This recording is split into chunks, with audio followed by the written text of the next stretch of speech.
Okay, welcome everyone. Let's see if we have a sound check. One moment.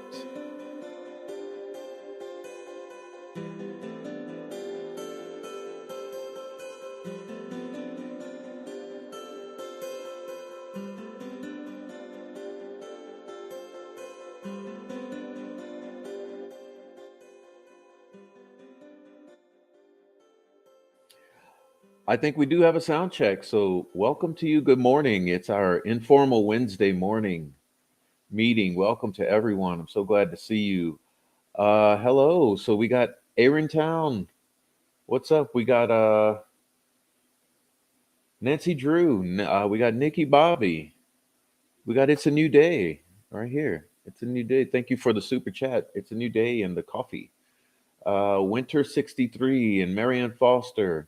Monday and KLL. All right, what's up, all you guys? All right, get that coffee. Yeah, I've just had mine, so I'm all good to go. And welcome, everyone. God bless you. Wow, Wednesday, November 6th, it is. What's up, Mary? All right. So, look, don't ask me any questions about the damn Delphi case. I don't know. I'm not in the courtroom, so I don't know what the heck's happening. I'm just like you. I'm out in the dark here. I'm just getting up and getting things rolling. Who knows what's going on in the Twitter world? Um, but boy, we have a lot we could talk about from the past days, don't we? Um, so welcome in everyone. If you're just in the lurker crew, please do me a favor. Do me a favor in that lurker crew and join the chat. It's really nice in the chat. I love my chat. And if you join the chat, you'll make this experience much more interactive and nice. That's what you want to do. That's what you want to do. Okay. So, oh, I see what you're meaning. Oh, so let me see what's going on here.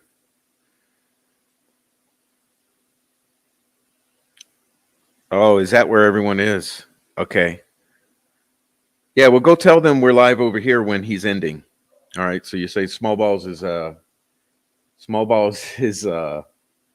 So go tell small balls our crew is over here when he ends. Okay. So thank you very much. Now let's talk about some things. Okay. We're going today to talk about some things you have learned. Okay. What's up, Linda K? New Zealand in the house. What's up? Good morning. Good morning to you. Good morning to Star Crazed. Good morning to Gaslight and Broken Halos. Uh, it is fun in the chat.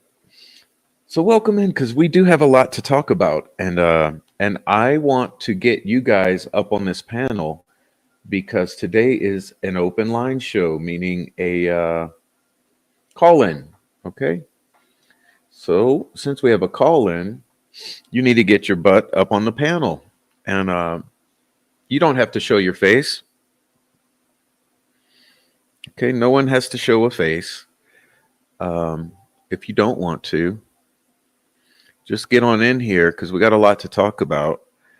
And we're going to go back through what we've just been witnessing. Okay. So let me pin this. So that will be pinned. Okay. So that's accomplished. So we have the link pinned for guests to come on in. Now, listen, we have a lot to talk about. And how can I start off? I'd start off like this. We are witnessing the family and law enforcement narrative falling apart right before our eyes. And everyone should be thankful for that. You really should, because for 7 years, they had you fooled. This is why today's show is called Abby Libby versus the state. Okay, Abby Libby versus the state. Now, consider, if you will, that our unhinged judge, prosecutor, and law enforcement have stopped all evidence that would bring Abby and Libby justice from entering the courtroom. Okay. Instead, what they've done is they've attempted to distract you. Well, what's new about that? What is new about that? Nothing. What's new about it is it's in the court of law. What's not new about it is that they've done this for 7 years. Think about it. For 7 years, they showed you the bridge guy video.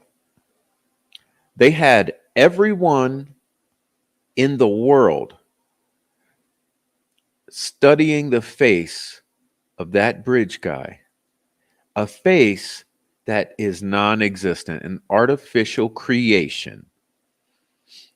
They had you studying a body frame that is an artificial creation. They had you studying clothing that is an artificial creation. They had you looking for a phantom. That's right. A figment of your imagination is who you were looking for. That's why that person would never be found and will never be found, because that person is only a figment of your imagination. Now, does that mean there was not a person? Yes, that's what it means.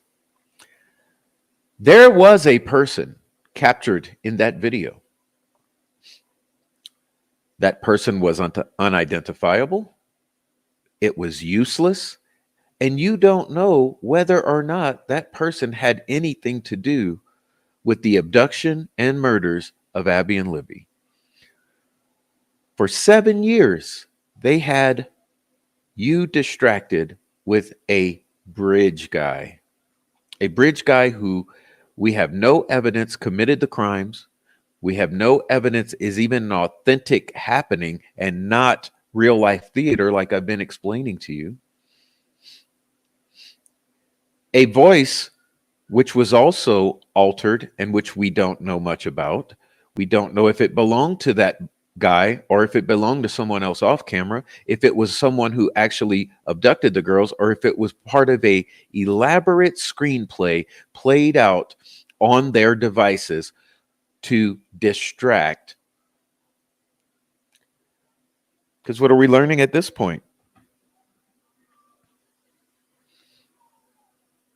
What are we learning at this point? We are learning that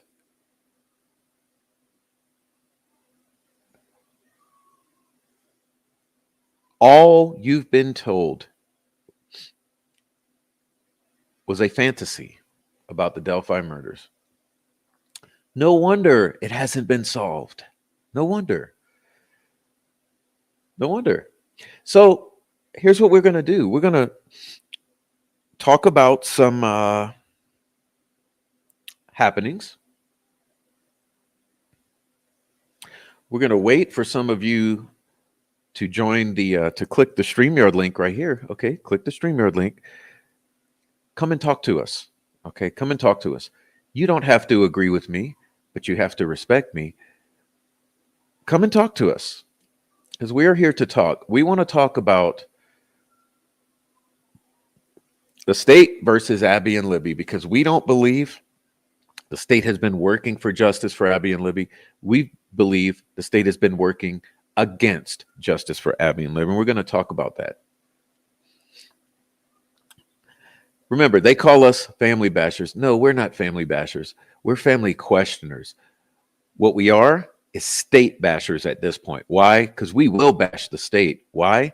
Because they've railroaded someone who there's no evidence was involved in this crime, at the same time providing distractions for more than 7 years in the form of a phantom, whether it be the sketch, the other sketch, the bridge guy, the Abby on the bridge photo, the empty bridge photo, fake, fake, fake, fake, fake, fake, fake, fake, fake, fake.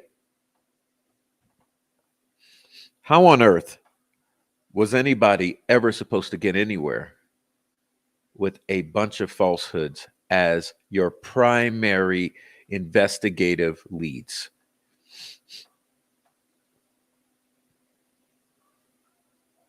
I don't know. I don't know if it's at all possible. And I mentioned to you in the last stream, here's what I believe actually happened. It was all theater. The social media interactions you've been looking at all these years, theater. The bridge guy video, theater. The audio, theater. The family's narrative from day one to now, theater. It's all been theater. It's pretty clear that Doug Carter was theater. And actually, I'm a little disappointed in myself because I meant to have this up and running for you. I had a video I wanted to play. Let me see how quickly I can grab it. I didn't have it up. I knew I'd fail at something, and what I'd failed to do was get this video ready for you. But there's a video I wanted to play for you because we're going to criticize what's obviously worthy of criticism. So let's see if I can grab this.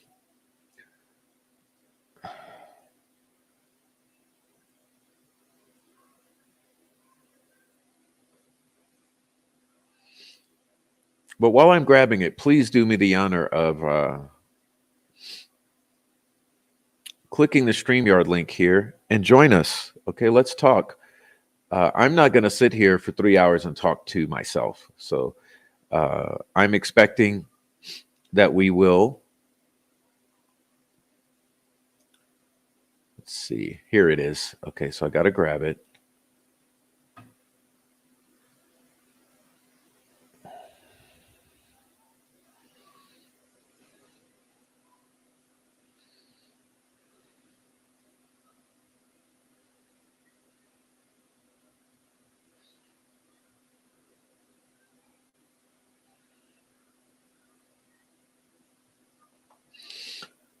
Here we go.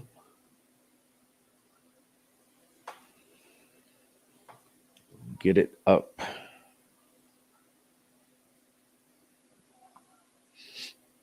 Because this has all been so sickening. It really has.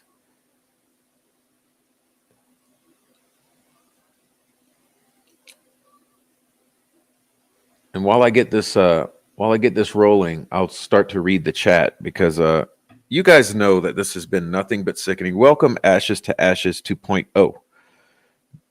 Welcome to membership. Thank you for getting membership. I hope you enjoy this channel. All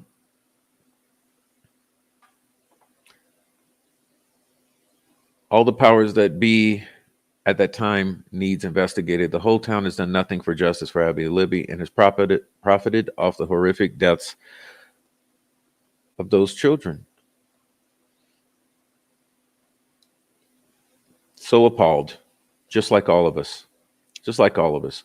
We're no longer watching what we say. We're no longer censoring ourselves on this discussion. That's why I said we're not bashing the family, we're questioning the family, but we are bashing the state of Indiana at this point because they deserve it. They've bamboozled, hoodwinked, scammed everyone who's ever cared about the Delphi murders. They could have told you from day one the bridge guy was an artificial creation. They could have told you from day one that there was no Abby on the bridge. They could have told you a lot of things, and they didn't. They didn't do it. Okay. All right. So let's say hello to everyone while we get this video going. Let's see. We're going to say, I already said hello to It's a New Day and KLL on Monday, Marianne Foster, and who else has come in?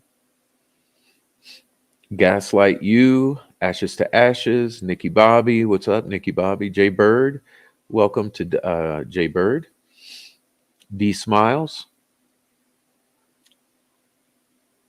David Rogers, good morning to you. All right, welcome in, Mr. Rogers. And Monday,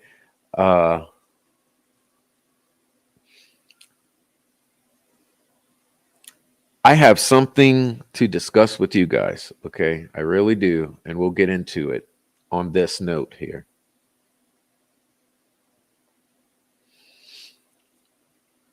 All right. Let me see if this video is ready for you. Okay. I'm a goofball. I meant to start the show. I'm really an idiot. I meant to start the show with this. Where is it here? I meant to start the show with this. You know how I like to start with a little clip from time to time? Well, I meant to start with this clip. And you know what? I totally forgot in the rush to make sure that we started on time. So I should have taken the extra 2 minutes. But I intended to start off with this clip just to be able to use it as a launch pad for criticism here. So let's go.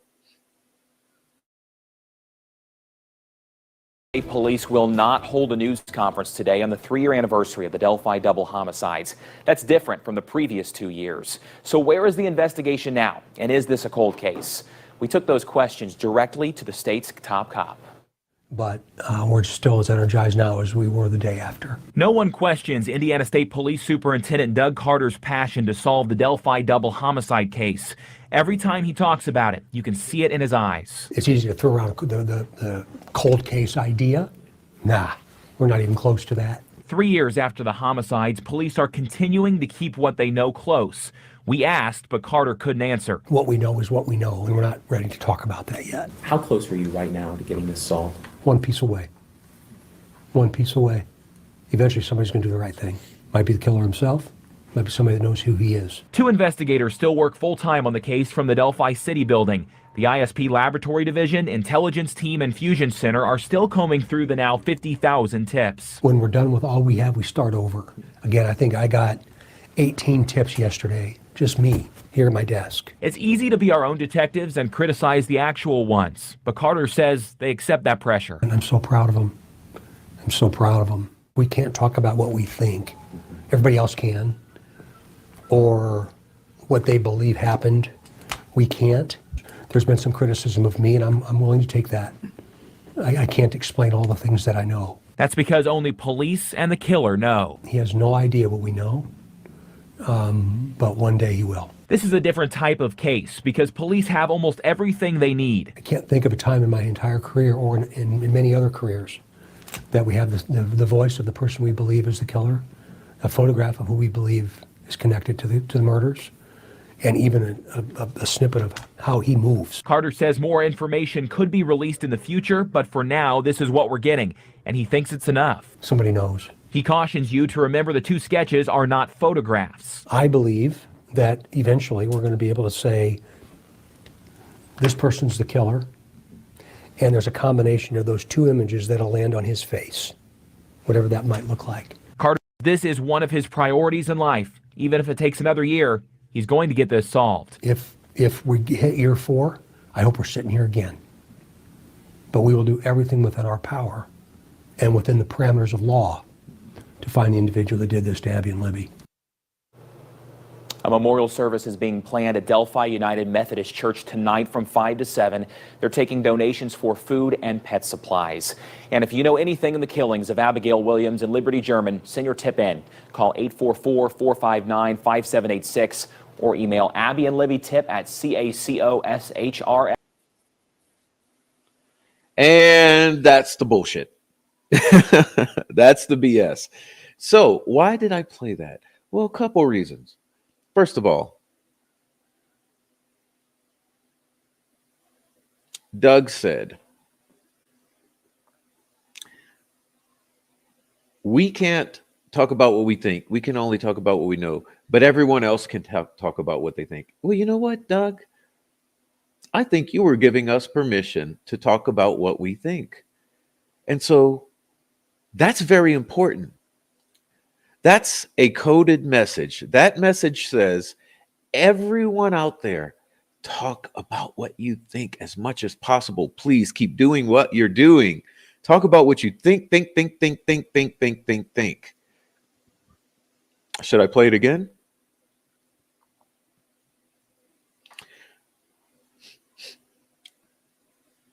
But I have a question.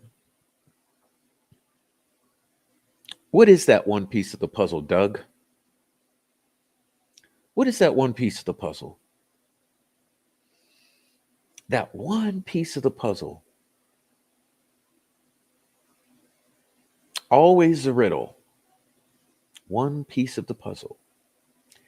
Well, you know what? I think we know what it is now. I think we know what it is.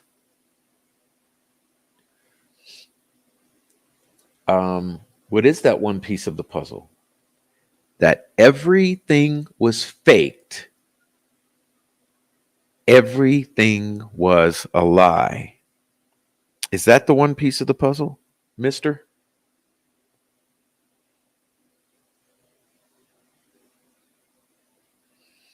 I think it was. I think the one piece of the puzzle is everything we've just learned, that all the digital evidence was BS.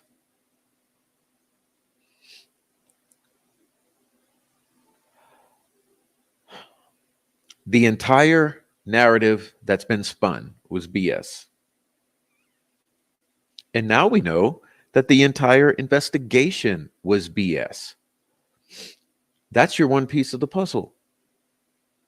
BS. So guess what, Doug? We found the piece of the puzzle. We're talking about what we think. Now, when are you going to talk about what you know? All right. Tom from Toronto, welcome. I've been watching your channel as a lurker for a while, and I really enjoy your coverage of this very sad case and corruption that seems to be Delphi. Thank you for all you do. Thank you, Tom. Good morning, and thank you. Very kind of you and nice to hear. Combined sketches. Yeah, it's a joke. It's a joke because nothing meant. Nothing is serious here. Like, are you kidding me? You don't combine sketches. Did he mean that both were BS? Yes. You put them together and both are BS. That's what he meant. Who is the killer? Who is the killer? That's the piece of the puzzle, Doug Carter. Oh, look, we have a guest here. I'm so glad to see him too. I know who he is. So let me say, everyone else who's just come in, thank you so much for being here. I'm talking about commentator, Detention Hall, Hello Kitty, Connie Lewis, Shay Watson, and T-Bone. All you guys who just flooded in, thank you very much. Snay must have ended his show. So God bless you all for coming in. And let me get Sterling on just a moment. Hey, what's up, Prof? Hey, what's up, Sterling? Long time no see. Yeah, I've actually never been on your show, so you said you knew who I was and you were happy to see me. That surprises me. Yeah, I've watched you around, especially when you talked to Greeno about his alleged confessions. Oh yeah. Yeah. We can get into that if you want to. Okay, well then, yeah. Well, it's nice to finally speak to you. Same here. I got a few questions, and I'll answer any of yours too, if you got any, if you don't mind. Sure, let's go. I'm so glad you came on. Yeah, and I don't get to catch a lot of your lives, so some of these questions might be dumb. And when I do, I'm kind of skimming through, and so you know, some of these questions might be dumb. But how strong do you think the state's case was on a scale of 1 to 10? The state's case, I think it was about a 2 or 3. Very, very weak. But you want to expand on any of these? Like, we can get real into them. I got time. Oh yeah, how about you? On a scale of 1 to 10, I would say maybe a 3, 4 at best. So let's say if we take a middle between us, I say about a 2 or 3. You say a 3 or 4. So let's say a 3 then. Our consensus. Yeah, I just feel the state's case. I mean, I think they should have had more. I mean, maybe they had enough for an arrest. Maybe. I mean, no, maybe they had enough for search warrant. I don't know about the arrest, but the case.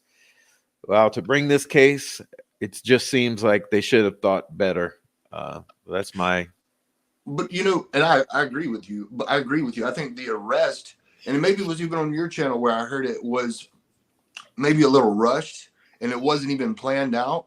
maybe the detective kind of lost his cool and said, "I'll be glad to arrest you," and it just kind of happened, and they thought they would get better evidence down the road.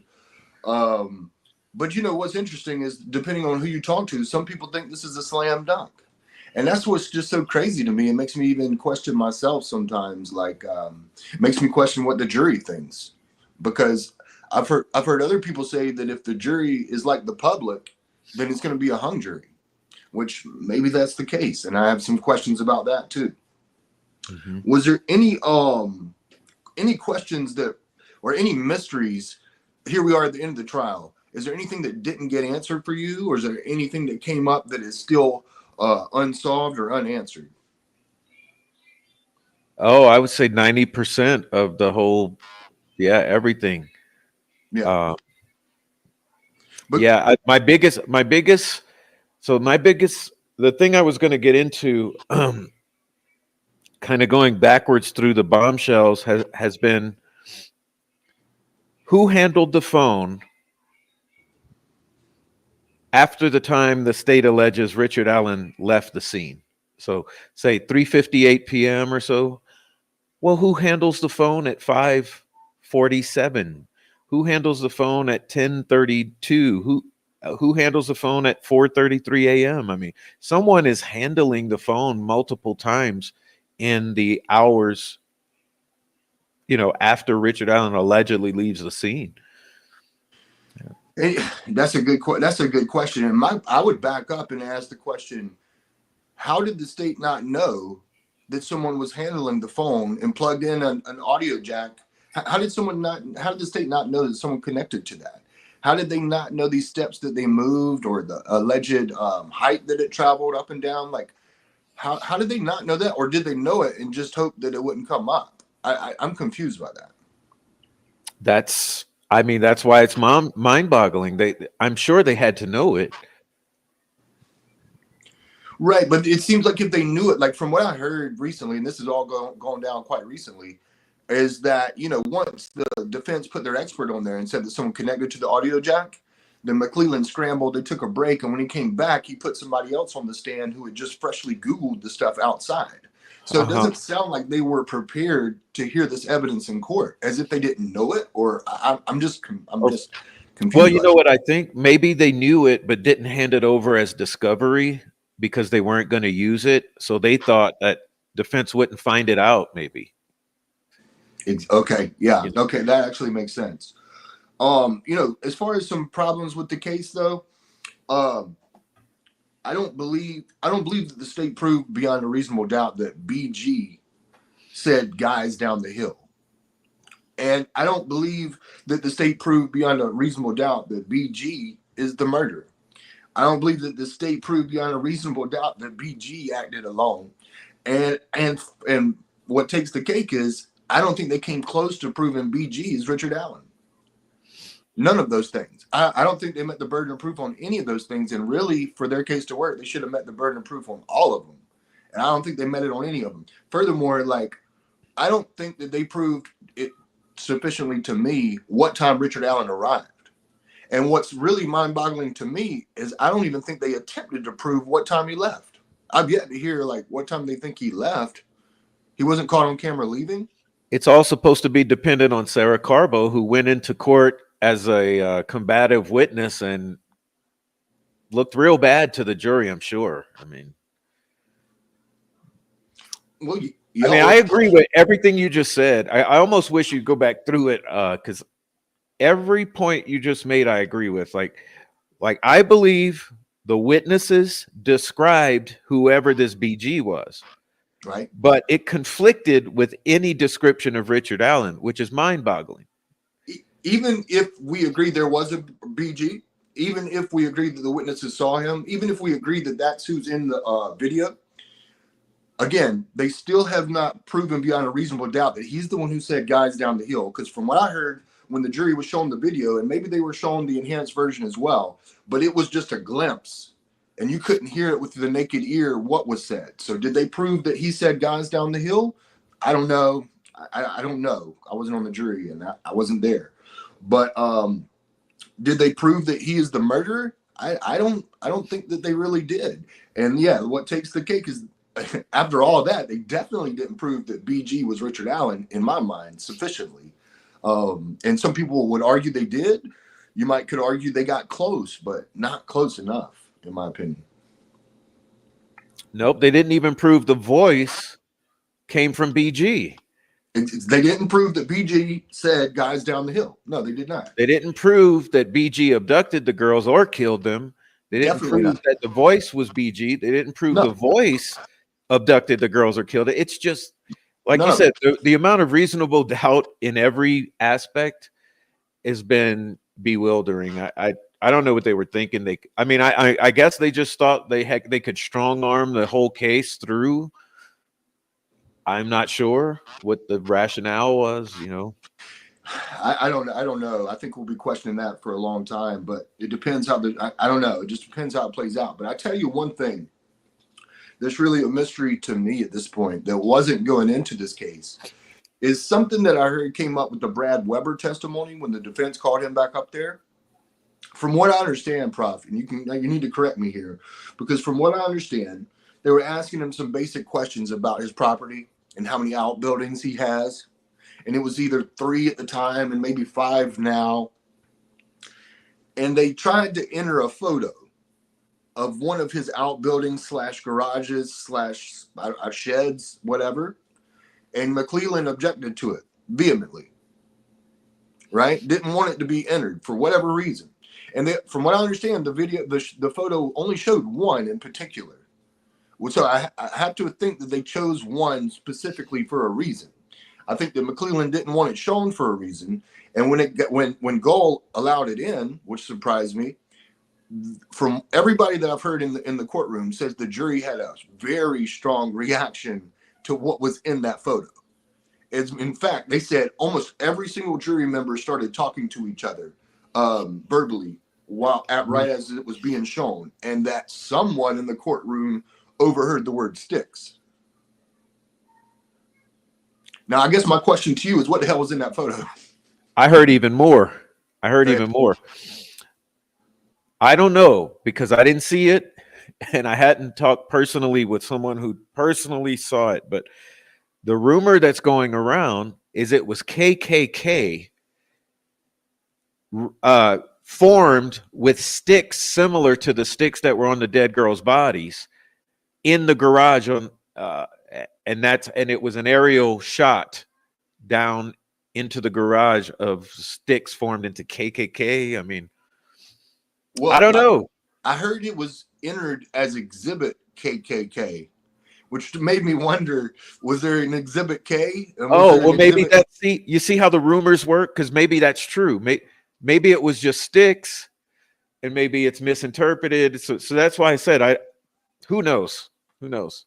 Right, but even if it was admitted as evidence KKK, I mean, maybe they chose that for a reason to really drive it home. I don't know. I don't think that it would be done by accident. Man, I'd really love to see what's in that photo. Well, I think I always thought it was so odd with the sticks. I really did, and if they're trying to push this to Brad Weber as a perpetrator, it would make sense that they would present something with a similarity to the crime scene, combined with the access, combined. I don't know. Combined with his history of confronting trespassers. Kids. Yeah, trespassing kids. Yeah. Yeah, perhaps even violently confronting them, at gunpoint and whatnot. So I've heard. I don't know. But it's interesting that they were allowed to sneak in a possible third-party suspect, if my suspicions are true, because Brad Holder was never listed, and then the state called him, so he was fair game for them to call him and then point the finger at him. So it was an interesting turn of events to me. Oh, you mean Brad Weber? Brad Weber, yeah. Brad Weber. I'm sorry, I'm not sure what I said, but yeah, Brad Weber. That was an interesting turn of events, and then the cell phone data was an interesting turn of events. And I guess that brings me to the next question, which are, if you had to say, what are the odds of Richard Allen being found guilty, innocent, hung jury? And I guess ideally these numbers would add up to 100%. Yeah, like if it was a pie chart. What do you think the odds are, if that makes sense? Oh wow. I'm glad you asked that because that's what we've been talking about with my buddies lately. So I would say guilty verdict less than 10%. So let's give it 10 to be generous. Mhm. Okay. And then I would say hung jury, I would say probably a 60%. You said how much? 60, 60. 70. 60. Yeah. Okay. So And that then leaves what? so what do we That have leaves what? left? Like 20%, 30%? Yeah, 20, 30%, something like 30% not guilty. that. I'm Okay. more towards 20. So yeah, that's my Yeah, feeling. I'm feeling. I feel very close to that too. I think that I think the probability is that there's going to be a hung jury for sure. I think that's number one.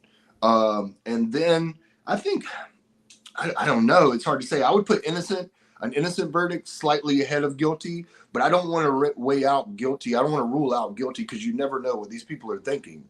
And which brings me to another question. Between like the state's ballistics expert and the confessions, the alleged detailed confessions that perhaps only the killer would know, which of those do you think weighed heavier with the jury as far as proving the state's case?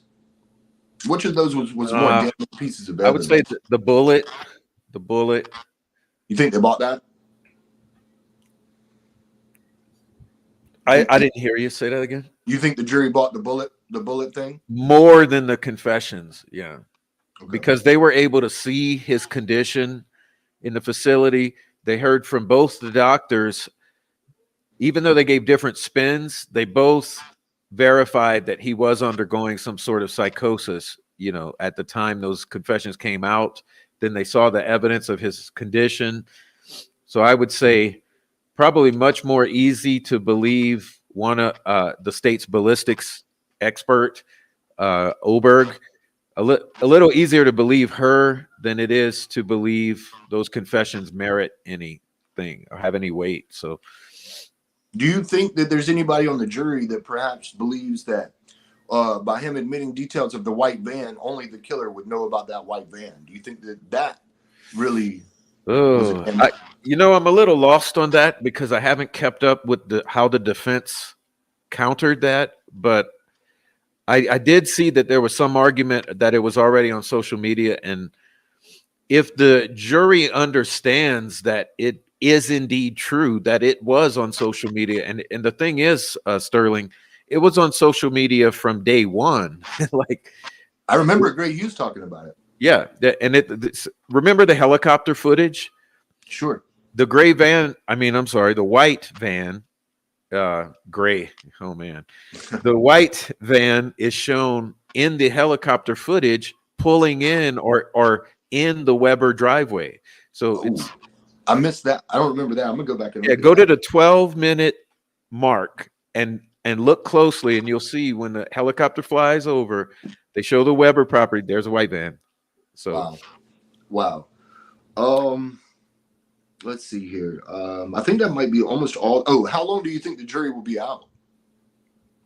I think it's going to be quick as hell. But that's the interesting thing. It's with our percentages we were talking about. It's like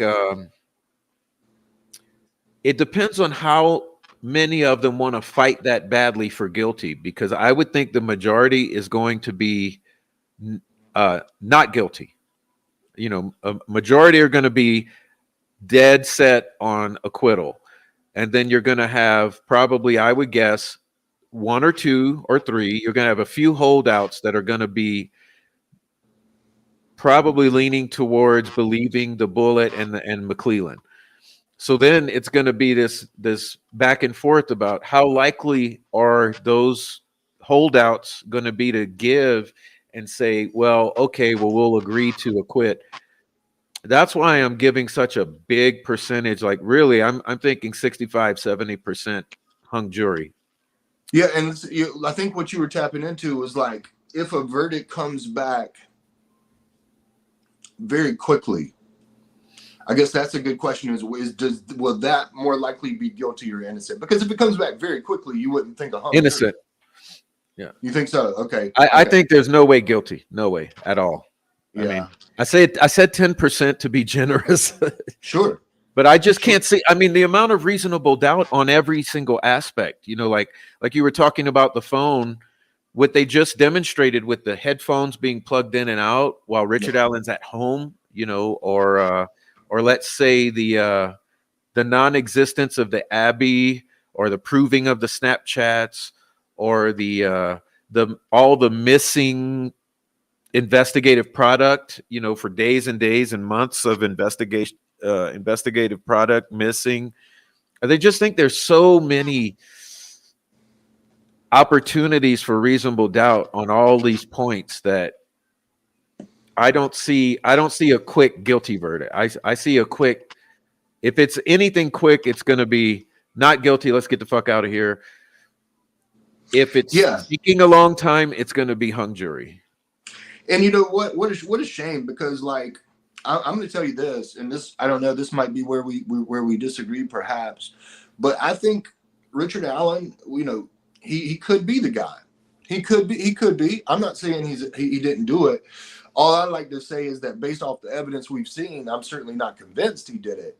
But like either way, the state has wasted so much time and resources, and just what a shame, what a missed opportunity.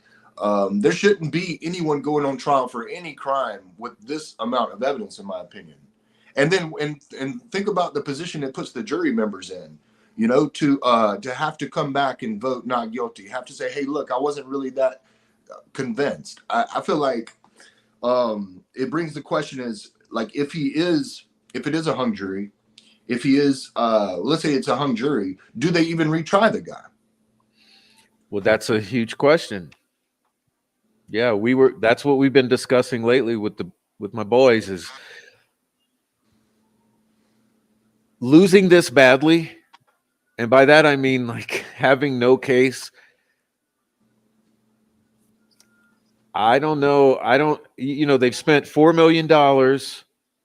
They've got all of these allegations of liability for Richard Allen's treatment, the potential future litigation regarding his treatment and his arrest. It's a huge liability. Are they willing to?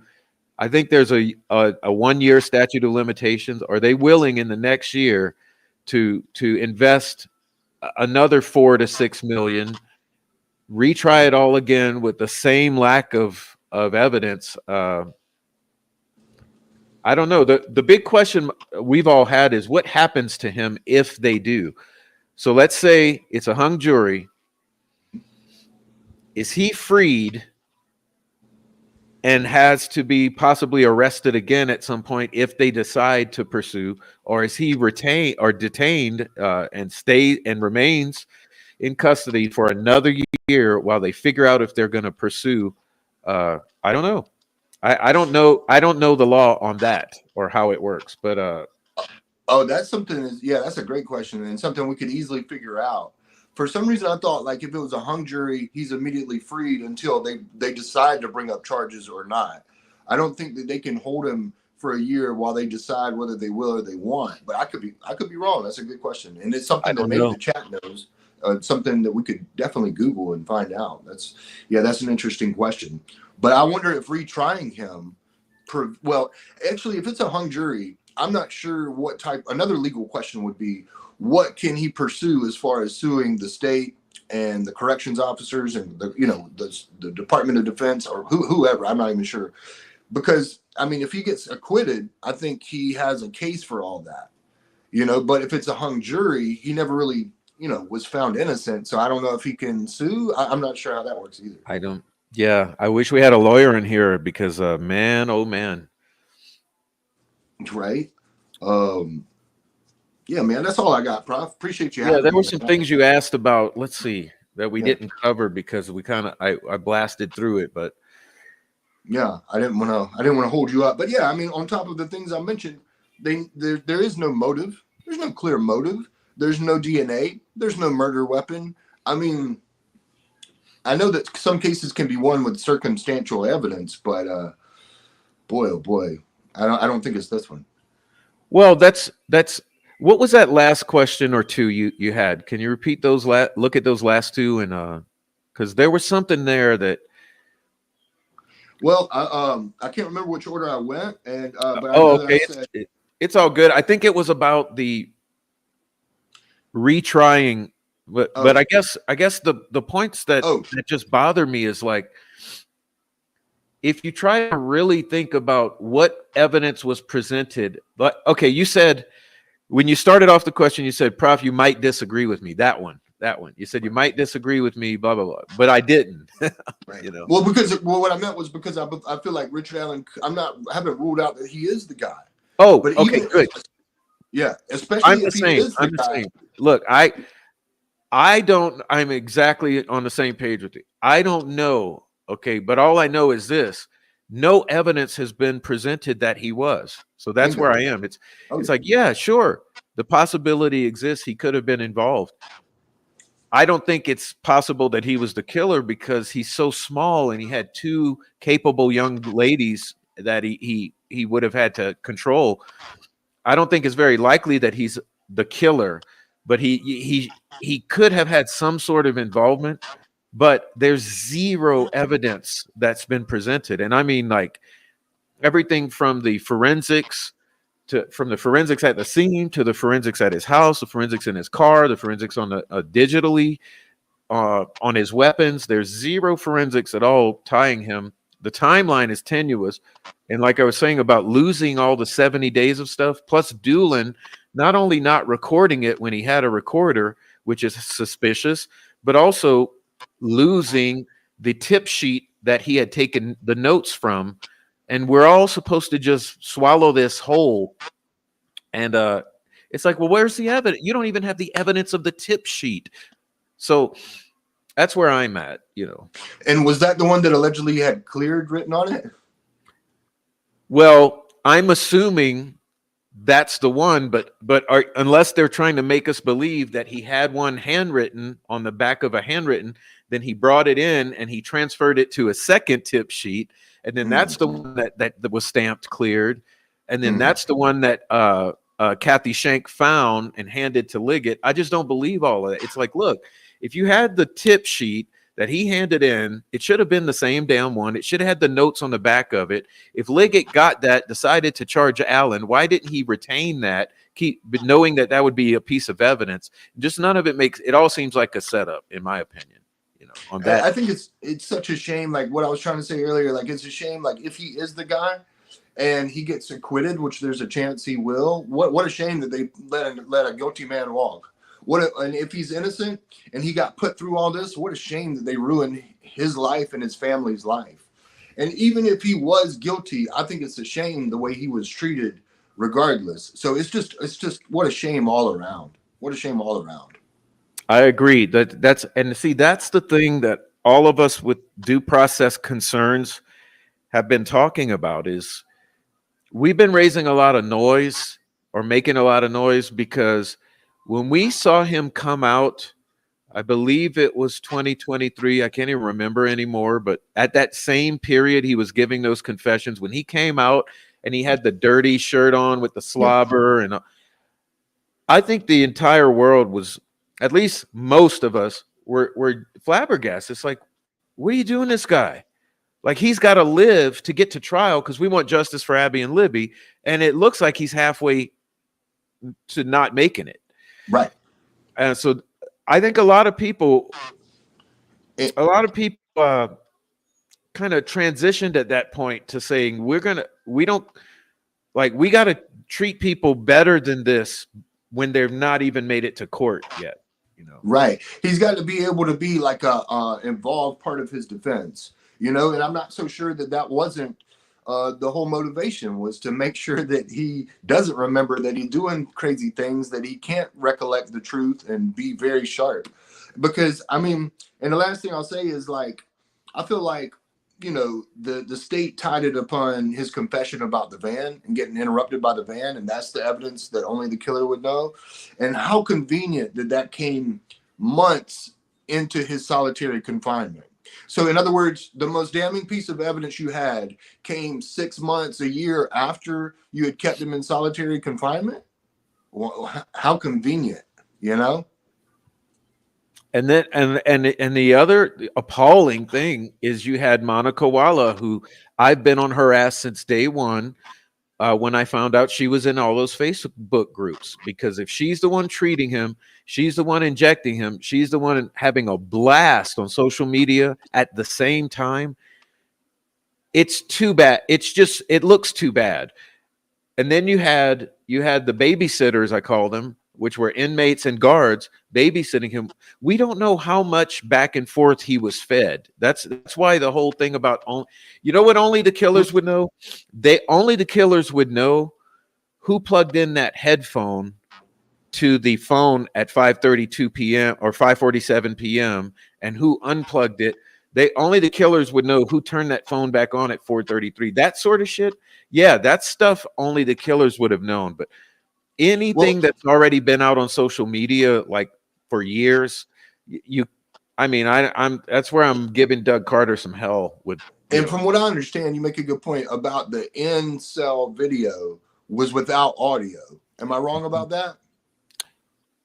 I don't know if it was at its base level without audio, or if she just didn't allow it. But what was shown to the jury had no audio. How convenient, because then you can't determine what they were saying to him and what went into his ear and out the other. There's no way of knowing. I think that was probably done intentionally as well. But Prof, I got to run, man. Thanks for having me. All right, Sterling. Thank you very much. Please come back. I'll come back. All right. I will. All right, guys. Sterling, please give him a round of applause or thank you. Give him a thank you in the chat, please, y'all. Yeah, Sterling with an amazing conversation there. Thanks, Sterling. It's bad, man. It's bad. This is bad. And I'm very upset this morning that defense is rested. I mean, I'm not going to lie. I'm not going to kiss the defense's ass and pretend that they're making all the right decision. I think it's premature to be resting, but who knows what sort of strategies at play here. Just give me a moment, please. We got another guest to him.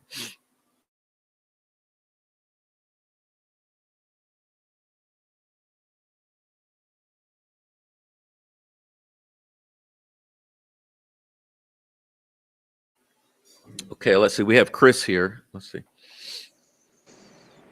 Hi, thanks for letting me join. Hello, Chris. So do you think Richard Allen is guilty or not? No, I don't think the state has proven that. How about you? I'm doubtful because I'm doubtful, especially since when I learned that the only evidence was the confessions and the bullets. So now I'm skeptical that it was him. Is it possible that the prosecution can still bring out some new surprise evidence during their closing argument, though? I don't think so. No. I think it's done. I think it's done. They would have to they'd have to retry him if there's a mistrial. Ugh.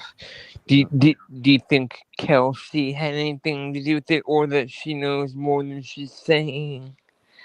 I think she knows more than she's saying, and her hair is the only piece of confirmed forensics that we have at the scene happens to be her hair. So yeah. Do you think she might have even set her little sister up? I don't know. No clue.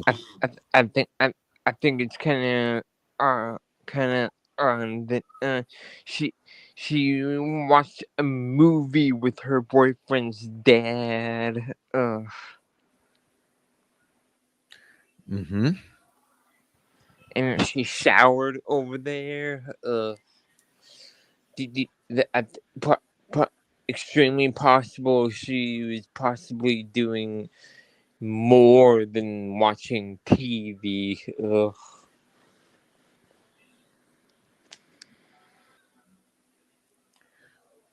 Okay, sorry, Chris. We can't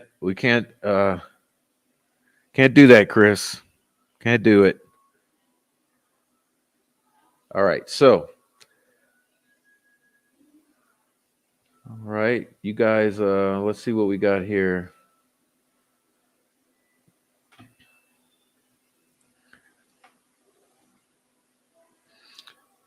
But appreciate that. Appreciate your comments. Let's see.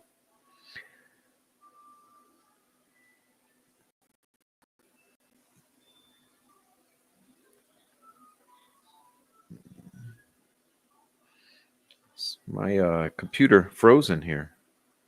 All right, let's see. I'm going to get you guys some comments read. Just give me a moment, please. Struggling here.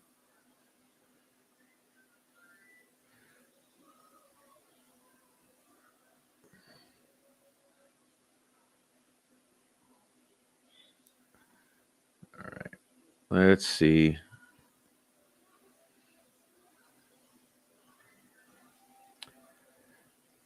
All right, what do we got? Daughter is doing much by not coming to the trial many days because she's working overtime, saving money.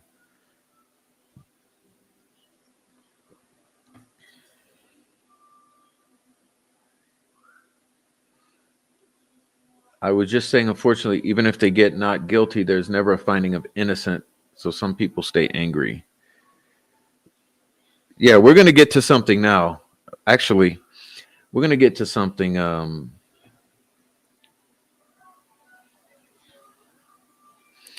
Let's see. We got the perimeter.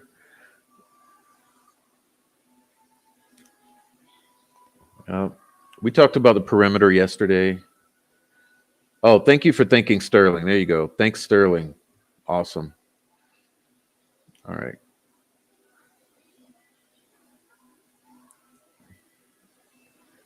All right. Well done, Sterling. Thank you, Sterling. Thanks for thanking him. Okay. No way Rick could walk around normal for 5 years and not one person recognized him or reporting him, but plenty of people reported others.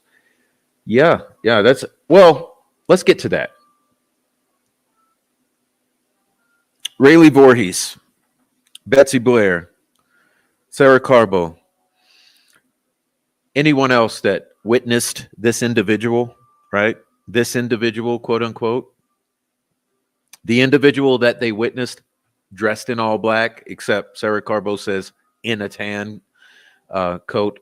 But listen, whoever was witnessed, you don't think that in a tiny, tiny, little, tiny, itsy bitsy town like Delphi, that no one of them would have recognized him again? Are you telling me that Rayleigh Voorhees never went to CVS and saw Richard Allen and said, "That's the guy"? Are you telling me that Betsy Blair never went in that CVS and said, "That's the guy"? And Sarah Carbo never went in CVS and said, "That's the guy"? So none of these people ever went in that CVS in a town that fucking small? Are you kidding me?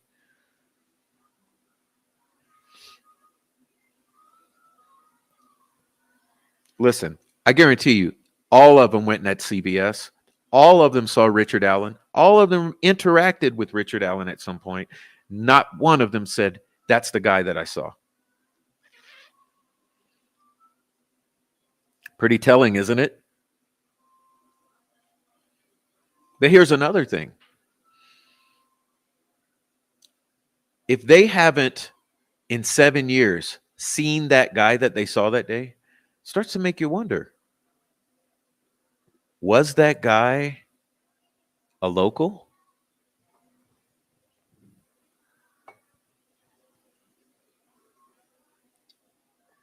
If he's a local and Betsy Blair, Rayleigh Voorhees, Isabel, and all these others saw him, are you telling me that no one else has seen him in 7 years in the town of Delphi?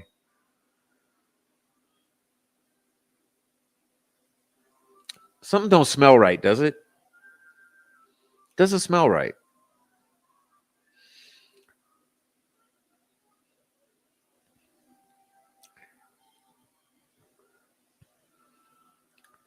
I mean, in Delphi, you would recognize seeing that guy again, especially such a traumatic thing. Remember, this guy was notable that they witnessed. He was big, he was tall, looked like he could rip your arms off, and they never saw him again.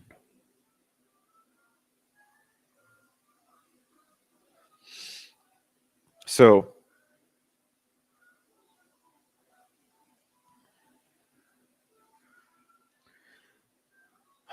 okay, so that's it. Let's see.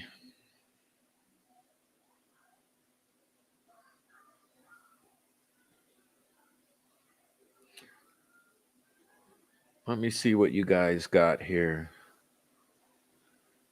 in this chat.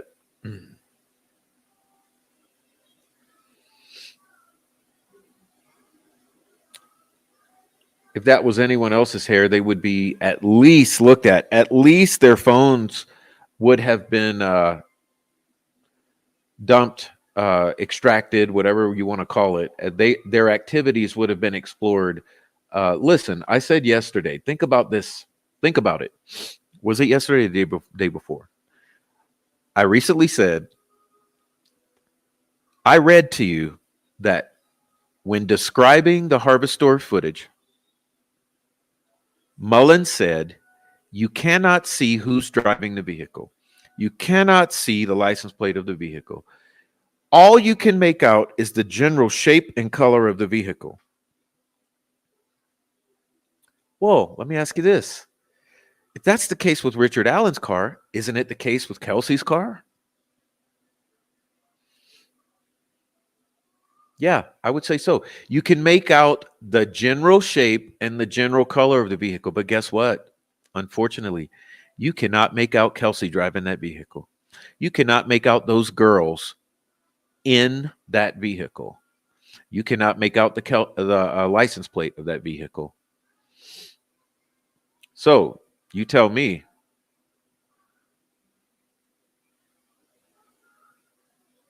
how do you know that that's Kelsey with the victims in the car dropping off?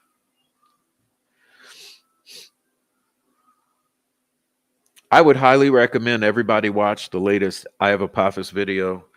Funny thing, I believe I Have Apophis must watch the Prof channel because he covered exactly what I was talking about in my last show or two, which involved the dumping of the phone at 2:32. Okay, so I went through in a live. I went through this situation where the phone drops 2 stories in elevation, which you would say 18 to 22 feet or so. Why do I say drops? Well, because where it lands at 232, there's no way for it to go up from the creek 20 feet. So the only option is that it descended 20 feet. Okay. So it travels something like 414 yards or so. In 1 minute, it drops 20 feet. It's left there. Now, here's what's odd. I do have some things to put on the screen, but I'm not ready yet. But what's odd is that 5:45 p.m., I believe, we now have an expert telling us headphones or some sort of cord or cable is plugged into that phone. Well, guess what? In the geofencing, if you paid attention, at 5:47, I believe it is, one of the geofence phones, the last one to leave, gets the F out of there. I'm going to show you all this.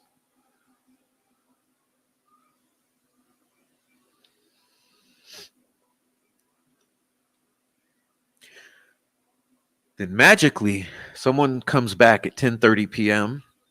And we already know Who did you have out there? All the searchers, the family, volunteer firemen, family friends. Someone unplugs whatever was plugged into that phone.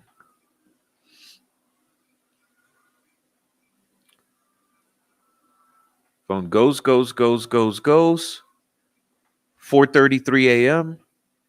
It appears someone powers that phone on again.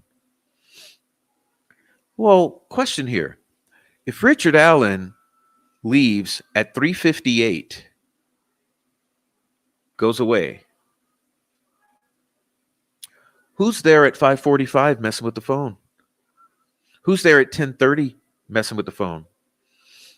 Who's there at 4:30 a.m. the next morning messing with the phone?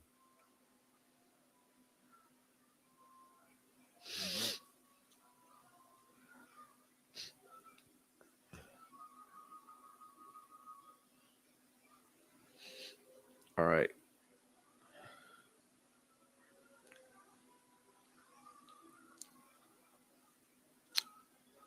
All right, guys. Open lines. Click the link here, the link down in the StreamYard link there. You're welcome to come on. Like I said, you don't have to agree with me, but you got to be very nice, and that's our only rule. I'll be looking to pull some of these chats up, and also I got to get your evidence up on the screen here.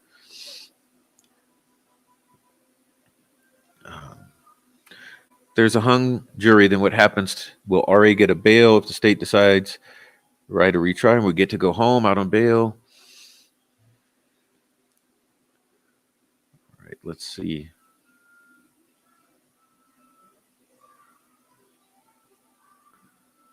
Okay.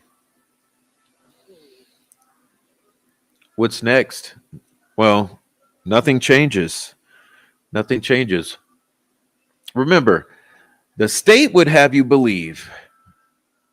Remember, this is Abby Libby versus state. The state would have you believe that Rick Allen is the end all be all with Abby and Libby. And we know that's not true.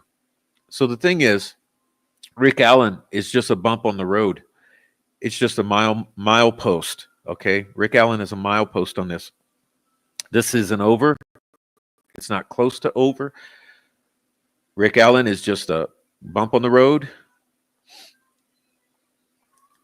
Nothing changes. The state's attorney general needs to open an investigation. If not, he's the problem. And then the USAG needs to step up. All right. Even the teenagers went there. Oh, you mean for CVS?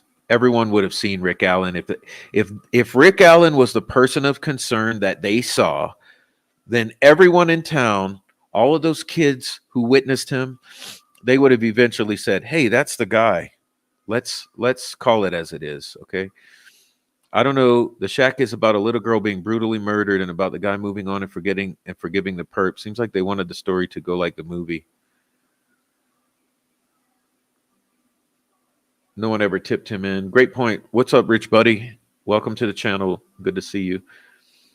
True Crime Fanatic, welcome to the channel. Okay. Young Black Economist, welcome to the channel. Mrs. Angels, welcome to the channel. This is the main thing I have trouble with. There were tons of POIs, but none were Rick. Monday says, Prof, I believe the killer is a witness for the police. Possibly. I agree. I believe, listen, what's up with the Kokomo crew and the family members and the cousins?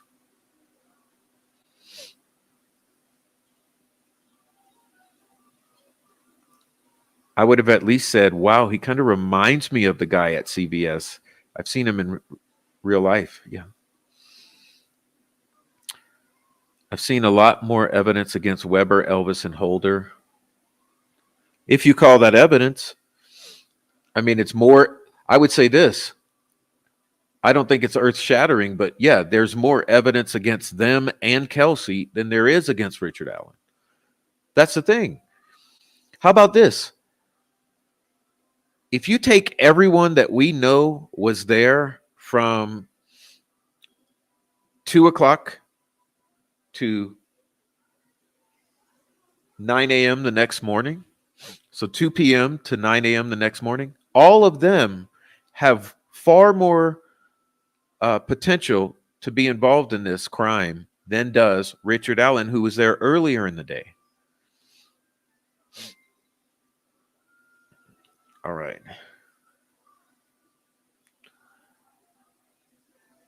State's evidence is garbage. That's what I'm saying. There's no way there's a guilty verdict. That's a pipe dream.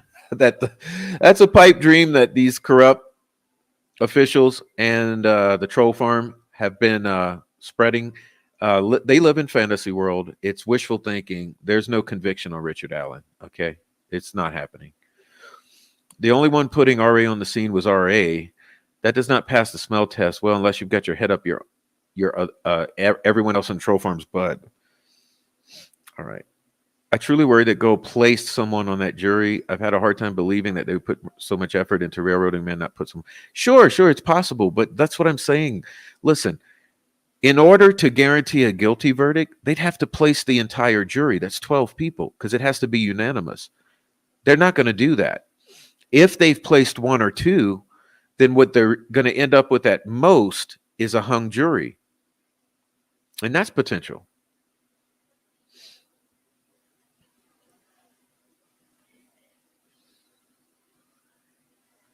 They didn't want to expose the drug habits of family members or friends of family members. But did Ellie even follow up on any of the tips they did? Follow any evidence? Did they do an investigation at all? Looks like they didn't do anything. Yes, they covered up the murders of Abby and Libby. That's what they did. That's what they did. When they decided it was going to be Richard Allen, they went and deleted everything. It's my opinion. When they decided, hey, we're going to get this guy, let's go delete everything that shows who actually was involved.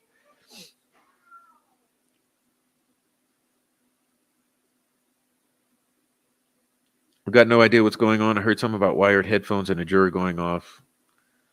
Yeah, which is great. See, we haven't even gotten into the news yet. Okay, I'll get to the news. Hold on. According to 3 local men that saw the video, BG went directly to speak to Tobe. They told him who was in the video, and Tobe dismissed them. How many others ID this man? Yeah, I don't believe that too much, though, because we now know you cannot identify that man. He's a tiny little speck. It's up to the judge to call a mistrial in the case of a mistrial. All right.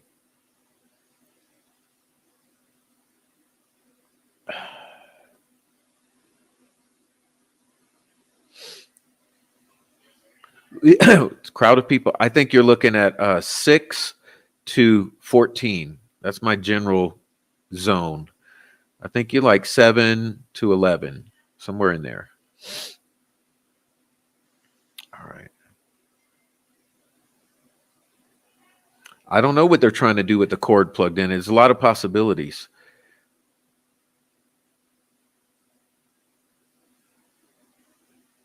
All right. So, no, Stephanie. Okay. That's what I wanted to do. I wanted to get to the gaslight. They said moisture and dirt can make a phone show like this plugging in of cord also, which could explain. No. That is called the gaslight. Okay. That's one of the points I wanted to hit. I wanted to say, listen, here's what you actually have. Okay. On this point, because Stephanie, I'll give you the benefit of the doubt that you're duped. Here's the thing, Stephanie. Who are you going to believe? An FBI expert who says it was plugged in to the phone and then 5 hours later unplugged out of the phone? Or are you going to believe a YouTuber? Come on, man. We got to stop the bullshit gaslight. Okay. When these people, these trolls gaslight you, you have to be able to use your critical thinking skills and stop the gaslight. You stomp the bug out. You turn the switch off. Okay. I knew it was going to happen. I went and I documented, I researched it. Here's the deal. Okay. Every time something devastating for their stupid ass theory comes up, they always come with a counter narrative, okay? A talking point, just like this one, okay? Because I'm not going to allow them to do that. And if you guys want to believe it, you be duped. You believe it. You be the idiots, because I'm not. Remember when the hair news broke, I told you I knew immediately that what they were going to say is that the hair was in the sweater, and when she put her hand through, the hair wrapped around her pinky and stayed there all day. Nope. And guess what? Not even an hour after I thought that thought, here comes Deb Slaughter. Yeah. Oh, the it was in the sweater and she put her arm through, and that's the hair was in the laundry. All right. BS talking point. It's in order to gaslight you into believing making some excuse for what really happened. Same with the plug being plugged in, according to an FBI expert, being unplugged 5 hours later at 10:30 whatever p.m. Now, you're going to believe that, or you're going to believe a dickhead troll on YouTube who's done nothing but threaten to kill, dox, and harass everyone speaking the truth, who's going to tell you, oh no, apparently there's some water in there. You got to use critical thinking here. A fucking troll told you a drop of water did it.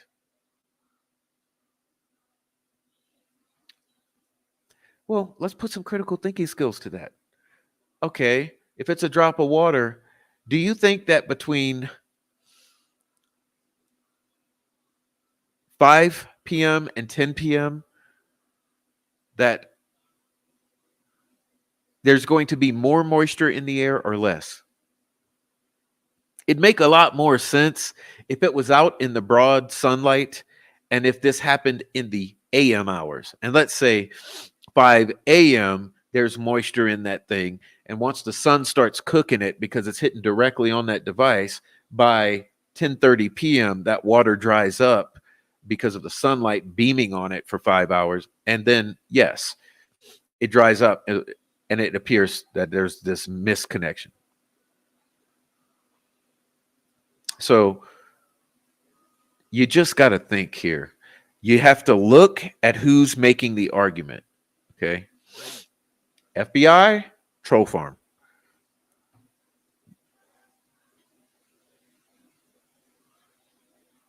Yes, Ron could have stumbled upon the scene. Absolutely. He could also have knowledge of what happened because he was maintaining a common nuisance and all the meth heads hanging out at his house.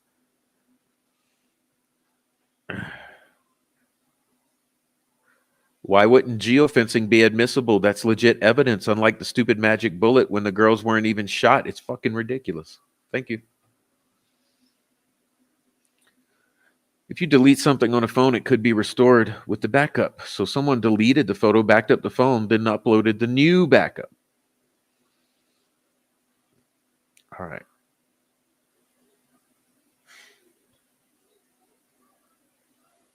Yes, the jury seems to be very intelligent and very critical thinking and inquisitive and intelligent.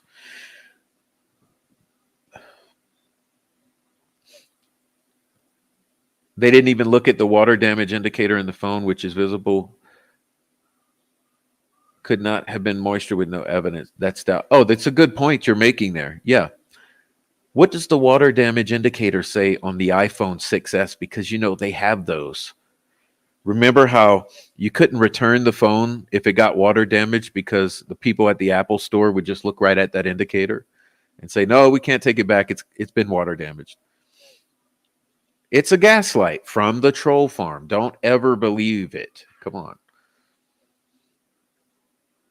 If the girls were in the woods, they would have been found immediately on the 13th.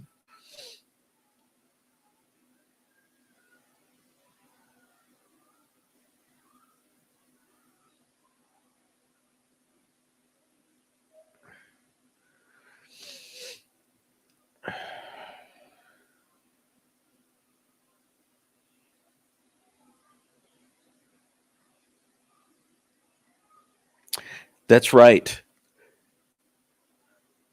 Your chicken shit former prosecutor, Robert Ives, who I liked until he refused to be a witness. Okay, Robert Ives. He once said that the girls were found so immediately after they were killed. Hmm? Make it make sense. Make that one make sense. Okay. If the killer is another Fed, like how the FBI were paying that Enrico Tario dude for years, who was running around being a Nazi. Oh, come on. We don't do politics, bro. We don't do politics here. We're not doing politics. All right.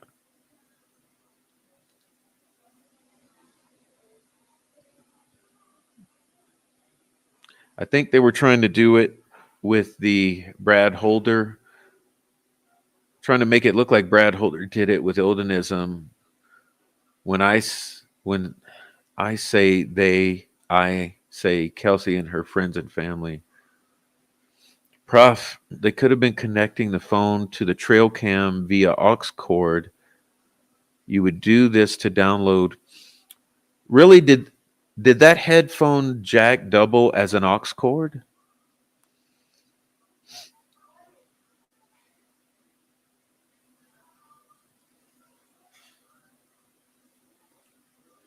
Hey, maybe someone could chime in on that, because this is where we're getting into actual good shit right here, Dick Redshirt. Who out there knows if was the headphone jack on those iPhones, was it able to double as an aux cable cord to transfer things like trail cam videos? Thank you very much, Dick Redshirt. That's an excellent speculation there that we need to dig further into. That would make a lot of sense in a lot of ways. Okay. All right.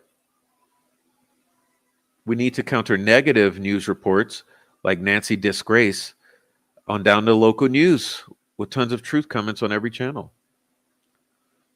Well, we are the press now. Those mainstream media are shills. Okay. Phone scrub followed up with an upload on the phone. Do you think maybe Kelsey took a pic of Bridge Guy then transferred that pic to Libby's phone? Is absolutely possible. Like that's what I'm saying is it's all theater. I truly do believe at this point it's all a staged. Everything's staged. Why do you think they would leave the phone there under the victims, protected by a shoe from water damage? Why do you think? It was planted. Everything on that phone was meant to be found. Do you think it's an accident that that phone was left there with two dead bodies of two little girls? You think that's an accident? You think any killer in their right mind who had the wherewithal to not leave one piece of DNA, you think that killer who was that thorough to stage the bodies, move the bodies, put sticks on the bodies, make it do a whole setup, get out of there without being seen. You think that killer would be stupid enough to leave an entire cell phone under the body of one of the victims?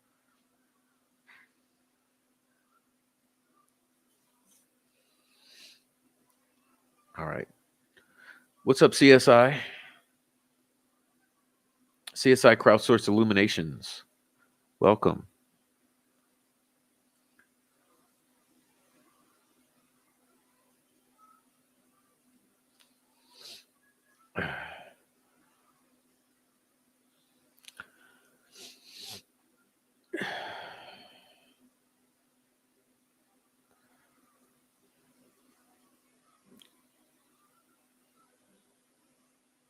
All right, you guys, let's see. I'm looking at these comments, trying to see what we got here. Shay Watson, it doesn't sound like losing Todd Click hurt the case at all.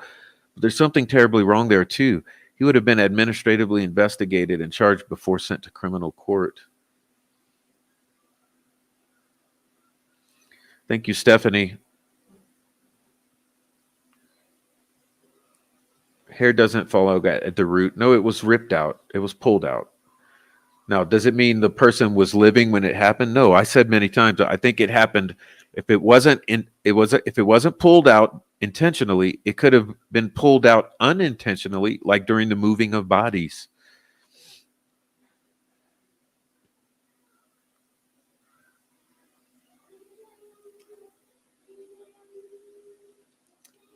Expert moisture and expert dirt equals stupid lie.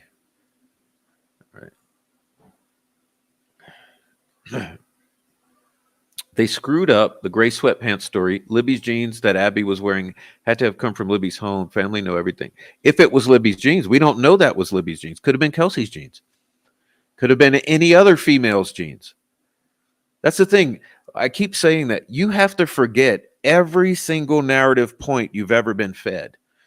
Okay, all you know is you got some jeans on that girl that don't necessarily look like they belong to her. So there's someone else's jeans. You don't know that they're Libby's. Could be Michaela's jeans, Kelsey's jeans, any one other female's jeans.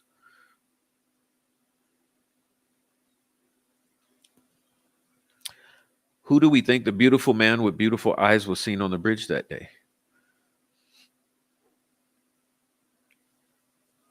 I think that description came from Sarah Carbo, which would have been walking, not on the bridge, but walking on 300.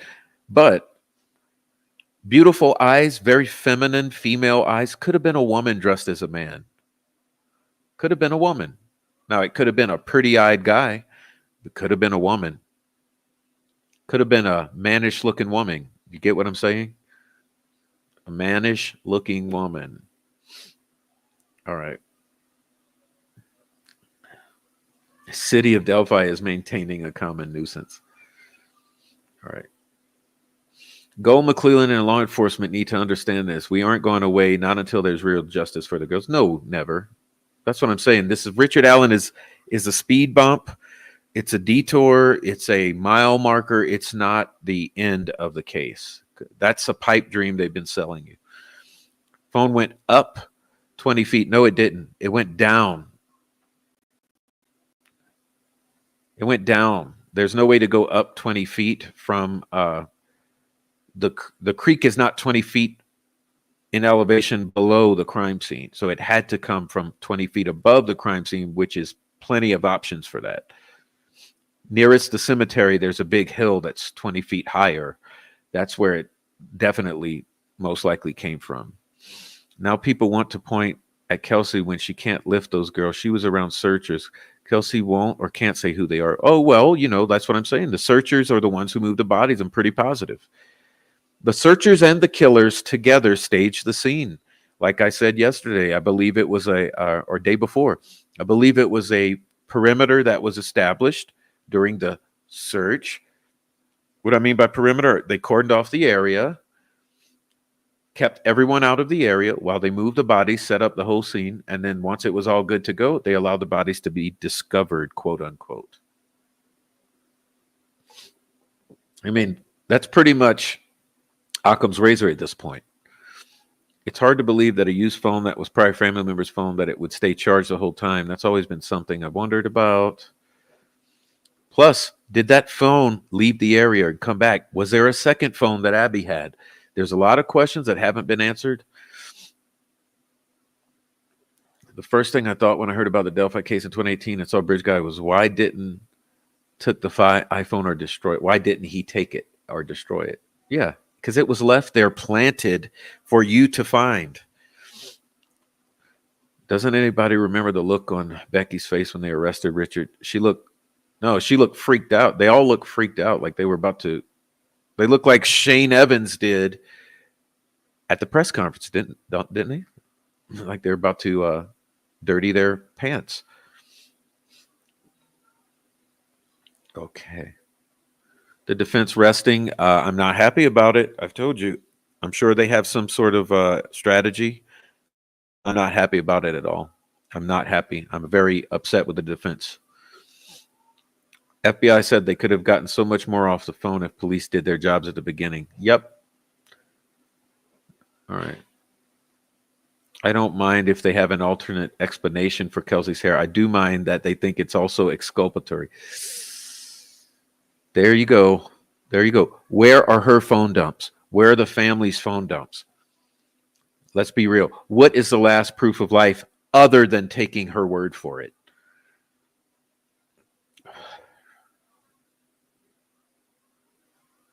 So the phone was exposed to water and the water didn't affect the phone until after 5. That's what I mean. It's the gaslight. All right. What do you think Robert Ives meant when he said he knew they were nodding? You might have to rephrase that. You got me lost. You got me lost. Thank you. Who is they? Who is they, family? All right. All you guys with the comments, thank you for the comments. Okay.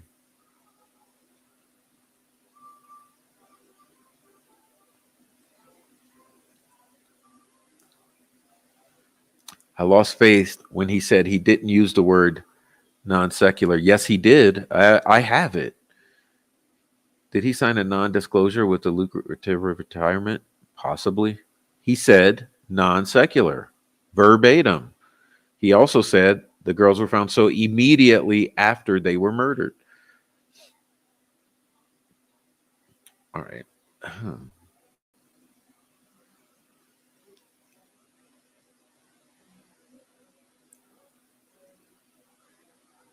Yeah, it's because the whole timeline is BS. The whole narrative is BS. Everything you've ever been fed is a lie. We now know that. Just think about it. The BG is a figment of your imagination. The voice is not tied to BG. We don't know if either of those phantoms were involved in the crime whatsoever. We don't even know if the girls were on that bridge that day.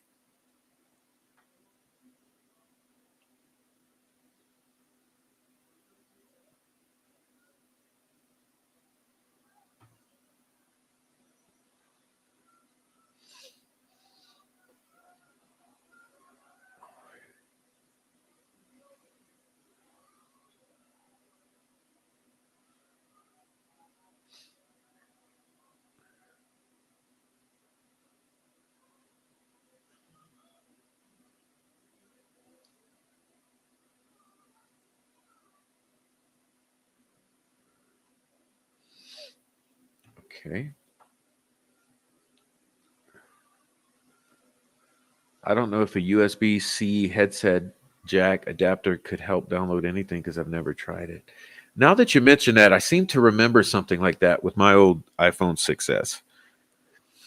I'll be looking into it. Don't worry. Okay.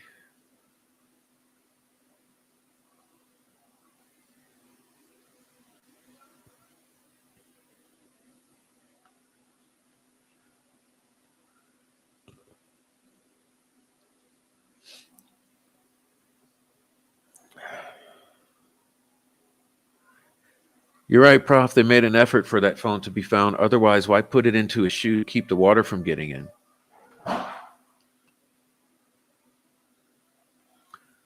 Was Click criminally charged and set up because he was too close? No, it was retribution. It was payback. He got his payback. He got his payback. All right. Prof, I just checked. You can buy an aux jack to headphone jack adapter on Amazon. You see, yeah, I do seem to remember it now that you guys are talking about that adapter. I'm going to have to check into it further, but I seem to remember now that I could do things like that with some adapter.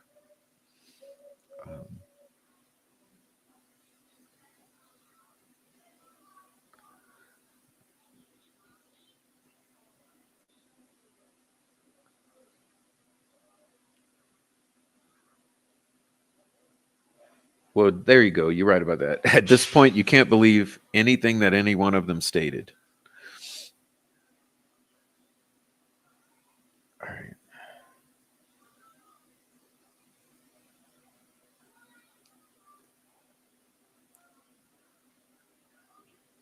I want to know what was on. I want to know about Gabe Ellis. Everything. Yeah, I want to know about everything with the Gabe Ellis. I want to know about the night vision, about the drone footage, about the trail cams. I want to know about everything with Gabe Ellis and Megan Allen.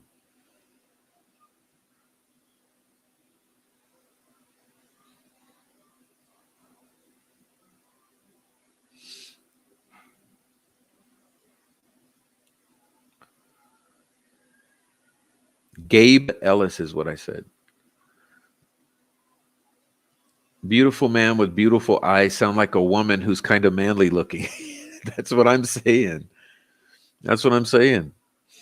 Like I said, you can't believe anything you've ever been told about it. It was all a farce.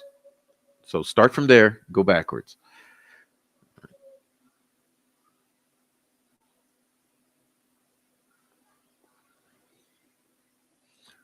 If the sweatshirt was worn by Libby, the hair found in Abby's hand around her finger could have very well been from a struggled defensive action that Libby had with the person in question.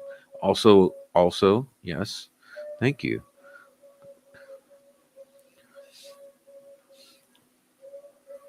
Yes, they did definitively identify David McCain as flannel shirt guy. All right.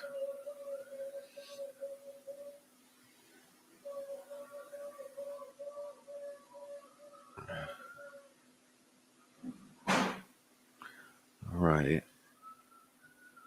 What's up, everybody who's come in? Thank you for coming in. If Weber got the girls in his van, his house down the hill, the phone could have moved up the hill if somebody was you. No, it's on the wrong side of the creek. Total wrong side of the creek. Getting it all wrong. Weber's on the other side of the creek, and it's not up a hill. No. That all happened at Ron Logan's between the cemetery and the crime scene.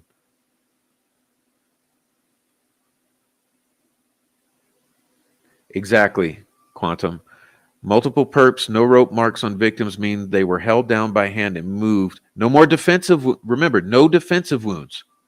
That's what this means. Okay.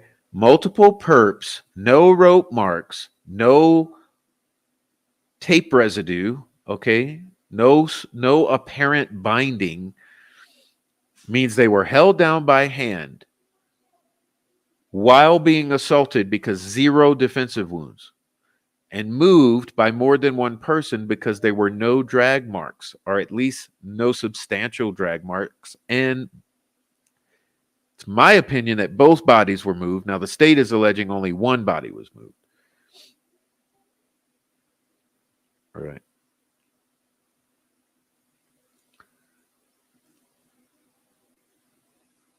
Now, I have never heard about the theory with the searchers helping stage the scene. Duh, that makes complete sense. Well, you got to watch my last live stream. What did I call that one?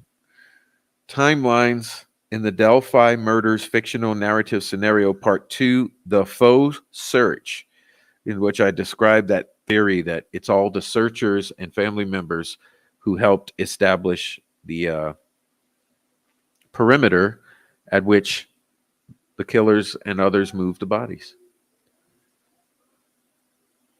Searchers and killers were the same, and they are all related, and or friends, family and friends of the victims.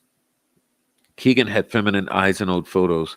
Yeah, but you wouldn't say he's beautifully feminine, even at that point in time. I think, if anything, it's a beautiful, feminine-eyed guy, or it's a female. I believe that too, Winchell. I think they washed off Abby and redressed her, right? Which wouldn't make sense, right? Like, think about it. How would that hair in the sweater theory make sense if she was washed in the creek and then redressed? See, don't make sense. It's a troll farm gaslight, trying to explain away obviously terrible implications of the hair around her finger. Michelle After Dark says her phone doesn't register declines on the inclines. It doesn't matter what she says. No, fuck her. Listen, The expert said you cannot tell if it's incline or decline because of the way it registers. Okay? They didn't go through the water. So what this means is it's a decline from the hill behind the cemetery. That's the only choice. You got zero other choice. You look at the distances and then look at the decline. I suggest go watch Eye of Apophis' last video he just released. It shows pretty clearly what's the most likely scenario. Sorry, Digital, don't mean to get all short with you, but I don't buy it. Okay. I don't understand how they dismissed the FBI either. And remember, Doug Carter said it was his responsibility, decision, choice, accountability, etc. Okay. There's no possible way that they can't find him guilty even with interference. He won't be found guilty. He'll be found hung jury or acquitted. That's your two options. All right. At least in my opinion.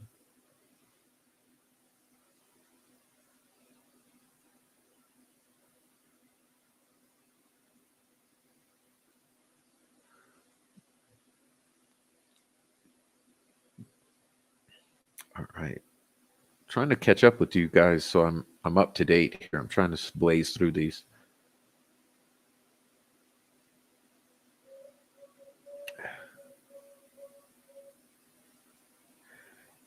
That's a funny one. That's a funny one. I'm confused as to why people keep referring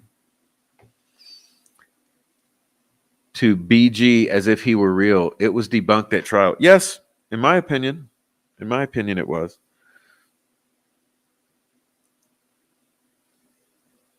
Kelsey and Becky's changing stories, constantly changing over 7 years. When does that ever happen around the murder of two little girls? Two kids.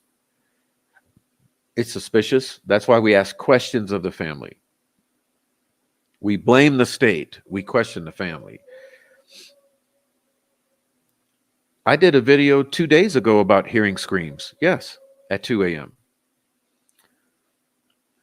My last live stream right before this one. What is it called? Timelines in the Delphi Murders Fictional Narrative Scenario Part 2, The Faux Search. I brought it back up.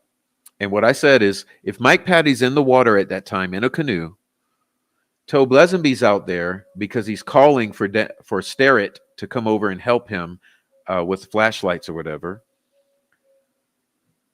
then why, if there's horror screams that occur and they're called in to dispatch, why does Mike Patty not go right to the screams? Or why does Tobe Lesenby not deal with the screams?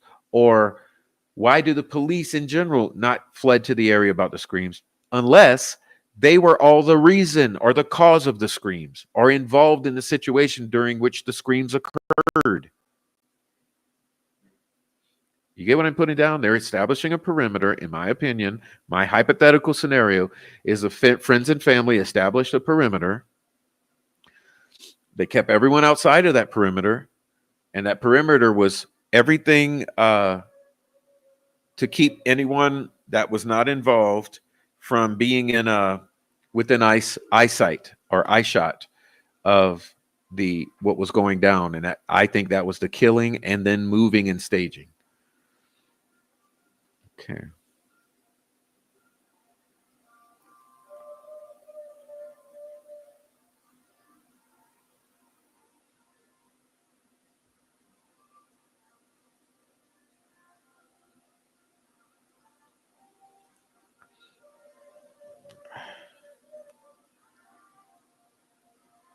I've thought they were killed at home for a long time. Maybe that's what happened all along. Maybe at least one of them.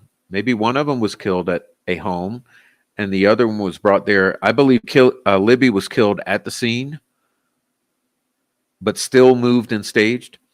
But I believe Abby was already dead and was brought to the scene. That's my personal theory or opinion of the crime, is that Abby's already dead. She's placed there and then she's cut. And I think that Libby is brought there and then killed there. Thank you, Adrian. Welcome. Yeah, please hit the thumbs up, please. All right. What's up, Tammy? Celebrite used to make UFED devices that use the 3.5 millimeter auxiliary jack. Perfect. There you go. Now we understand. Now we understand it.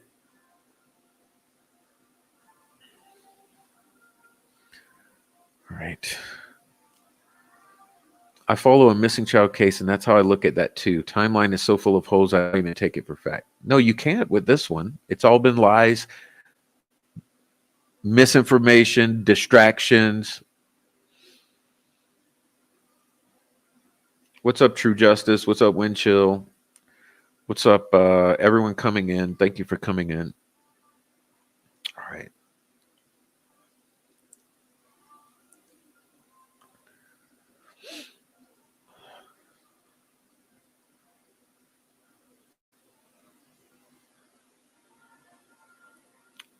Oh, what's up, Annie? Annie says, hola from San Felipe, Baja. Welcome, Annie. Mucho gusto, Annie. Okay. Nobody's been cleared. Nobody. Remember, law enforcement could have done a lot of people a favor 7 years ago, 6 years ago, 5, 4, 3, 2, 1, and even this month. Law enforcement could have done a whole lot of people a favor in clearing certain people close to the case. What did they choose to say instead? We haven't cleared anybody.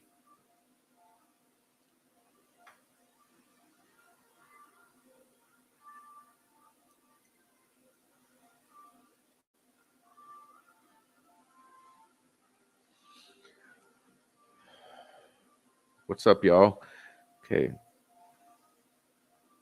So far, the only ones that are having been caught changing and altering their stories are the family, law enforcement, and the state. And that's what I'm saying.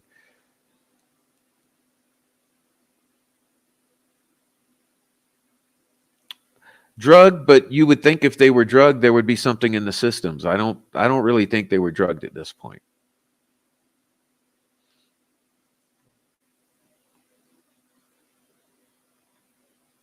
All right.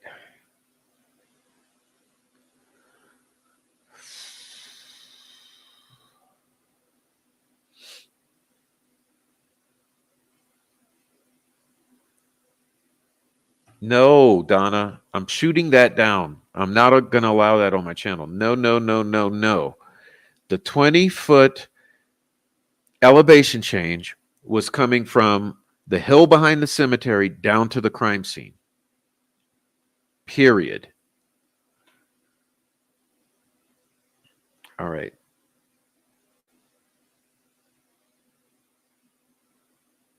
Yes, that's accurate, Dante. 200 pounds.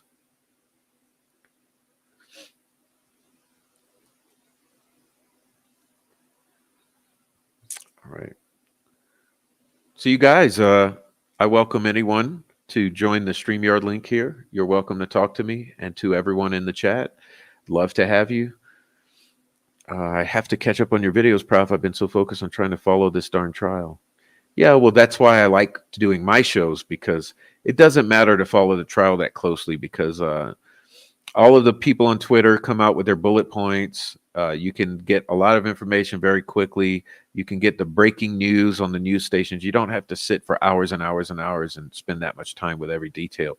But there's not many places you're going to get the discussion we have here and in this chat.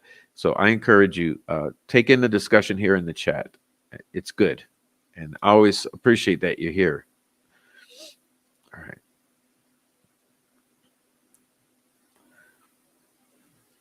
No, it's possible the girls were drugged. I don't know, though.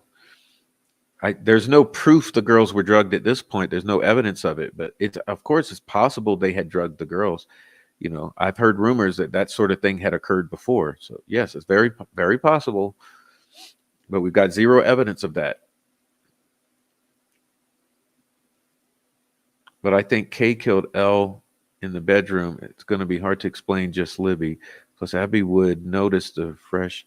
No, no, there's no way. Libby was killed at the crime scene. That's definitive. It's definitive. Why? Because she's shown walking around in her own blood at the crime scene. She's lost a large amount of blood. Is there right there at the crime scene? You know, she's totally nude right there at the crime scene. She's slaughtered, butchered right there at the crime scene. Now, Abby, whole different story. Whole different story. Plus, Abby's much lighter, half the weight. Abby could have easily been killed somewhere else, brought there, dumped there, and then cut surgically and bled a little, like it appears. She has no evidence of walking around the crime scene, no evidence of being alive at the crime scene, in my opinion. Redressed, but not in the clothes she was in. Right. That's what I'm getting at.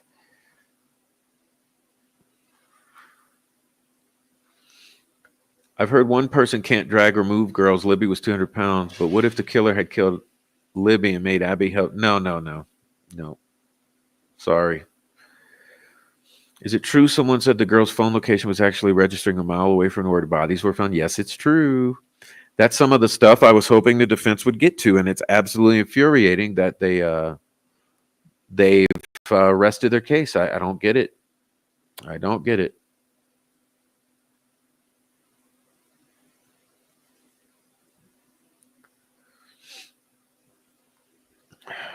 Connie says, then they put the sticks on there to frame Brad and the other Odinists copying their runes on Facebook. It was the same rune. Brad Holder isn't that stupid. Well, probably is.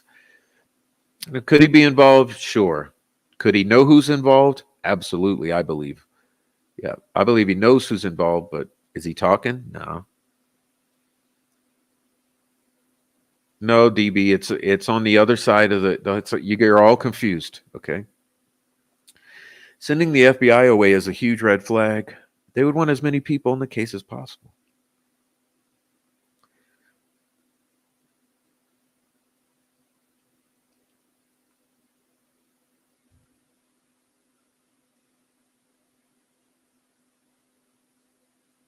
Oh, there you go. Carbon dioxide stunning chamber in the U.S. meatpacking plants. Look them up.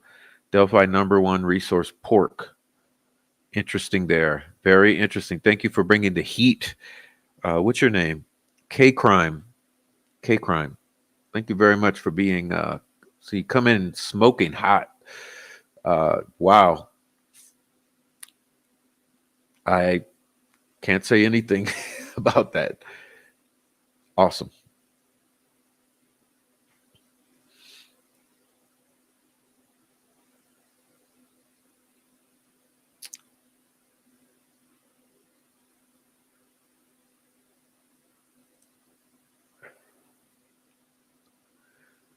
Well, what if they never were on the trail or if someone else had Libby's phone? Exactly. Just like I've said multiple times, just because the phone is making these motions does not mean the victims were.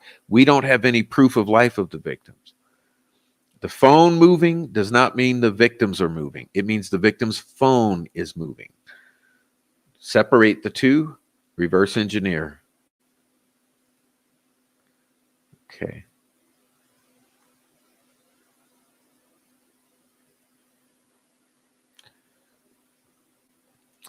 Importance of clothes. Oh yeah, over explaining the sweaters. It's been covered ad nauseum. Beautiful man, Anthony Schatz. Beauty was being catfished.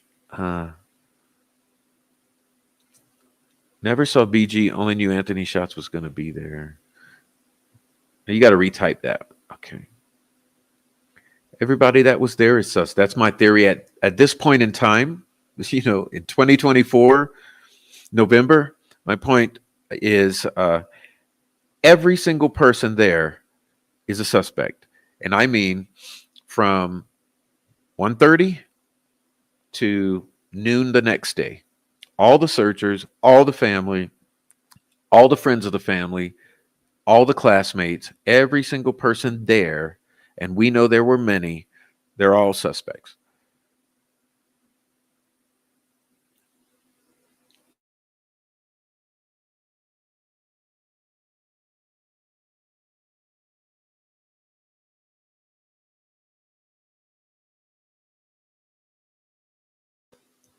Okay.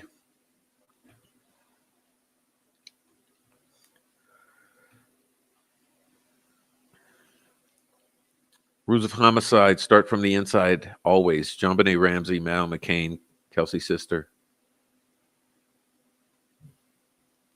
Has the prosecution or defense covered any family member's alibi or shown any proof of alibi in trial? Nope. It's all been a kangaroo court.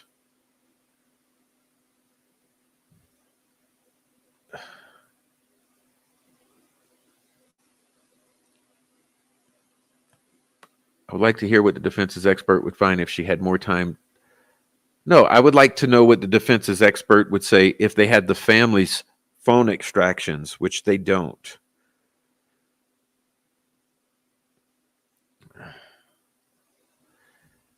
I am so sick of people who ask questions of the families being involved, being shamed. Of course, because it's been an agenda for 7 years. I just had Gray Hughes come and threaten that I was going to be lawsuits. Be ready for lawsuits, says Gray Hughes. Fuck out of here. Abby redressed and washed because she would be moved where she could be seen.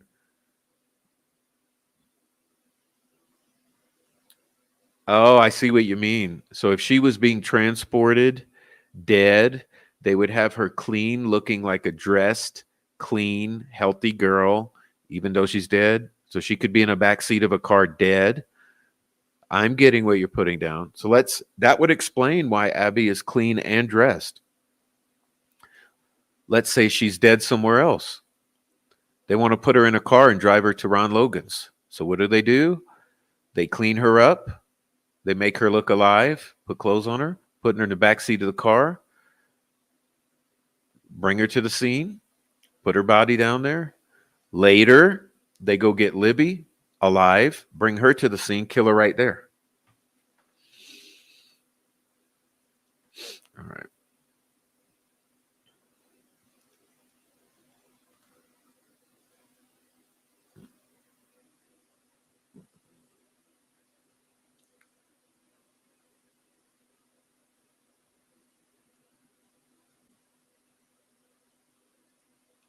In my opinion, leaving family out of investigations was one of the first cover-ups. Well, it makes you think they've covered up since day one. Just think about it. They have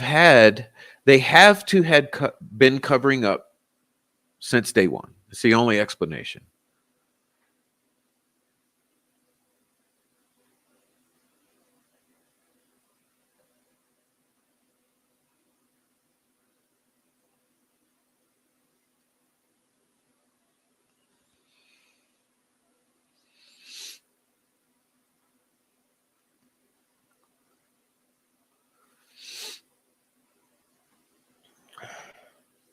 Prav, could you please explain the timeline of the plugging and unplugging of the aux cord? Yes, I want to pull up some slides for that. So give me a moment on that. Thank you for asking, Adrian.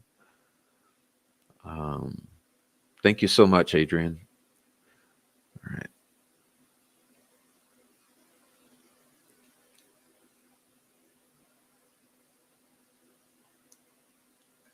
Yes, and that I know about that, Quantum Brain, and that could have been what happened when they were dragging her body, moving her body. Remember, I said she was killed there.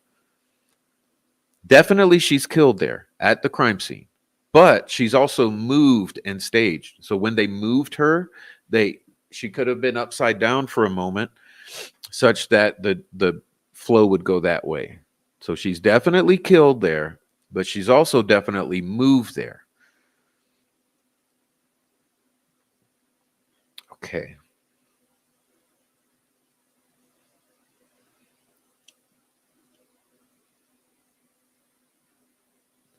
All right. Thank you, everyone, for hitting the like. Please hit the like and all that stuff.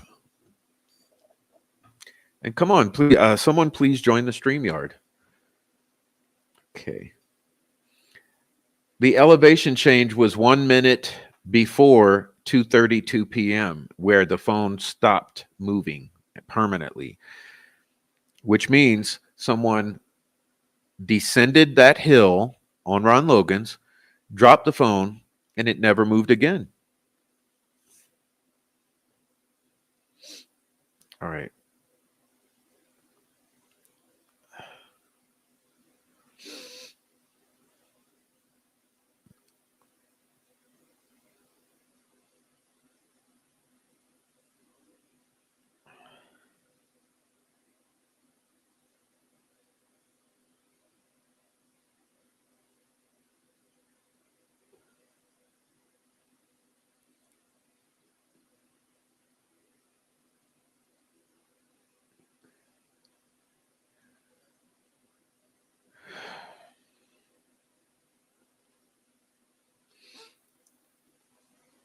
Good morning. I don't understand the family suppression of truth, not seeing beyond bananas and a patsy.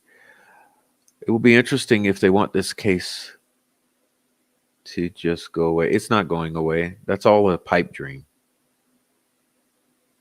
Would they tell us if they were drugged? Probably not. No. Would they tell us if one of the girls was pregnant? No. Would they tell if one of the girls was drugged? No. Would they tell us if they were banana pancakes or not? No.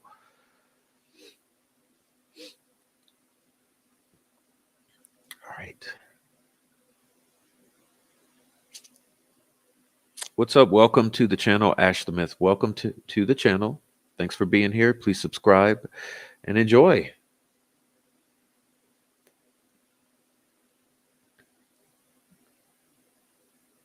All right. We have zero evidence of anything. If we went by evidence, you would think nothing happened that day. Well, not according to me and my friends.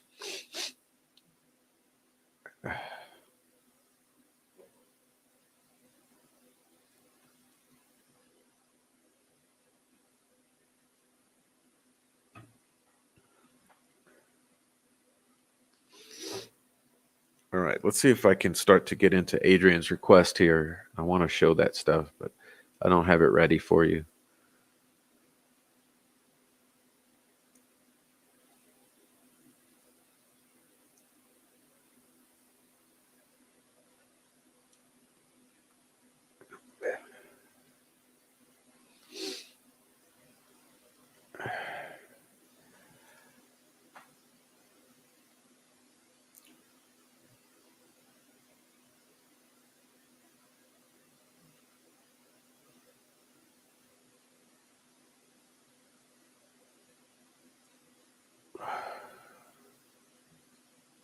True, Bezo.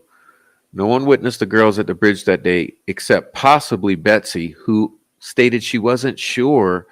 Maybe she saw who could have been the girls, who she believed might have been the girls.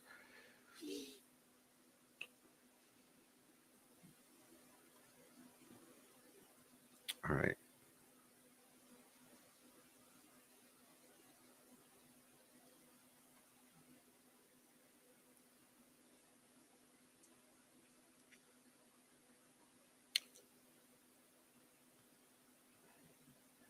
They've known since February 13th, 2017 what happened. Absolutely. Absolutely.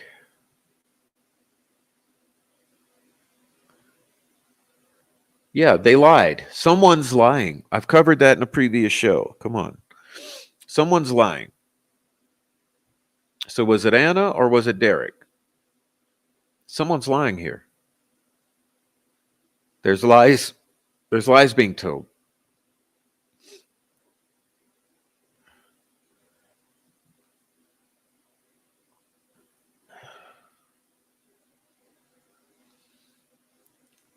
All right.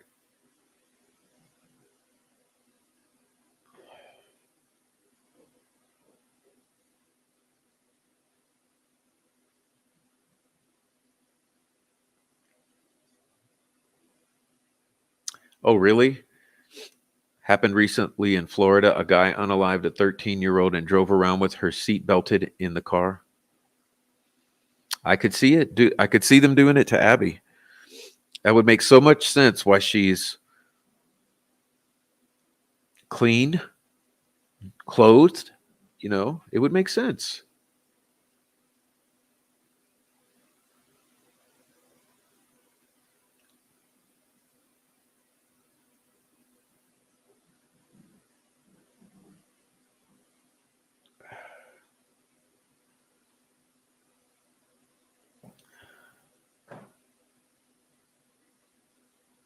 As soon as Betsy Blair said beautiful boy, all right, she's a trolling.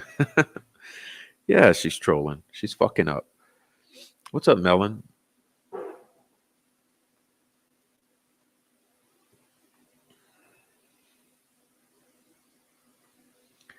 I'm wondering if the boys club out of Lafayette had a hand in the kidnapping. Kokomo crew.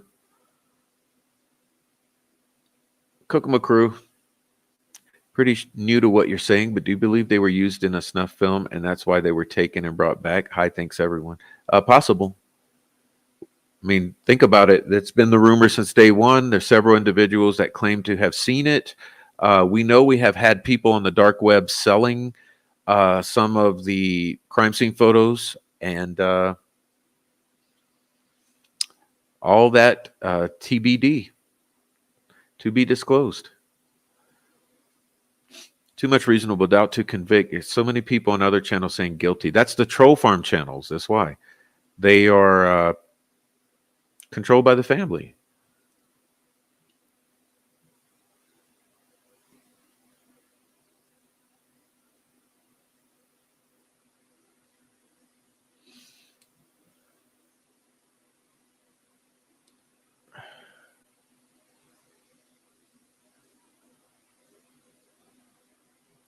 Did you ever hear a rumor way back about Bridge Guy supposedly claiming to be a cop on the video? Of course. That was one of the early rumors, but think about this. It's all bullshit. That Bridge Guy was a total fabrication. So you can't look at it and say it's a fireman or anything else. It's all, forget, like I told you, wipe the slate, forget Bridge Guy totally, and the sketches. If defense called any of these lying liars to the stand, they have to be treated as friendly witnesses, not hostile. Doesn't that mean no leading? All right. Was Lesenby actually a perp in the beginning? A POI?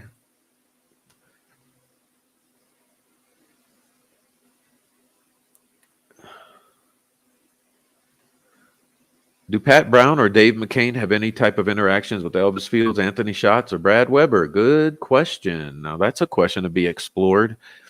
All right. I'm looking at you, investigators. All right. Someone did this, and it ain't Richard Allen. So when is the last time the girls were actually seen alive? Well, we know when were they last at school? We can start there. When were they last at school? Okay, who do we trust next in line? When were the girls last seen? What is their last proof of life that's not the family telling us?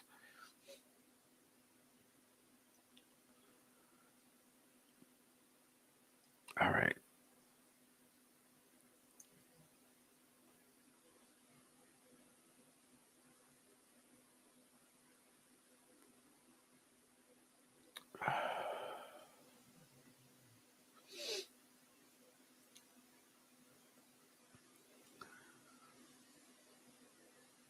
All right. So give me a moment, please.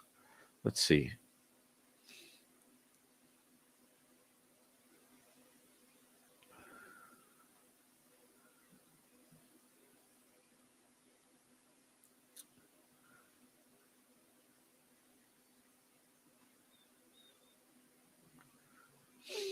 I remember the radio call for rope. So do I. You can see them using rope in the helicopter footage of the searchers in the water. I don't know. So Kelsey was talking to Anthony Schatz through the sister's phone or accounts, and was there maybe to lure them or someone or Kelsey. Well, remember the whole rumor back in the day when Becky Patty said they were supposed to meet someone that day. Remember that? They wanted us to forget that. They want that to go away too. They were supposed to meet someone that day. Were they? That was she talking about Bree Wilbur, or was she talking about some guy, some boy? Okay.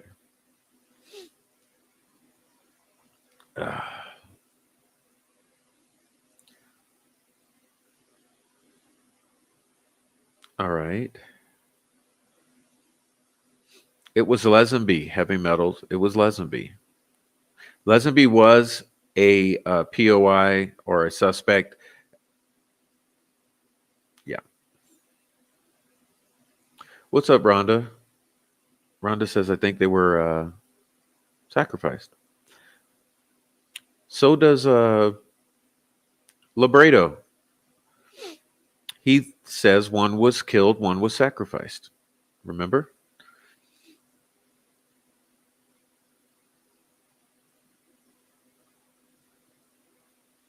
Well, Prof, thank you for that answer. The film thing has always bothered me only because I know how profitable it is.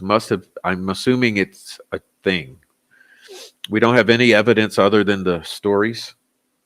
Tell you what there is evidence of, though. There was a Roblox film made of a sort of family narrative of the murder situation scenario on Roblox, acted out by several individuals behind the game controls. That really happened.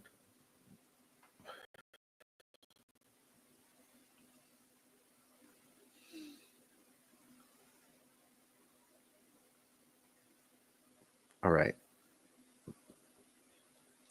Augie says, thanks, Prof. I try to stay open-minded and watch a lot of YouTubers. I can say you provide the receipts and are proving to be the most accurate. Well, thank you. It's quite an honor to hear you say that. Thank you, Augie.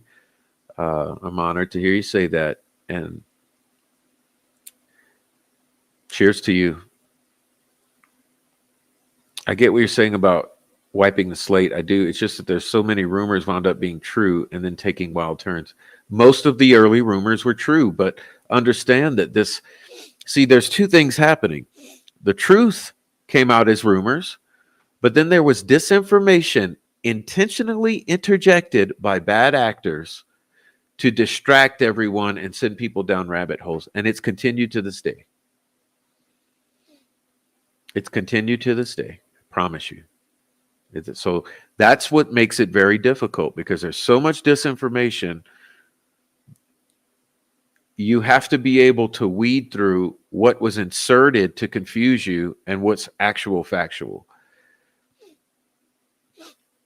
Anthony Schatz. Betsy was also catfished by him. She was there to meet him also. Reason she went there twice, she never saw BG. I don't know. I don't know if that's true or not. So the phone was pinging a mile from there, and the jail is a mile and a half. We know who went to jail from the trails to wait, where she admits to deleting things from the account. True. Well, but there's more that will come, okay? I'm not ready to talk about it. Doug Carter and Kelsey, and no, more so than Doug and Kelsey, Gray Hughes and Kelsey have an extremely creepy relationship. Okay. I'm glad you brought up Shelby Hicks. Here's a question. Shelby Duncan, Shelby Hicks. You guys noticed a little anomaly with the Cheyenne testimony? I'll let you mention it in the chat.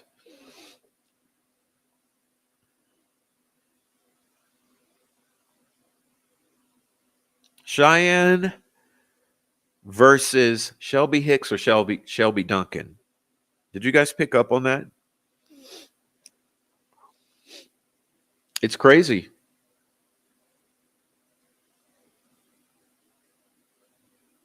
So what is it? Is it Shelby Hicks or Shelby Duncan? Was Cheyenne lying about which Shelby it was? It's some buffoonery going on with the Shelbys. I don't know if you guys have picked up on that yet, but we'll be getting into it. I wasn't really ready to show you on the screen yet, but there's some Shelby what's the word? Bamboozling. There's some Cheyenne and Shelby bamboozling going on, I think. All right.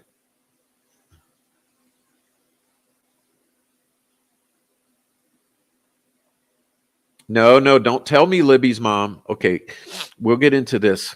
I'm not trying to be rude here. Okay, but we put out fires when they occur. This is a fire. Am I Luhu? Libby's mom talked to her that morning. No, she didn't. No, she didn't. No, no, no, no, no, no, no.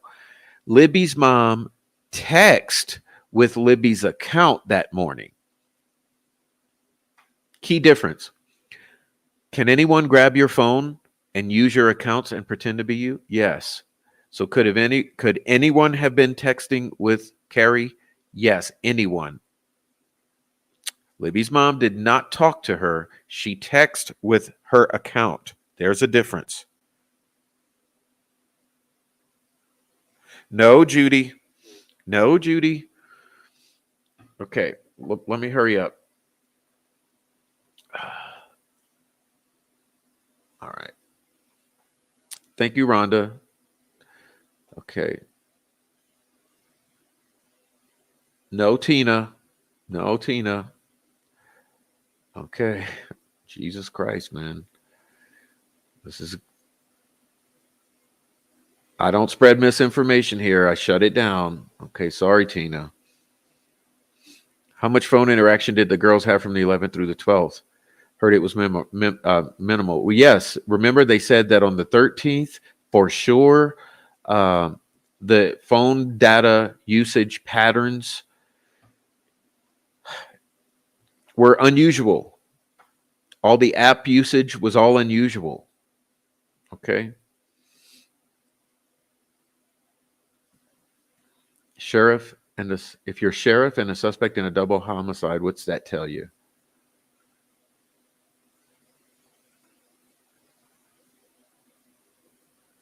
Okay.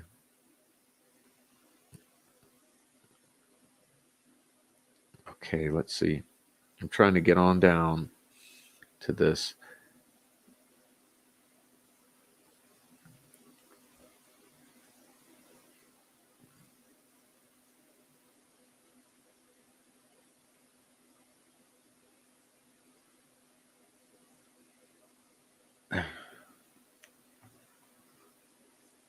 Even this morning, the amount of whataboutism is insane. It's called the troll farm gaslight. They're still trying to think of a way to bend the phone ox bombshell to fit their narrative they've been paid to push. It's called the troll farm bombshell gaslight. Thanks, Prof. The incline of the phone as Rick Allen sleep next to his wife, Mike Patty. What? No clue where he is. Okay. All right, guys, let's see. Jeez, it's taking way too long to catch up to where I want to go to Judy. Thank you, Swamp Side. Okay, yeah, we're going to get to Cheyenne too. Just give me a moment. Give me a moment because I do want to get about that. Is Cheyenne lying about which Cheyenne she is? Yeah, because there's two Shelbys, two Cheyennes. There's two of everything, two Bridges. Okay, there we go. Judy, let's hit this one, okay, because I got receipts. Now, listen. It's not going to be the easiest. I'll read it for you. Okay.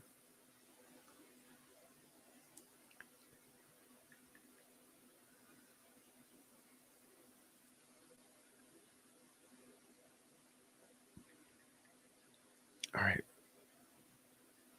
Let's take a look. Cheyenne said in 2023, law enforcement turned up at her house with a photo of her friend Shelby Duncan. Remember? It was always said that Shelby Duncan was with Cheyenne. Shelby Hicks was with Daniel Pearson. Remember? She said, no, it's Shelby Duncan. Then she was asked again, is this Shelby Hicks? She said, no, it's Shelby Duncan. She said, when law enforcement were leaving, they asked again, is this Shelby Hicks? She repeated, no, it's Shelby Duncan for the third time. Shelby Hicks is someone Cheyenne alleges she passed on the way to the bridge with Daniel Pearson. Okay. But check this one out. The defense called its first witness, says Max Lewis, Cheyenne Mill. Okay. Cheyenne Mill. So this was October 31st. So check this out.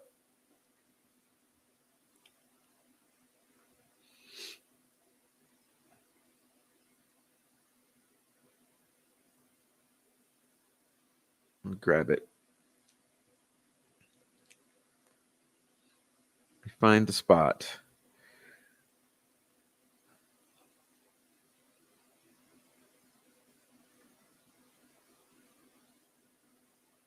Oh, geez. Okay. I got to type in Shelby. It's,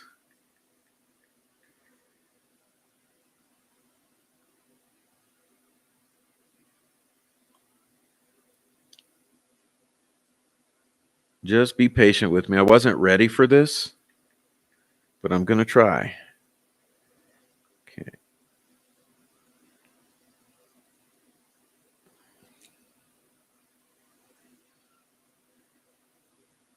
Jeez. We'll get it.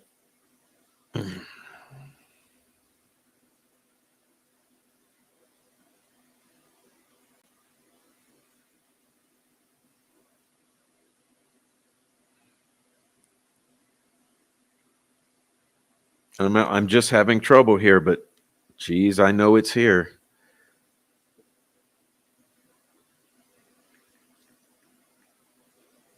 Okay.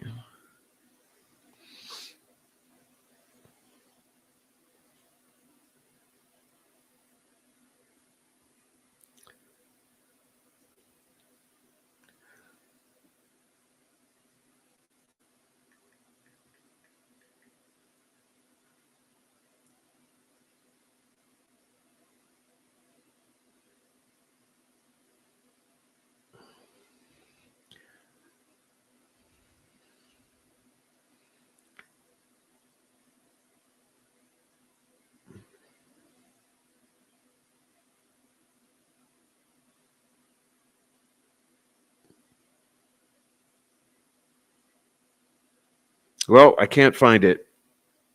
Gee Willikers. I cannot find it. I'll have to catch back up with that one because, oh man, where is it?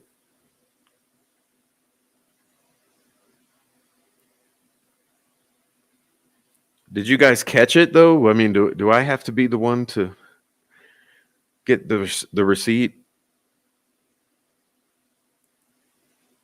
So I'm having trouble finding it. But Shelby Hicks versus Shelby Duncan was an anomaly, and I'm just not finding it.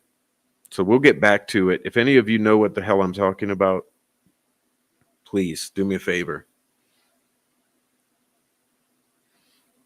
I'm not talking about all the rumors, who got there, when, where, with who. I'm talking about what just happened in court, okay?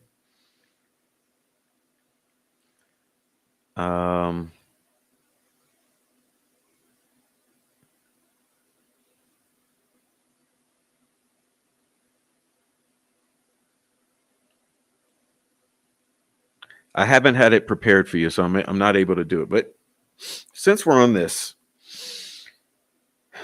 let me go ahead and get this for you. Okay. Let's get this one.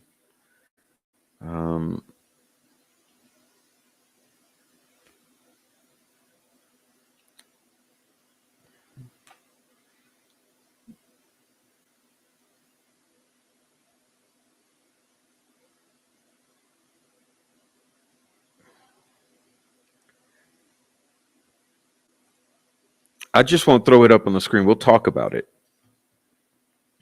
Okay, so listen. Remember the geofencing evidence, okay? Let's get into this.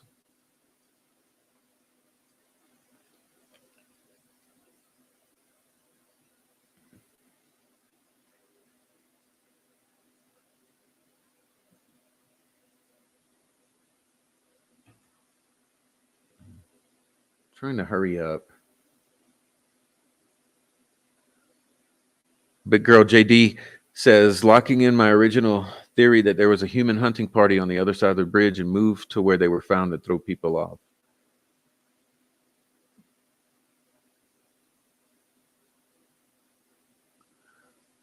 One simple fact that can't be disputed is Kelsey had all of Libby's passwords and iCloud access. Okay, sorry, but my teenager would not let all of her brothers and sister have that info.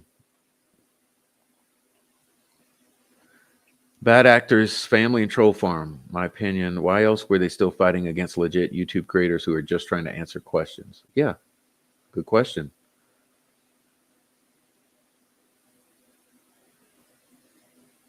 All right.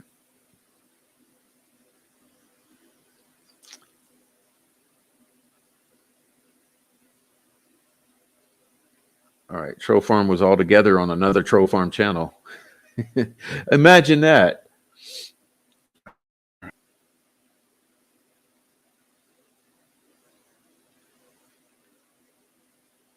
No, absolutely, Connie. We already know that. Of course, we know that. Does anybody know if there are underground tunnels? No, they're not.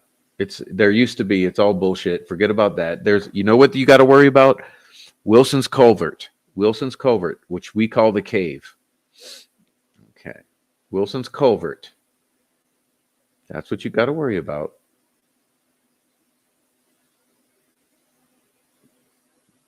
I was looking for something about Shelby Hicks versus Duncan and all the bullshit stories and the Cheyenne's testimony, but I can't find it. I'm not going to waste your time digging for it. But I will be doing it, and you're going to see once I dig it up when I'm not on a live, I'll post it, and you'll see what I'm talking about. It's crazy shit. There's been more crazy shit we haven't even talked about, but let's talk about this now. At this moment, I want to talk about the geofencing and the recent disclosures from the former FBI about the headphone jack. Okay, that's what we're going to talk about right now. So, pay attention here. And of course, I could put this on the screen for you. Let me do it this way. I'll put it on the screen for you. Let's see. Print.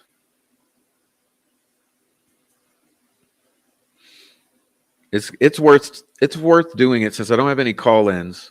I would love for someone to call in though. Come on, guys. It's a call-in show. Open lines. But let's see. We'll do that one. We'll do the next important one, which is this one.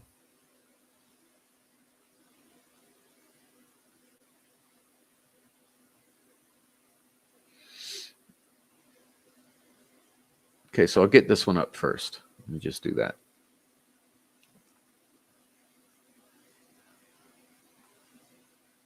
This is what we do here.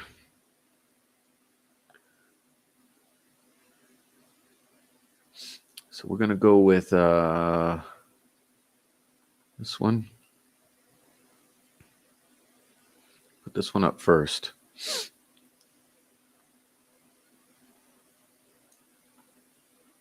All right. There you go. So first one. Check that one out. And I'll get the second one pulled up.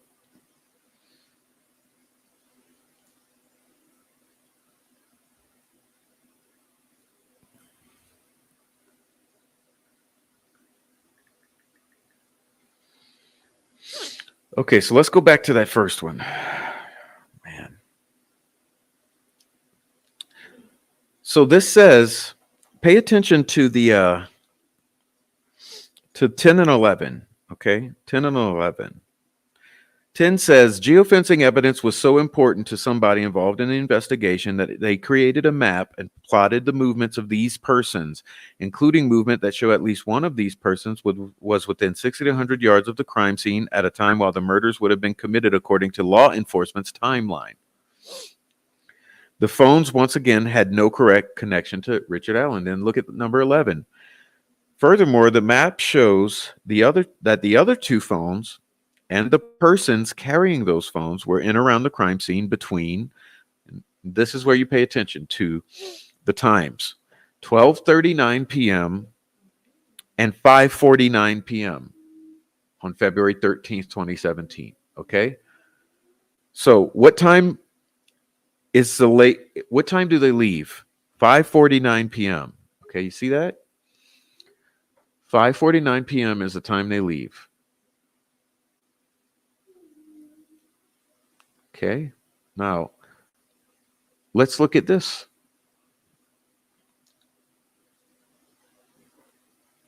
5:49 p.m. All right. Someone leaves. Now check this out.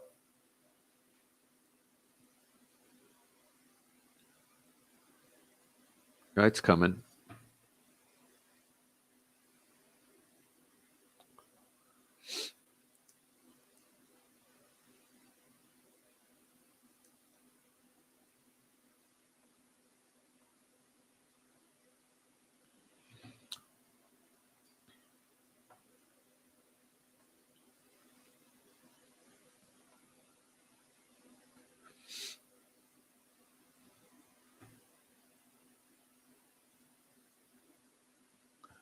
Oh, come on, dude.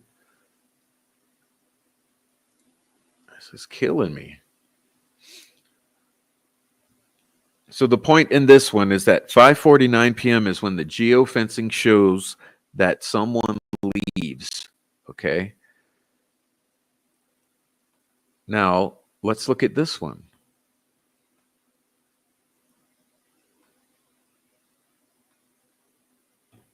This one says,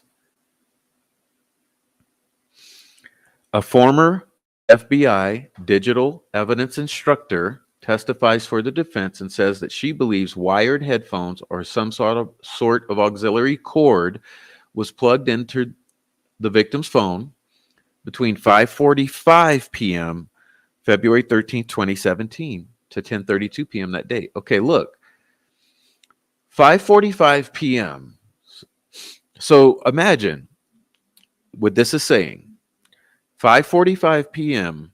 This former FBI digital evidence instructor is saying at 5:45 p.m. someone plugs in a cord. Okay, auxiliary cord or headphones are plugged in. Something is plugged into the phone at 5:45 p.m. And again, look at this one.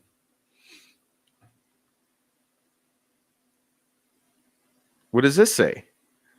5:49 p.m. phone, someone leaves the geofencing. So 5, 6, 7, 8, 9, 4 minutes. 4 minutes. You get it? So 5:40, go back to this one.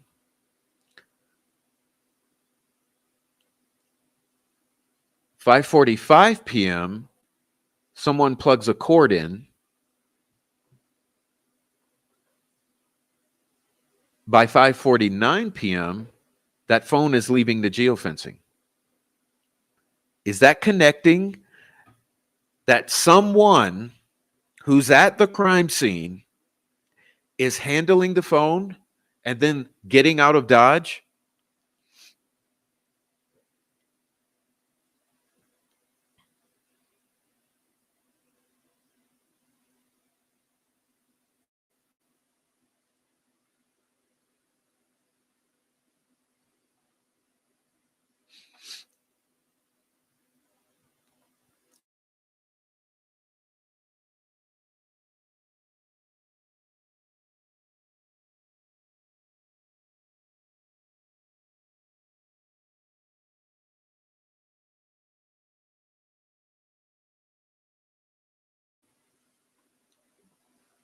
Okay, so I just want to be clear. Sorry. Let's remove this. But let me show you one more time because I want you to be very clear in what I'm saying. 5:49 p.m. on the 13th. No, I'm sorry, 5:45 p.m. on the 13th. Someone plugs in an auxiliary jack or a headphone.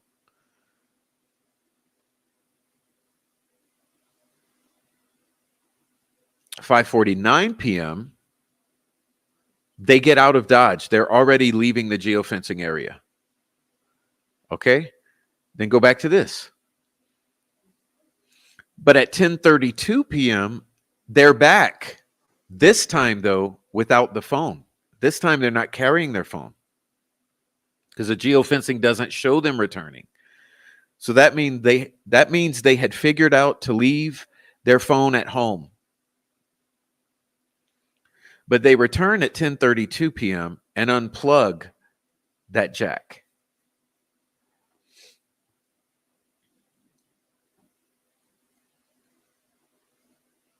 So hopefully you see what I am saying there and that it's not made up, okay? Like how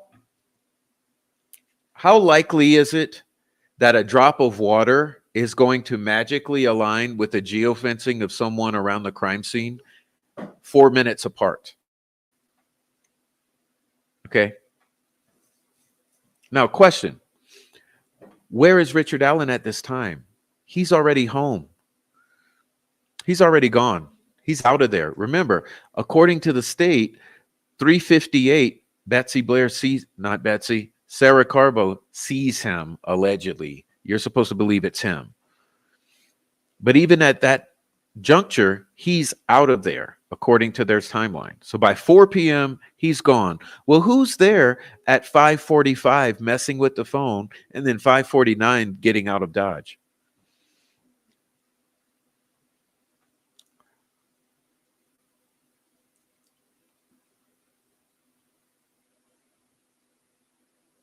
I don't know. I do not know. Listen, please do me a favor. Hit the like, support the channel, leave a Cash App, a Super Chat. We have Buy Me a Coffee, PayPal, various support pathways. We have all of that stuff. Please support the channel. Please subscribe to both this channel and the other channel. And give me a moment. I have to do a pause for a worthy cause. So give me a moment. I'll put on the video of Doug Carter one more time for you to check it out again. And I'll take a quick pause for a worthy cause. So please give me a 5-minute break or less to be able to go and get some more water and take a pause. So please hold on a second. I'll be right back.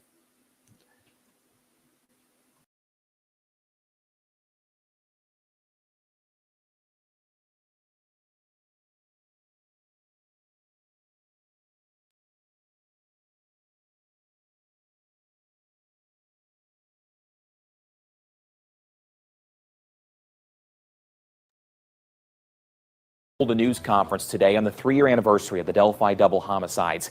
That's different from the previous 2 years. So where is the investigation now? And is this a cold case? We took those questions directly to the state's top cop. But we're still as energized now as we were the day after. No one questions Indiana State Police Superintendent Doug Carter's passion to solve the Delphi double homicide case. Every time he talks about it, you can see it in his eyes. It's easy to throw around the cold case idea. Nah, we're not even close to that. 3 years after the homicides, police are continuing to keep what they know close. We asked, but Carter couldn't answer. What we know is what we know, and we're not ready to talk about that yet. How close are you right now to getting this solved? One piece away. One piece away. Eventually somebody's going to do the right thing. Might be the killer himself. Might be somebody that knows who he is. 2 investigators still work full-time on the case from the Delphi City building. The ISP Laboratory Division, Intelligence Team, and Fusion Center are still combing through the now 50,000 tips. When we're done with all we have, we start over. Again, I think I got 18 tips yesterday. Just me, here at my desk. It's easy to be our own detectives and criticize the actual ones, but Carter says they accept that pressure. And I'm so proud of them. I'm so proud of them. We can't talk about what we think. Everybody else can. Or what they believe happened. We can't. There's been some criticism of me, and I'm willing to take that.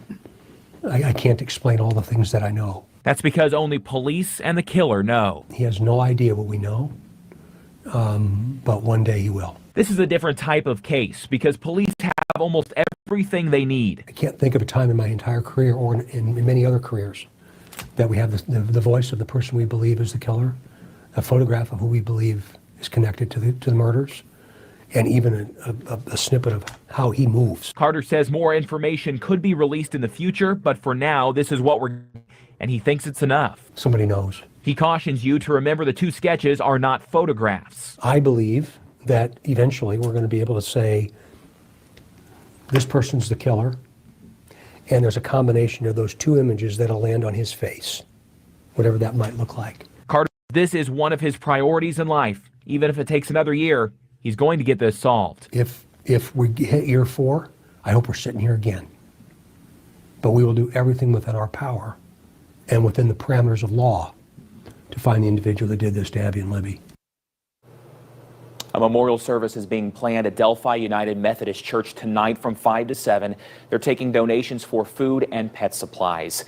And if you know anything in the killings of Abigail Williams and Liberty German, send your tip in. Call 844-459-5786 or email Abby and Libby tip at cacoshrf.com with any information.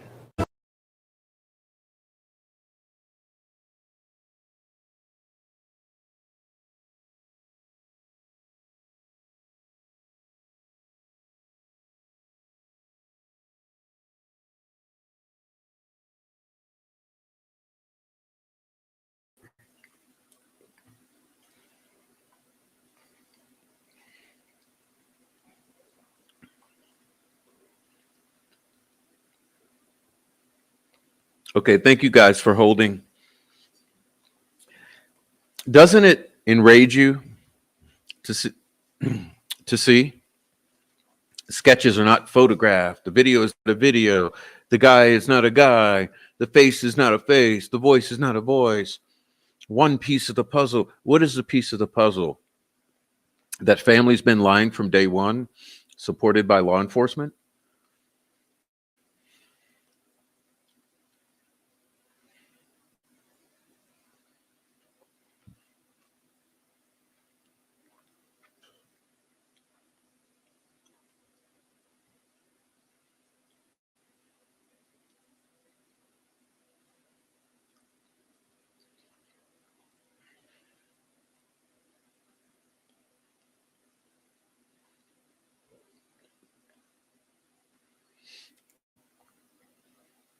Thank you so much for the comments there.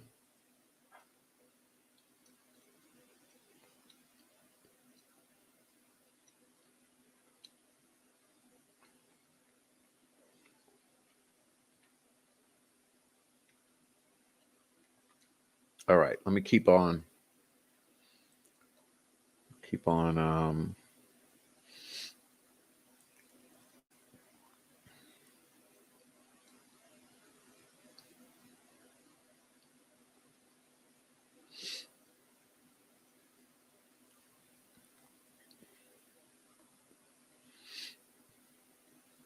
Carter really downplayed his involvement in the investigation on the stand, but he was the face of the ISP for this whole investigation. One day you'll know what we know. Yeah. What we know is what we know.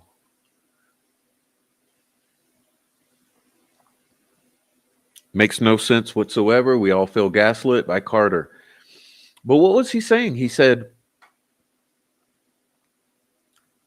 you get to talk about what you think. Well, I think we will, Carter. Remember, we haven't cleared anybody. You get to talk about what you think.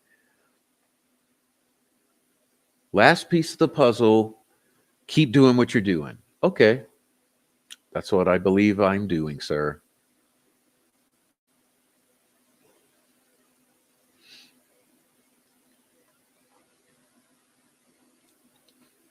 He said people could say what they think, but Mr. Carter can't say. It might damage the case.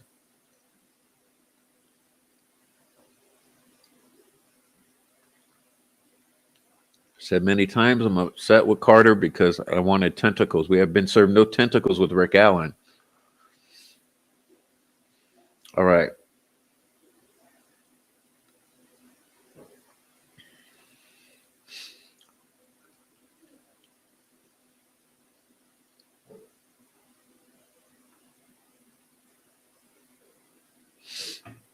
All right, guys. So let me see if I can do a little check, because I certainly wasn't finished with all of this.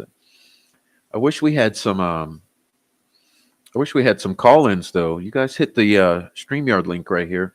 Come join me. You can not use your face if you don't want to.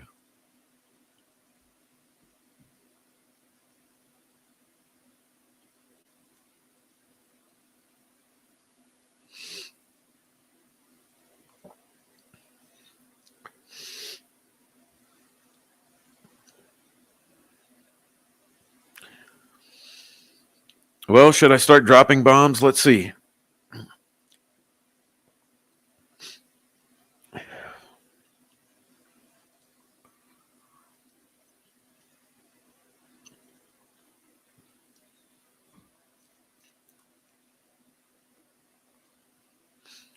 I think what I'll do,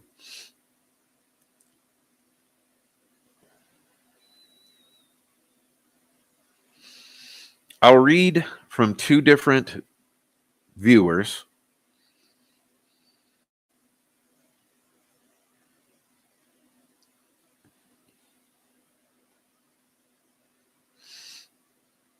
And what's this other thing I wanted to cover?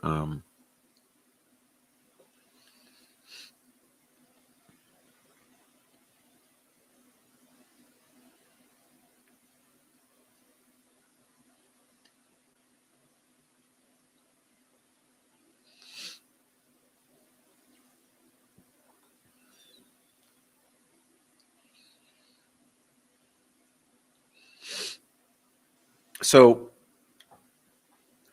anyway, the last thing on the elevation drop. So we know there's a 20-foot drop a minute prior to 2:32 p.m.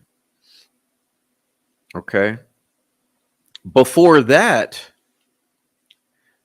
there's 50 meters of travel, and in addition, 414 meters. And as I mentioned, I have Apophis put together a video called Shadowman Delphi Outlier, The Pitfall. I recommend everyone go look at that for the most likely scenario with dropping the phone according to this data, okay? So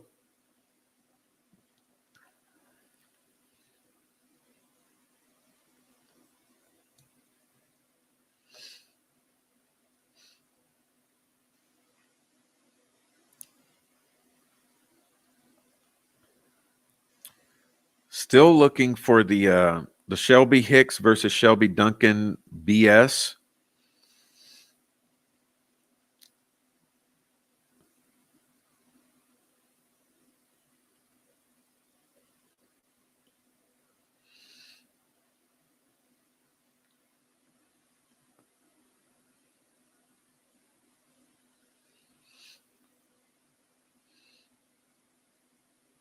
And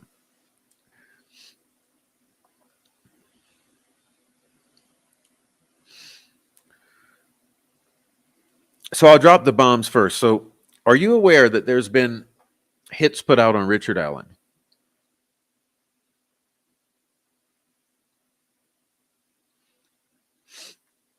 Yes, I'm serious. Okay.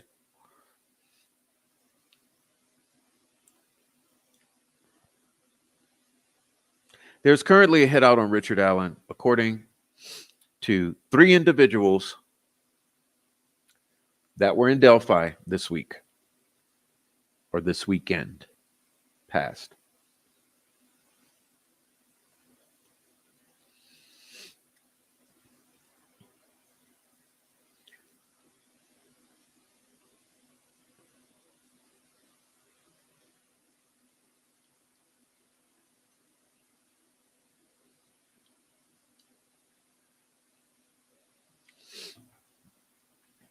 So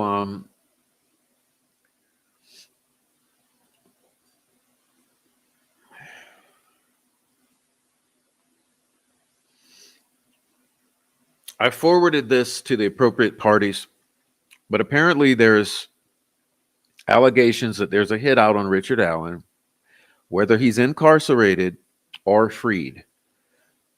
If he's incarcerated, the word is that it's the Dirty White Boys gang-related hit that's been put out on him. If he's freed, it'd be the same contingent, but outside. Anyone interested in that? Give me a call. I'll give you the receipts. I'll tell you the individuals involved. Appropriate parties have been noticed. Um,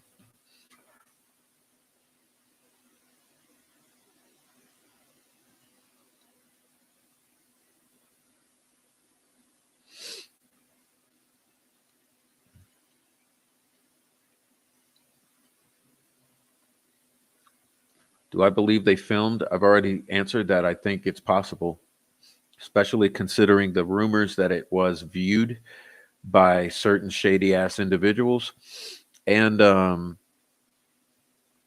fact that we know crime scene photos and that sort of thing were being uh, sold on the dark web. There's been proof of that.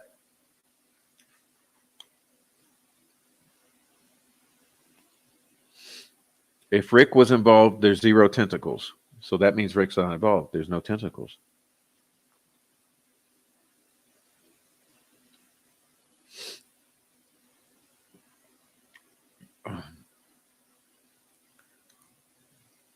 Yes, Christina.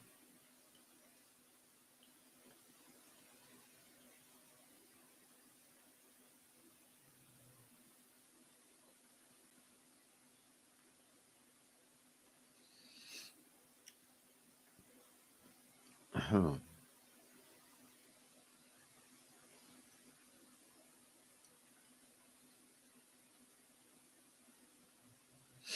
Thank you guys for being here. All right, let me read this for you. What about this DNA found on Abby's sweatshirt that was contaminated by ISP?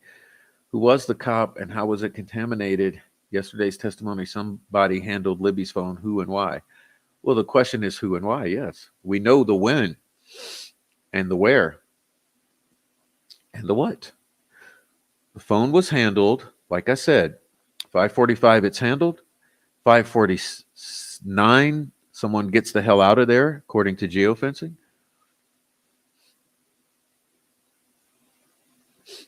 Thank you, Shelley. Thank you very much. All right. They railroaded Rick because he doesn't lead back to actual perpetrators, but maybe he does. All right. Please call in, or I mean, click the link and talk to us.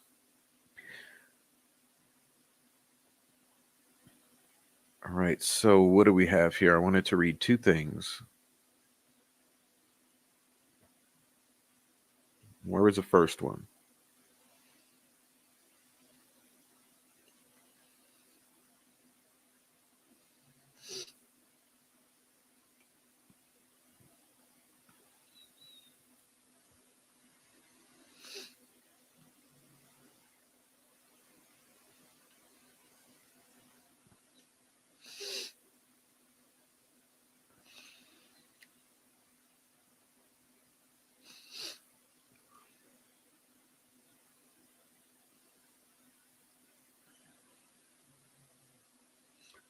Thank you, Valencia.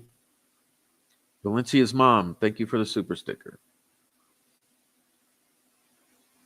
Sure, there's a link. Heavy Metal Rehab. Oh, you're in the wrong channel. No, I mean, you're in the. I see. I see what you're saying. I forgot to pin it on the backup channel. That's what you're saying.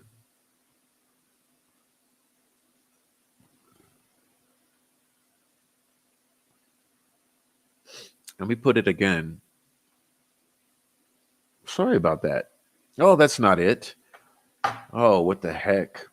Okay, hold on. It's too early in the morning. I haven't had enough coffee. Let's see. Here we go.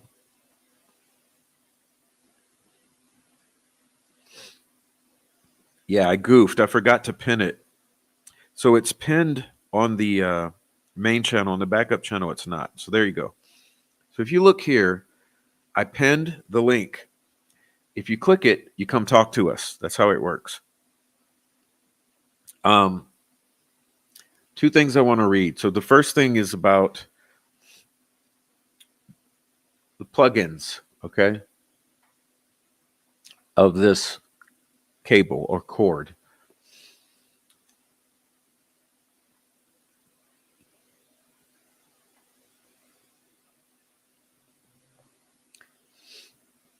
I've always felt like a female was involved somehow, some way from day one. Thank you for your coverage. Thank you. Thank you. Yes, I agree that I've always felt there was at least one female, possibly more.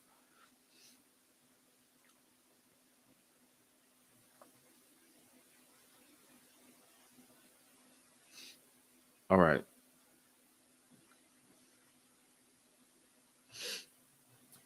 So the data transfer theory. So the scenario is a device was plugged into the aux port to either extract data from the phone or upload data to the phone. This could have been an attempt to gather information, plant evidence, or even remotely control the phone in some way. Specialized devices can use the aux port for data transfer, particularly older models of phones, says this writer. Plausibility. This theory holds some weight, especially if the killer had technical expertise, which we know they did. It aligns with the idea of trying to control the narrative or cover the tracks. Examining this phone's internal logs for any unusual data transfers or changes during that time frame could support this theory and should be done. Consulting with experts in mobile device forensics and data extraction would be crucial to further investigation. All right. So that's the data transfer thing. Now, the second deal is the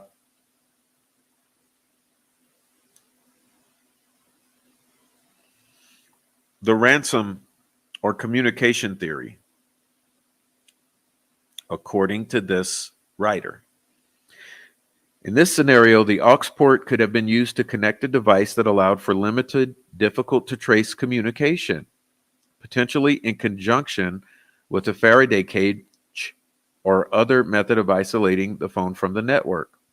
This might have been used to send a ransom demand or instructions without revealing the killer's location, although it's unlikely. A bit more edgy, this theory can't be entirely ruled out. Certain types of communication devices might utilize the aux port for data transmission in specific circumstances. Investigating historical data on uncommon communication devices that may have existed in 2017 is required. It would involve consultation with experts in the field of obscure communication technology. Okay.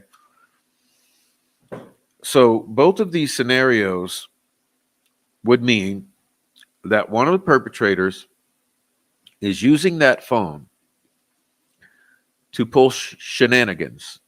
Okay. Whether it be extracting, adding, possibly wiping, reinstalling, uploading, downloading, possible using to communicate, that sort of thing.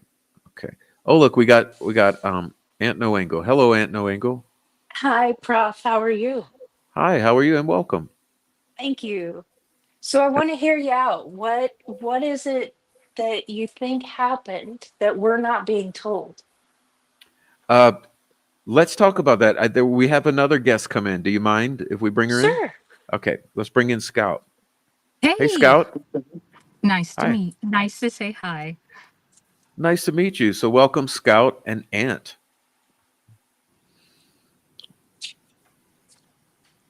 So I listened to you quite a bit, and I absolutely agree with you that this has to do with the Kokomo crew and it has to do with the family. So I 100% agree with you on that. I think you're on the right track. I hope that you might take a look at the Flint Farmer case. It's the trial's coming up in 2025. He's been wrongly accused. I've talked to Hunting Evil True Crime, and he's told me a lot of things, and I can verify it. And he has told me a lot about the Kokomo crew, and it is like you said, it's real. And I do believe Gabe Ellis was a part of this. My opinion, but I 100% agree with you. Thanks. I know it's strange to me that I think people can have the tendency to assume things. For instance, like that I might have come upon suspecting something like this because of Hunting Evil True Crime or because of Rafi, or that we each are bleeding off of each other. But it's actually the other way around. It's interesting to me that it seems like we've all ended up in the same place from different I agree. directions.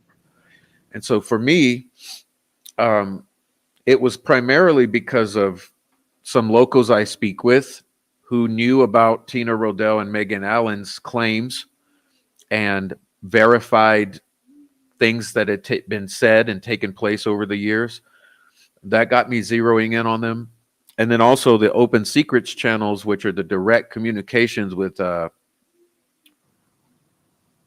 Garrett Kurtz, Chris Mathis, got me looking in that direction. The more I looked, and the more I looked at Cheyenne and some of the others and all the relationships, it started to make sense to me that we're looking at these people and this situation, but possibly at a different timeline, 12 hours or 24 hours prior. I absolutely agree. And I think I saw your video on the magical earrings. And they were in town at that time. And Gabe Ellis, he was there to party. And he was at the bridge that day. Tyler French, Megan Allen. Who was the other person? Tyler French. Keegan Allegedly, Palace. Josh He's- Weaver and I think there was a whole crew. It was an entourage. Greeno. Oh yeah, he's on the list too. All So- these guys. And the funny thing is that Mike seems to agree to some extent, and Rafi as well. And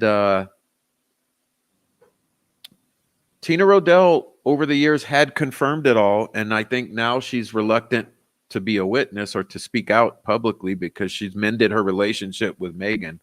But we speak facts here. We don't protect people, because I can't do that and speak truth about Abby and Libby. So I have to choose. Tina Rodell saw Lesenby at the bridge shortly after 2:30. So I believe that. That's what she stated, is that Lesenby was in that meeting, right? And the meeting was cut short. And it shows in the actual minutes of the meeting that at 2:30 the meeting was called off. And like you said, it doesn't make sense for her to need a ride, and she's on the way there, and that's when she decides she needs to call for a ride versus calling for a ride before she goes to the bridge. I'll be honest with you, I think that's all bullshit. I think somebody had her phone. I don't even think they were there that day at that time. I really don't. You mean the victims, Abby and Libby? Yeah. Yeah, me either. I'm starting to doubt it. I'm doubting it. I think somebody else had their phone, and that's why nobody saw them there. The only people that report that they were alive and at the home is the family. Nobody saw them that day. And I've confirmed that, having spoken to someone in Delphi, that nobody saw Libby and Abby that day. Not even Betsy Blair. No one saw them. I agree with you. The night before, that's when they were gone. And everything with the phone, somebody else had the phone. And it's sad. I agree. I'm sad that the defense rested today, because they shouldn't have. I know why they did it, but they shouldn't have. And they hopefully he gets off. If not, I'm very concerned about his well-being, that he stays alive for a possible appeal if there's a mistrial. Because what's going to happen if there's a mistrial? He's going to go right back to Wabash. That's where they're going to put him. I mean, he's not going to stay in Cass County. No, he's there for the trial. And they're just going to go back. And I'm very upset that they knew a lot of what happened and they didn't go for it. And so I'll tell you this, Prof. I came across something in social media, okay? And I do want to relay this to you. I don't want the names to get out on there, but I will send you the information. It's a who's who, okay? It's public. And I will say this, it would shake the earth, including flora. All this stuff with flora, I mean, how I ended up getting interested in Richard Allen was through flora. And with flora, again, like Delphi, they will not, they put trust in the wrong people. They put trust in law enforcement. They put trust in people they shouldn't. And I'm not sure why. Maybe they don't want the bad press. Maybe there's too much meth in the area. All this has to do with is meth. All of it has to do with. I don't know if you knew this, but Brad Holder and Keegan Callis, who was, correct me if I'm wrong, was that her boyfriend?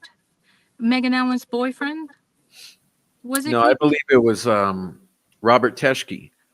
Robert Teschke. Okay, that name isn't there. Okay. So I believe Keegan Callis, and I may have gotten the name wrong, but he did jujitsu in Kokomo with Brad Holder. Oh, I didn't know that. Yeah, he does jujitsu with him. And I'll have to double check the name. Okay. But yeah, absolutely. And this whole thing with the Kokomo crew, I'll send you the list of the who's who, you'd be shocked at the names on it. Shocked, absolutely shocked at the names on it. And yes, I mean, and these people are dealers. All of them are dealers on the list. And like I said, it's a who's who. And that explains flora.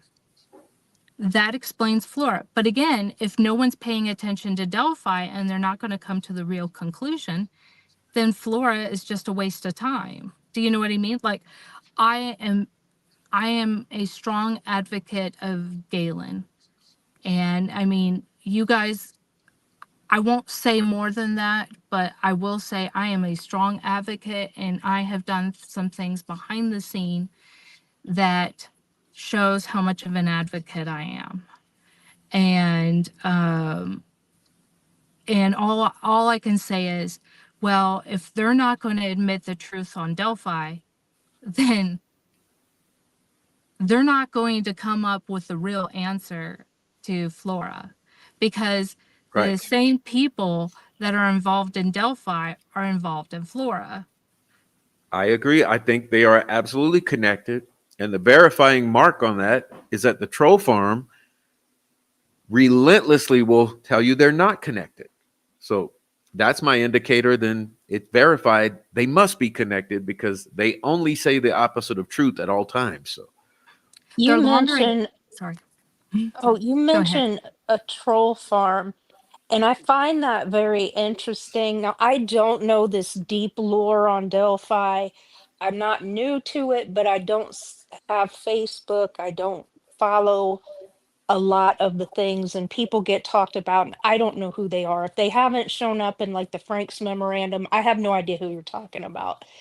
But I noticed that as soon as the prosecution rested, immediately people were planting things in chats that were just absolutely false. And I understand that communication about what happened inside the courtroom is limited, and people have to go to someone who was sitting in there and watch their streams.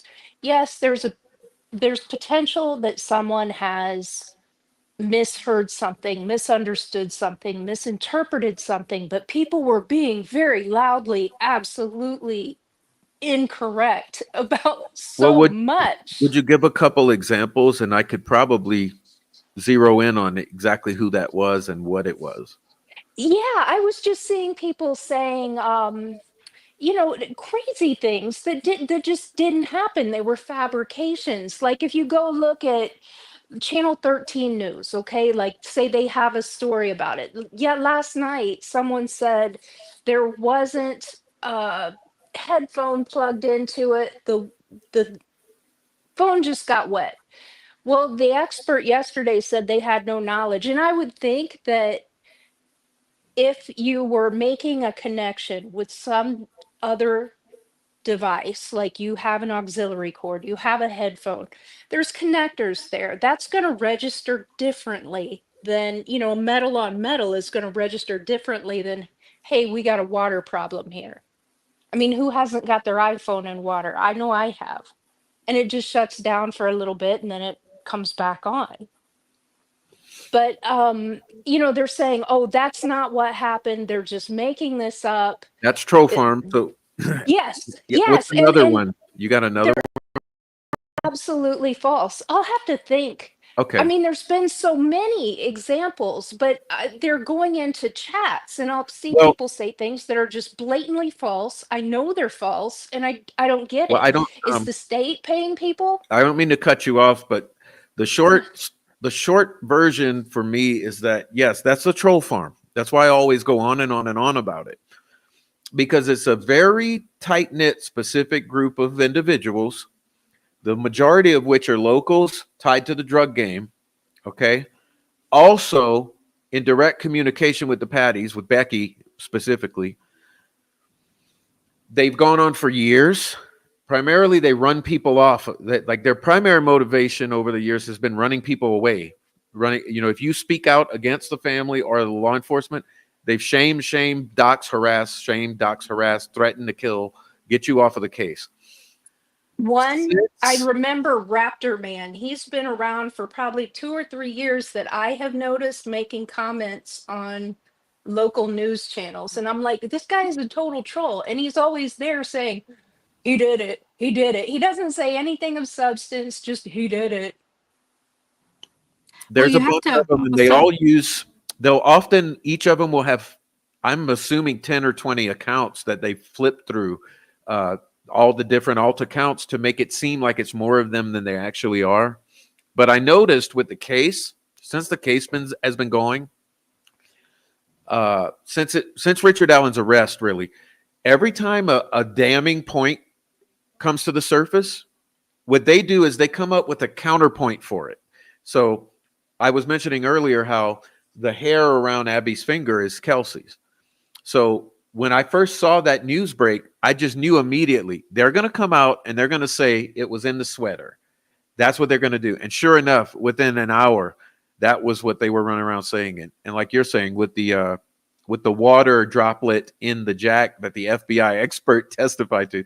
So in every single point, they do that. And that's who I call Troll Farm. And I refer to them that way to kind of make it funny, because this is such a serious thing. I like having things to laugh at like them, but it's really not a funny thing. I'm sorry, No. Scout. Go no, ahead. one of the things with the troll, and in my personal opinion, I think it has to do with meth. That's what I think it has to do with. And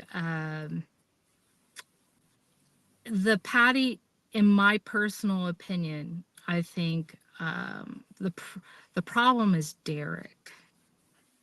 Derek has snitched on a lot of people, and he's made them mad.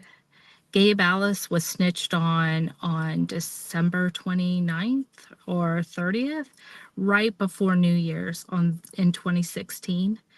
And yeah, I really do. He had snitched on some other people before then, and they took the rap. Well, And even Christy Lynn Martin too, yeah, which was important. Christy Lynn Martin. Oh, did you know she's Abby's godmother? Didn't know that. Yeah, she's Abby's godmother. Yeah. And I mean, that tells you how close certain meth dealers are to the family. Mm-hmm. Josh Lank, he was a tweaker. Mm-hmm. He did meth. I mean, yeah. I'm just saying there's a strong connection to meth. The law enforcement knew the Monon High Bridge was a meth making hub, and they did nothing about it. What was it? Lieutenant Homan, he was head of the drug task force. Yeah, he overlooked all of it. That's what he was head of. He was I don't want to say the director of the meth trade, but I mean, what were they doing? Were they getting kickbacks? I mean, there I has to think be so. I think that's Tobe's involvement is the kickbacks. You know. I mean, they had to have Lesenby and then followed by Liggett. Why? Why do they have to do that? Because um, they had to keep it in house. And I don't know who the next person's going to be, but the main thing is they needed a fall guy. They picked someone who was a nobody, had nothing to do with the meth trade. He wasn't connected to the families anyway. And that's why Richard Allen was picked. So when people say, oh, had a dependent personality like that on his wife, non-aggressive, things like that, they don't just go out and kill two girls. They don't. And so I think the jury might be smart enough to see it. But again, the evidence was there, even excluding another person. There was enough evidence there through the crime scene itself to prove Richard Allen didn't do it besides the phone. Abby was not only bathed, but her hair was restyled. Her hair is actually styled differently at the crime scene than it was in the photo. Her hair Yeah. was blown dry. How do you blow dry someone's hair having crossed the creek, change the hairstyle in the woods? Because you Without never crossed the creek, right? Right. They No. never crossed the creek. They were taken. And at the crime scene, if you look at Libby's blood around her neck, it shows the outline of a scoop neck t-shirt. Mm-hmm. A scoop neck shirt. Well, supposedly she was wearing a crew neck shirt. Oh, and the crew neck shirt doesn't have any blood on it, but yet she's got this outline of a t-shirt. I wish the defense had gone into it, and they decided not to. And That's why I'm upset. had Yeah. they done that, case closed. Richard Allen is free, and they didn't do it. So they didn't take that step, and I believe they needed to, and I think they got what they needed in, what they believe they needed in, sparing. I don't know. This trial was never about Libby and Abby. No, it's not. That's what I was saying earlier. This is just a speed bump on the way to justice for Yeah, Libby and Abby. It's by no means the end of the road here. this wasn't even about Richard Allen. What this was about covering up how law enforcement and other people, including families, were complicit in the deaths of these two girls. That's what it's actually about. Same as Flora 4, same as Flora 4, and same as Flint Farmer. And I'll be honest with you, I hope, and I know it's an uphill battle, but I hope there's some attention paid on Flint Farmer because he comes up to trial in 2025. He is a drug addict, but he didn't kill Karina Clarkin. He didn't kill her. And that I've talked to Hunting Evil, and it absolutely makes sense. And it's the same Kokomo crew. Same Kokomo crew. And I will send you that list of who's who. Don't publish it, but at least you know. The names would surprise you. absolutely surprise you. When I saw that, I said, oh, Jesus. I said, that explains Flora. That explains why Fouts, Diener, all of them are giving 0 jail time or probation for major crimes.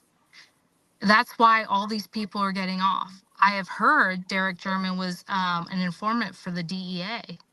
That's what I've heard.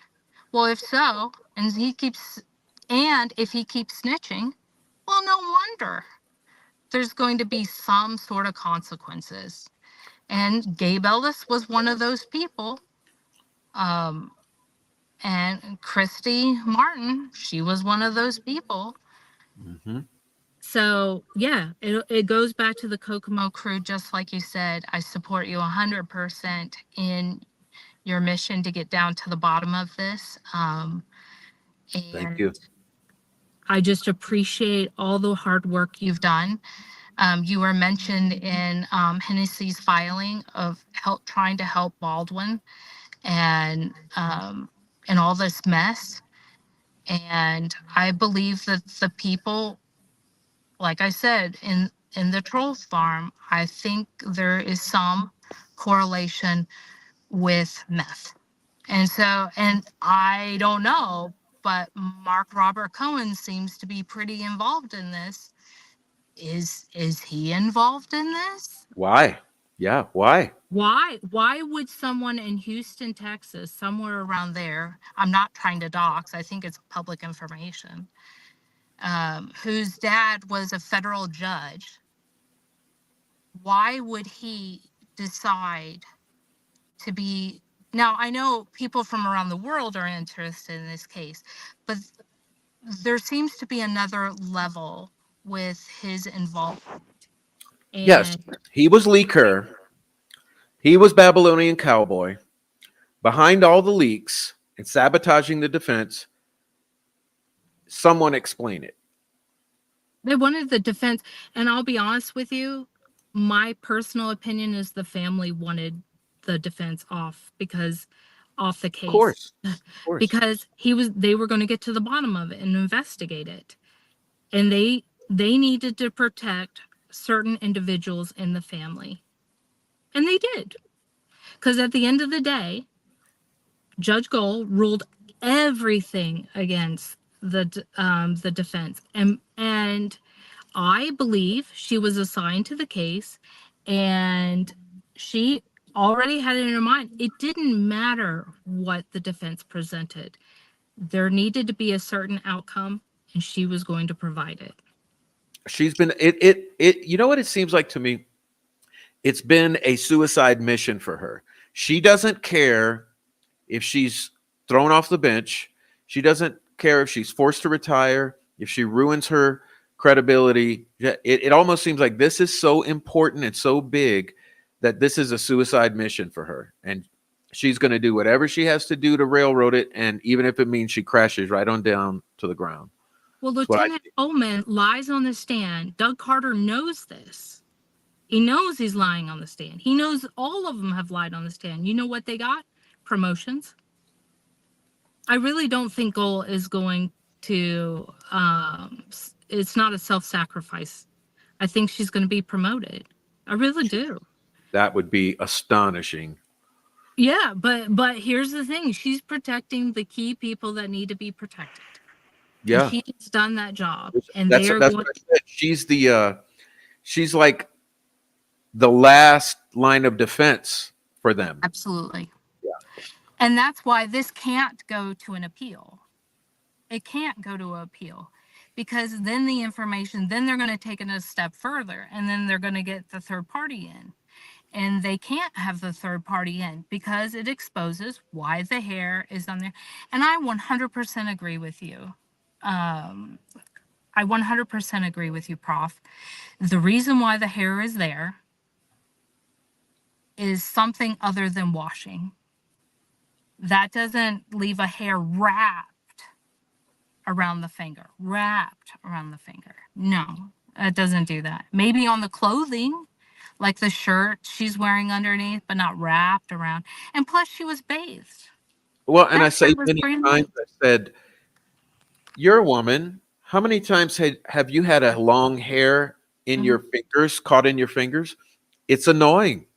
You get rid of it. You do this. It doesn't last for more than 30 seconds because you don't want that caught up in your hand. Oh, absolutely. This is was okay. Now, okay, this is just my opinion. Okay, and so take it for what it is. Um, I believe they were taken. I believe 12 hours before, like you said, at 2ish in the morning when all hell broke loose and Megan Allen is sending, please help me. I really do. And I believe that they were taken to this shack cabin that she said she was in when she spoke to her mother. And then I think that the girls were also taken there. I think the girls were taken there. And so when it talks about this shack or a cabin, I think it's for real. I think because Josh Lank supposedly tells Julie Melvin and other people that they were found in a cabin. They were found in a cabin. And, if they're making meth in a cabin slash shack, that was on Deer Creek. That's what she says. Correct me if I'm wrong. It was right by the trails. So then you're talking about the cabin slash shack making meth. The girls supposedly in a cabin. Cody says that. Josh Lank says that. And then they end up dead. And, supposedly this 12 hours later, I think the metadata was changed. I think something was uploaded on it. She couldn't do a complete analysis on that phone. It's a shame. It's a real shame that she couldn't do that. It's a shame that they couldn't have taken donations just to the cash donations, right? Not through a GoFundMe or whatever it was, because I donated too. I wish they'd been able to seal the deal on the phone because it's fake. It's fake. I would never understand why the entire family's phones weren't taken just to verify. Just to verify. No one's saying they did anything. Just verify the timeline and the motions. They'll never get away from the fact that this looks like a cover-up. It does. Oh, I think that we lost Scout, or she froze up. Looks like we have her froze up. Hey, Ant, are you there? I'm here. Okay, let's talk. Let's give Scout a moment to get connected. And you've been sitting there a while anyway. I'd like to hear from you. Oh, there she went. Yeah, she's having a problem. So, are you rather new to the case, or? I wouldn't say that I'm new to it, but I've had limited exposure to, like, I know some people have done some real deep dives. I watch Eye of Apophis, none of it makes sense. I haven't followed it to to that extent. And pretty much if it hasn't been talked about on one of the YouTube channels that I watch, I don't know about it. Yeah.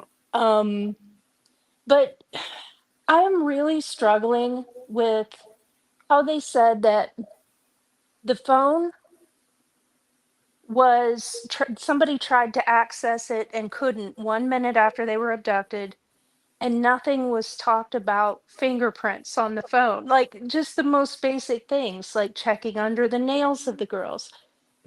There were so many missteps that it cannot be incompetence. I agree. There are not that many missteps you can make and have normal odds. Like, Right. Pardon.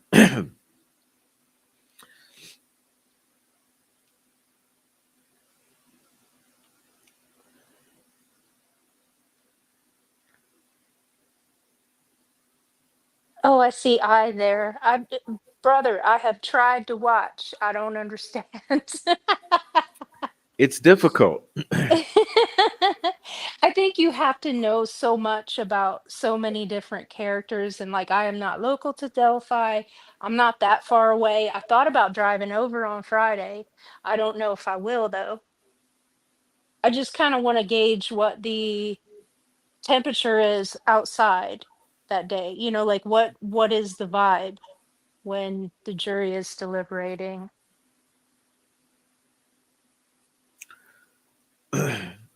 I think it's been pretty cool, but I wouldn't go because I was stalked in person with the drone and the whole nine Oh, yards when I visited, and I told no one I was visiting except one person in Indianapolis. So I know that they had my phone hacked and they were tracking my location, and they came to film me wow. to, and I don't know if it was to intimidate me or to have some, I don't know why, but they came to film me. So it's, but I'm very much hated, as you could imagine. I'm very much hated. I would guess because you don't seem too shy about saying what you think, and that's dangerous to people like that. Yeah, but it's that's what I've said. That see, they got away for years with literally domestic terrorizing people off of this case, Hmm. and I'm one of the few who stuck around through it all, and that's why there's so few people who are willing to speak. I mean, so many people will email me or call me or message me anonymously, but there's people. I agreed with Silky that we're going to do a series called "The Culture of Fear of Delphi" because they've Oh, literally established a culture of fear around this case to keep people uh, submissive or scared into silence. You know, that's a shame. yeah, it's you got to wonder why. I always repeat this: is why over the murders of two little girls? Those were little girls. They weren't big girls. They weren't 18, 19, Hmm. 20. They were little girls. Why over the murder of two little girls would it be all of this?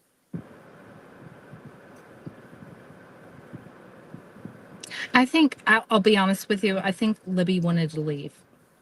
I think Libby wanted to go home with Carrie, and that just couldn't happen. I think if Carrie found out what was going on in the household, that would be really bad. Would be really bad for the Patty Germans. I really do. I have my theory as far as why there is so much protection there.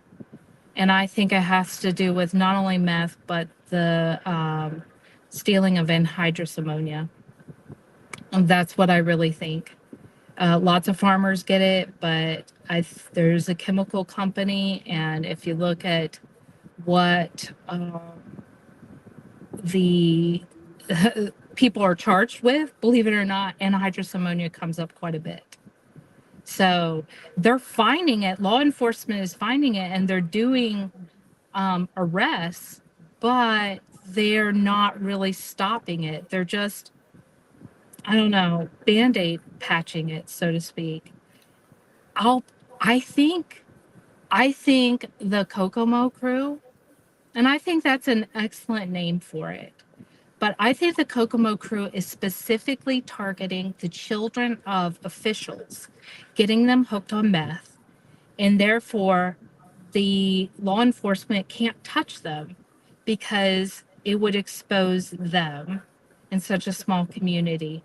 And because when I look at some of the names that come up with charges, again, charges, very light charges, either maybe a slight probation, maybe time already served and they've only been in jail for 1 day, or you know what I mean? And they're getting away with everything. And you know, the judges are the one that's passing that out. They're the ones that are giving these very light sentences. And like I said, I can't wait to send you that who's who, because when you look at it, you'll be like, oh my God, look at who they are tied to.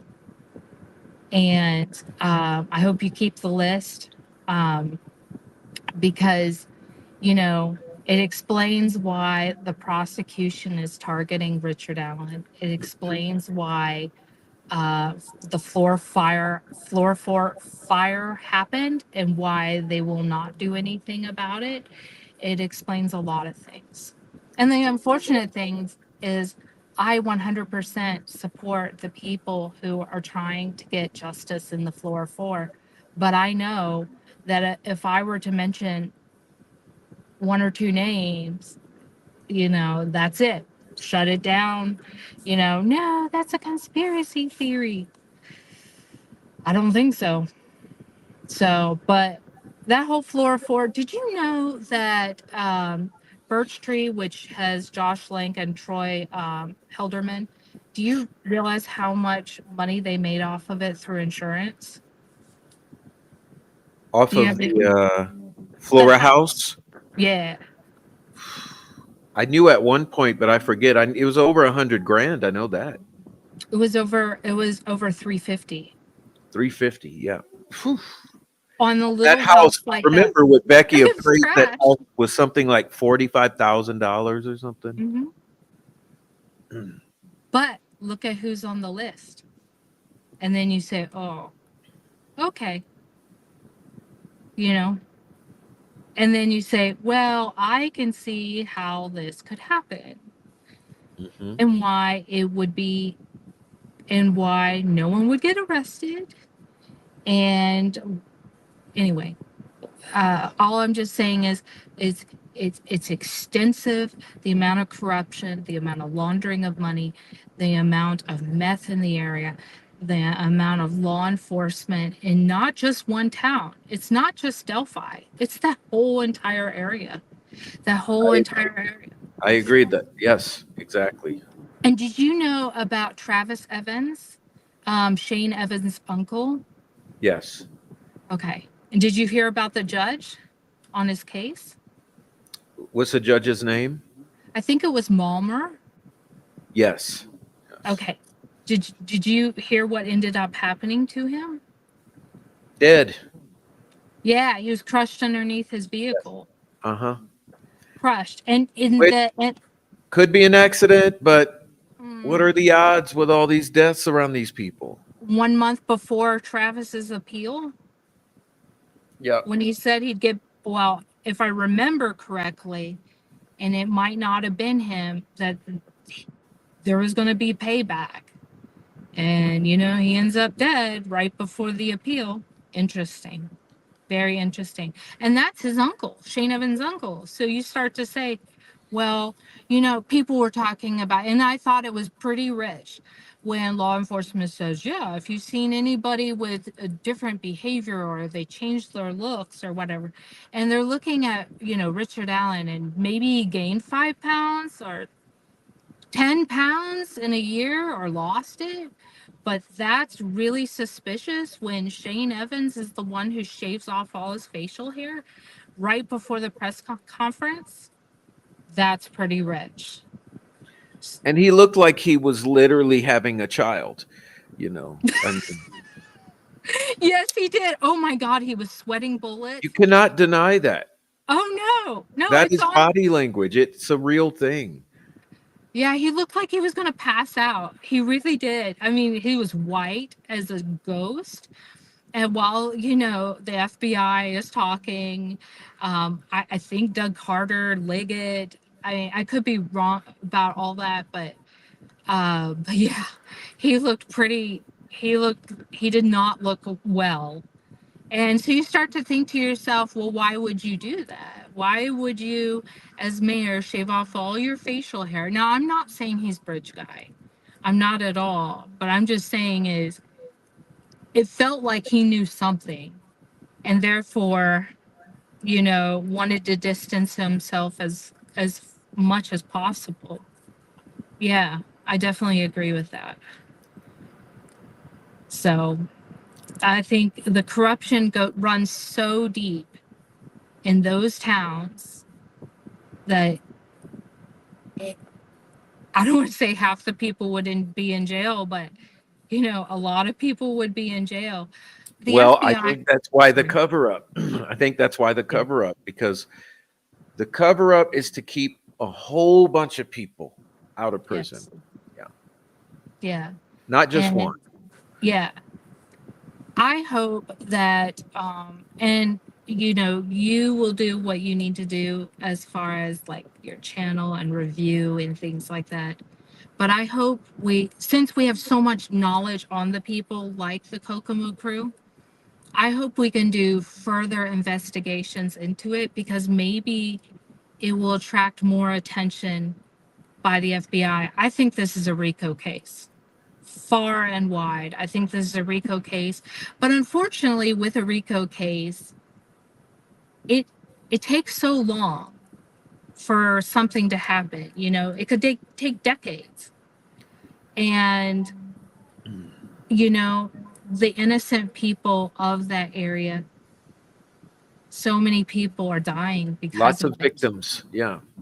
Oh, and you know what? When I talk to, and I'll keep this anonymous, they say Karina McClurkin's body was initially placed right by Liggett's house, on the second bridge near his home in Cutler.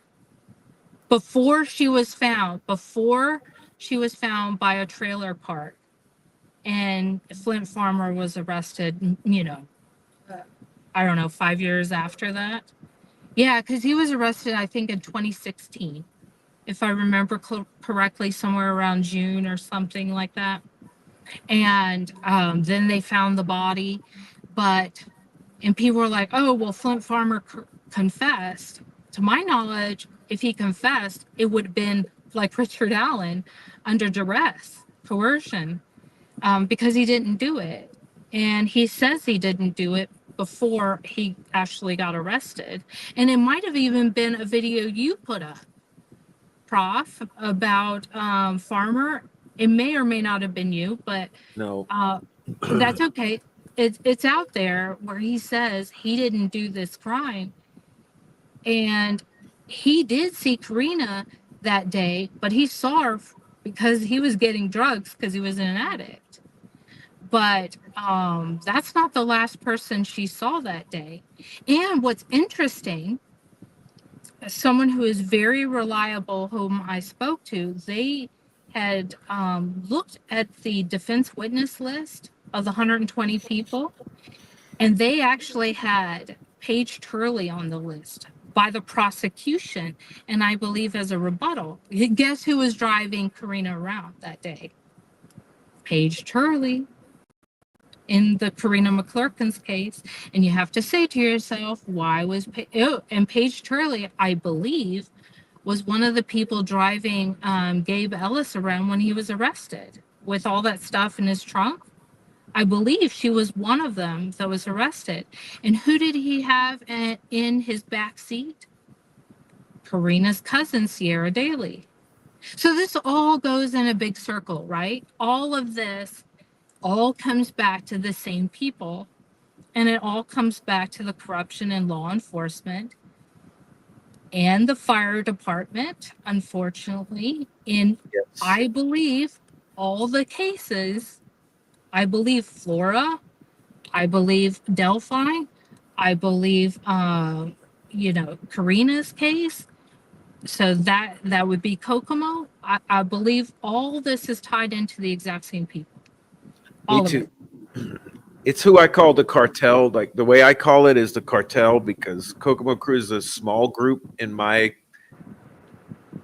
terminology, but It's I call it bigger the than white you boy think. cartel because it's the whole thing. And they've got a very good organization going, but it's evil. It's completely evil. Look at all the deaths. When And when they terrorize using the internet. It's been the yeah. most unbelievable realization to make that these sorts who you would always associate with street criminals would have such a good hold on the internet. But it makes sense once I hit the reset, I realized, no, it does make sense because everybody's got a hold on the internet these days. We all have social media. So it would make sense that they would learn how to function and continue and use it to their advantage. So I had thought about it, and they talk about, Richard Allen Whiteman, how, he tried to give a false name. What's interesting is, so Doolin had his not only fishing license, but he also had his driver's license, and somehow he writes it down wrong. He said he destroys the notes. Kathy Shank says, no, she found the paper copy. So you're like, I thought he destroyed it. And we're talking, we have a paper copy now. Well, And and that's what I'm saying. Where was that for the defense to be able to see? They said they don't have it. So how can you have it but not have it? and why wasn't that that not stated before the jury? The duplicity, that there's one over here and there's another over here. It doesn't make sense. And and they can't catch everything. I'm not trying to give the defense flack. I just hope that he comes back not guilty versus a mistrial, because otherwise a mistrial, they're like, oh, he gets off. No, he goes back to Wabash. They're going to say, well, we can't protect him anymore. We're going to have to send him back. So back to solitary confinement he will go. Maybe not initially, but once everybody calms down, then they'll do it, right? Because the key behind it is they just need him to die. At this point, he just needs to go away. And that's, because they destroyed all the evidence. They can't bring, even if they didn't destroy the evidence, Prof, they can't say they have it. Do you know what I mean? They can't suddenly say, oh, well, the 70 days we found it. No, they'll never have any more than they've already shown. Yes, which is basically nothing. Which is nothing. Yes. No, but So- the big failure here, and if anyone is thinking that Richard Allen makes this go away, whether he's dead, alive, acquitted, convicted, Richard Allen does not make this go away. And you're on a pipe dream if you think it does. It won't. Too many people care, and all of this has done is draw more attention to the case. So we're going to have 5, 10, 20 times the eyes on this case than we've ever had since day one. And that's something to be grateful for. Now's the time to be talking about all of this. I listen to both sides, okay? And I listen to both sides because I want to know what each side is thinking.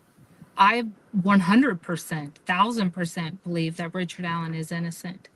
I believe Flint Farmer is innocent. I believe many people, I believe Stephanie Thompson was targeted. I believe that many of the so to speak suicides are actually murders. My opinion.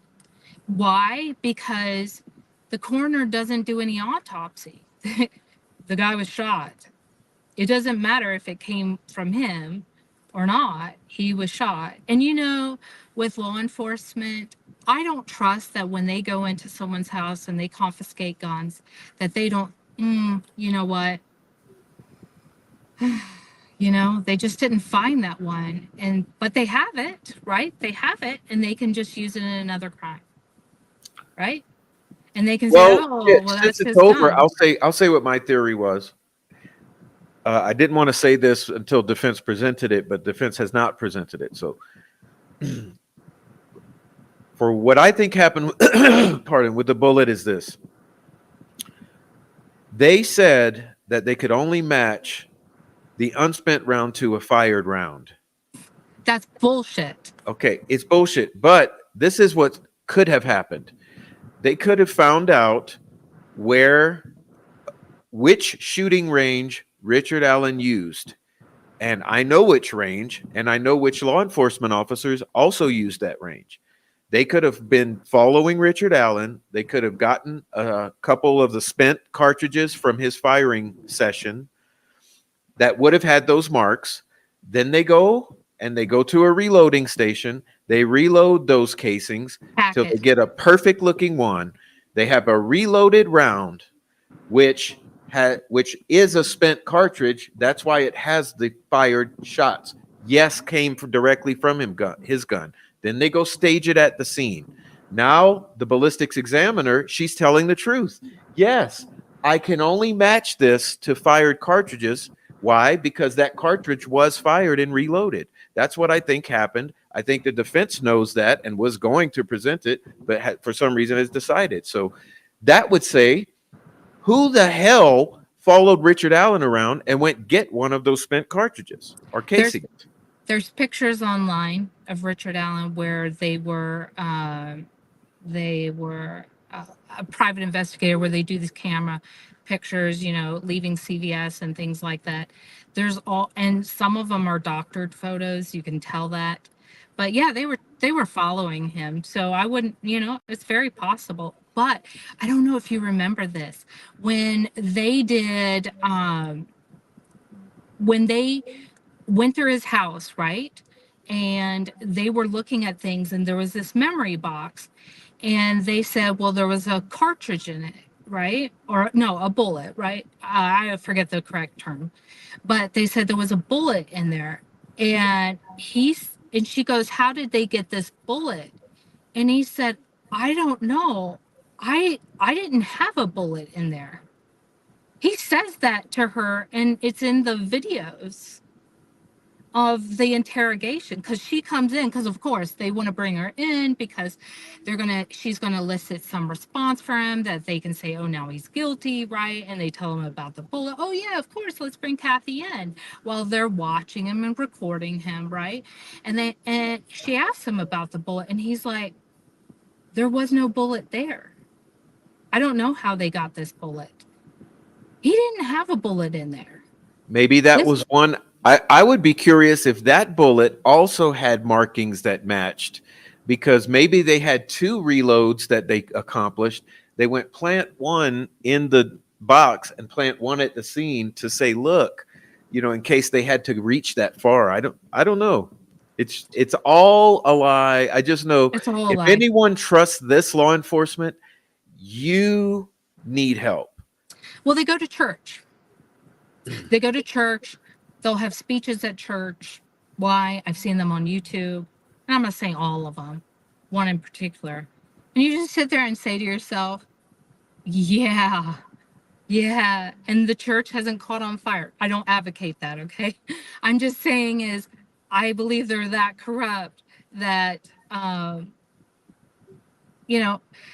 I think in their mind, they're so used to it, right?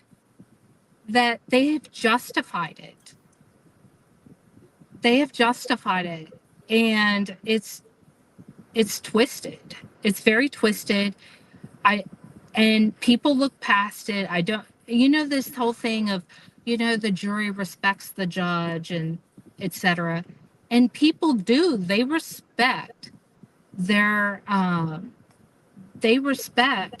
law enforcement so much that they're willing to let them kill their own.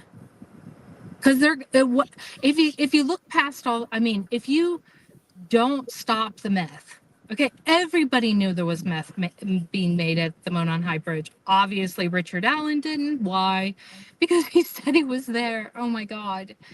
And that's what a nice person does. Try to be helpful. But nobody else would put themselves at the bridge because they know that's where they make meth. That's where they have the parties. That's why Weber's camera is constantly being broken. I don't think Weber had anything to do with it. But I do know that Weber was strongly looked at as being a possible suspect. for so long. And so I personally believe law enforcement said, hey, if you say that you came at 2:30, then we can make all this stuff go away for you. And of course he wants it to go away. It's just so simple. It's advantageous for these people. You find a person dealing with, oh, we'll look away, but tell me somebody else. Oh, we don't like them. Okay, let's and take this guy's, take him down or her down or whatever, right?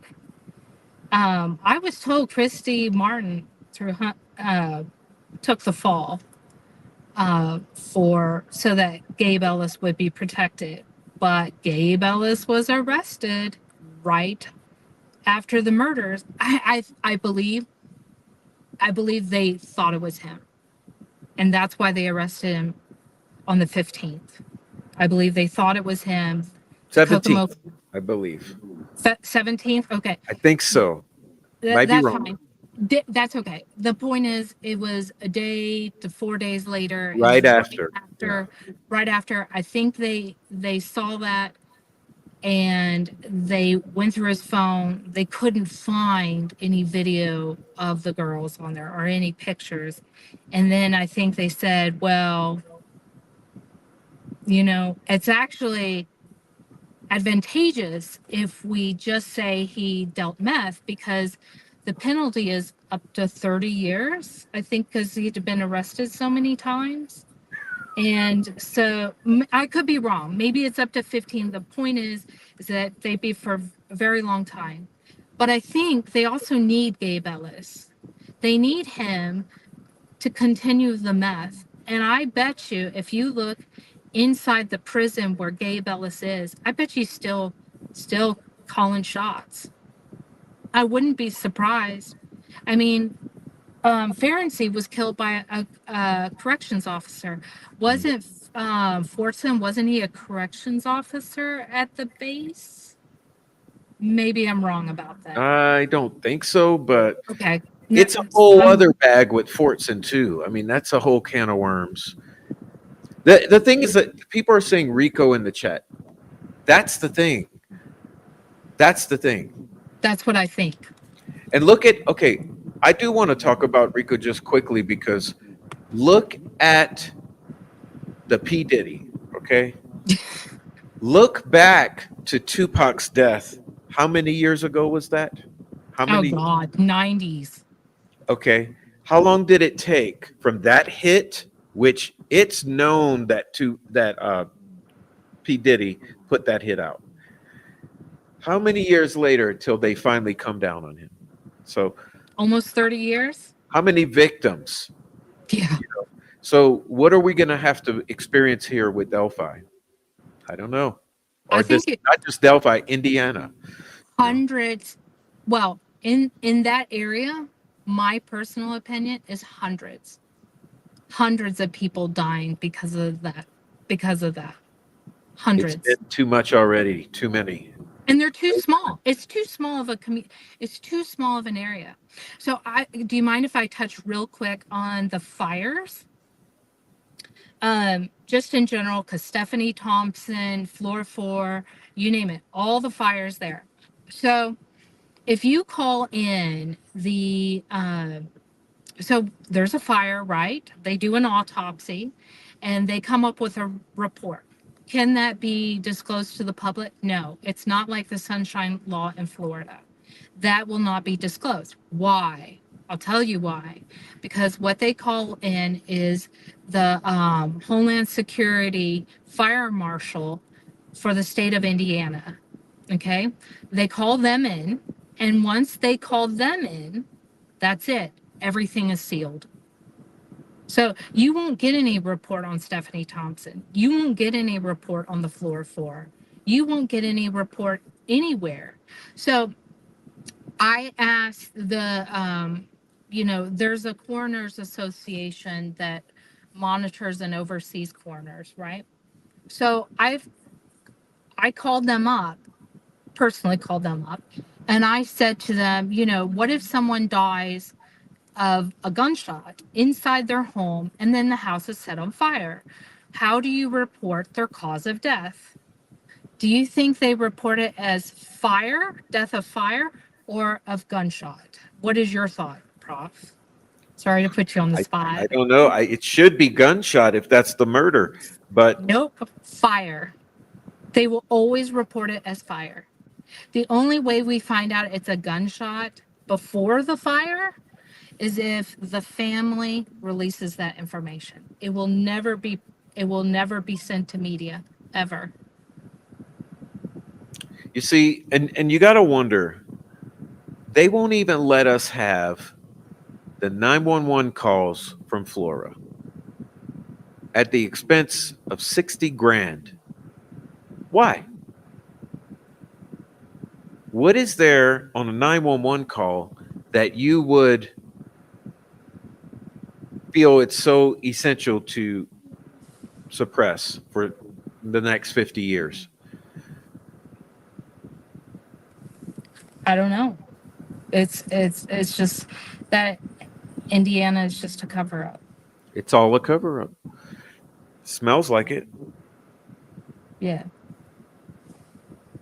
I the person who has done I think the most extensive detail on the Kokomo crew is Hunting Lethal. I just want to plug him a little bit if you don't mind, because he's really helped me out in the very detailed information he has on each individual, and he has backed up information. And like I said, he's really helped me out in finding out more about the Kokomo crew. So there were pieces I just, you know, I couldn't figure out why certain people showed up, like that 2013 White Dodge Dart. I couldn't figure that out. And all this links back to the same people, all of them. Oh And yeah, exactly. I think the 12 hours before, like you were saying, is critical. They were all out there together, I believe. Yeah. I mean, my general theory is that Michaela brought them out there to Ron's, where all those guys were, and everything went horrible. But it's just my theory. I think what's interesting is when I was seeing Kelsey and describing how she was driving them to the bridge, she was actually looking like in the mirror or behind. I think she really was driving them. I'm sketch about the time. I don't know, but the thing about all those Snapchats, it's all, who knows when that was recorded or where, and when was it uploaded versus when was the metadata messed with. It's I think it's all been a charade. So that's why I say, like, until we're given anything, I can't take any of that at face value. It's all I know is what they got on camera is a car passing. They don't have the victims in it. They don't have the driver. They don't have the license plate. You got a similar car to Kelsey. And so they claim that there's Snapchats with the victims in the car, but I know at this point every other Snapchat's been faked. So I would tend to believe that or assume that probably those are fake too. But I don't know. Could be authentic. Maybe they were still alive at that point. The FBI said through Ron Logan's search warrant that the girls were, and through the Bolo, that they went to the bridge at 1 o'clock. 1 o'clock. How did that turn into 1:38, 1:45, 1:52? I don't remember the time. The time they manipulated everything to fit the evidence that exists. To get ahead of it. But Apophis made a really good point a year or two ago. He said, that's not the victims arriving, that's the phone arriving. So back then, the allegation was that at 1 p.m., that phone arrived near Ron Logan's house. that's a far cry from Kelsey dropping them off at almost two living victims. You know, you get what I'm saying? It's too much. That's why I've been recommending people just totally wipe the slate with everything and just start to reverse with what's known absolutely. And there's so little that's that's the thing. There's so little that's absolutely known. Well, You know, we're left with nothing. So I believe that the person who staged this crime, and you know who I think that is that the person who staged this crime, I think, is a serial killer. Okay, I do. I believe that. I also believe they're responsible for Florence, Kentucky, where the Stevensons were murdered. It's funny because, uh, what is it, Betty? I want to say Betty is her name, Miss Stevenson. She looks identical to that person's mother, even down to the earrings, just a difference in weight. But other than that, looks identical. And there's just too much there. And now, did that person act alone? Probably not, because there were lots of people involved in this. And one of the interesting things about Florence, Kentucky, is it is also a meth hub. It is also, and they were at a truck stop, and the hub was for meth because it's Georgia. What is it? Georgia, Tennessee, Kentucky, and then Indiana, and I think that's the route.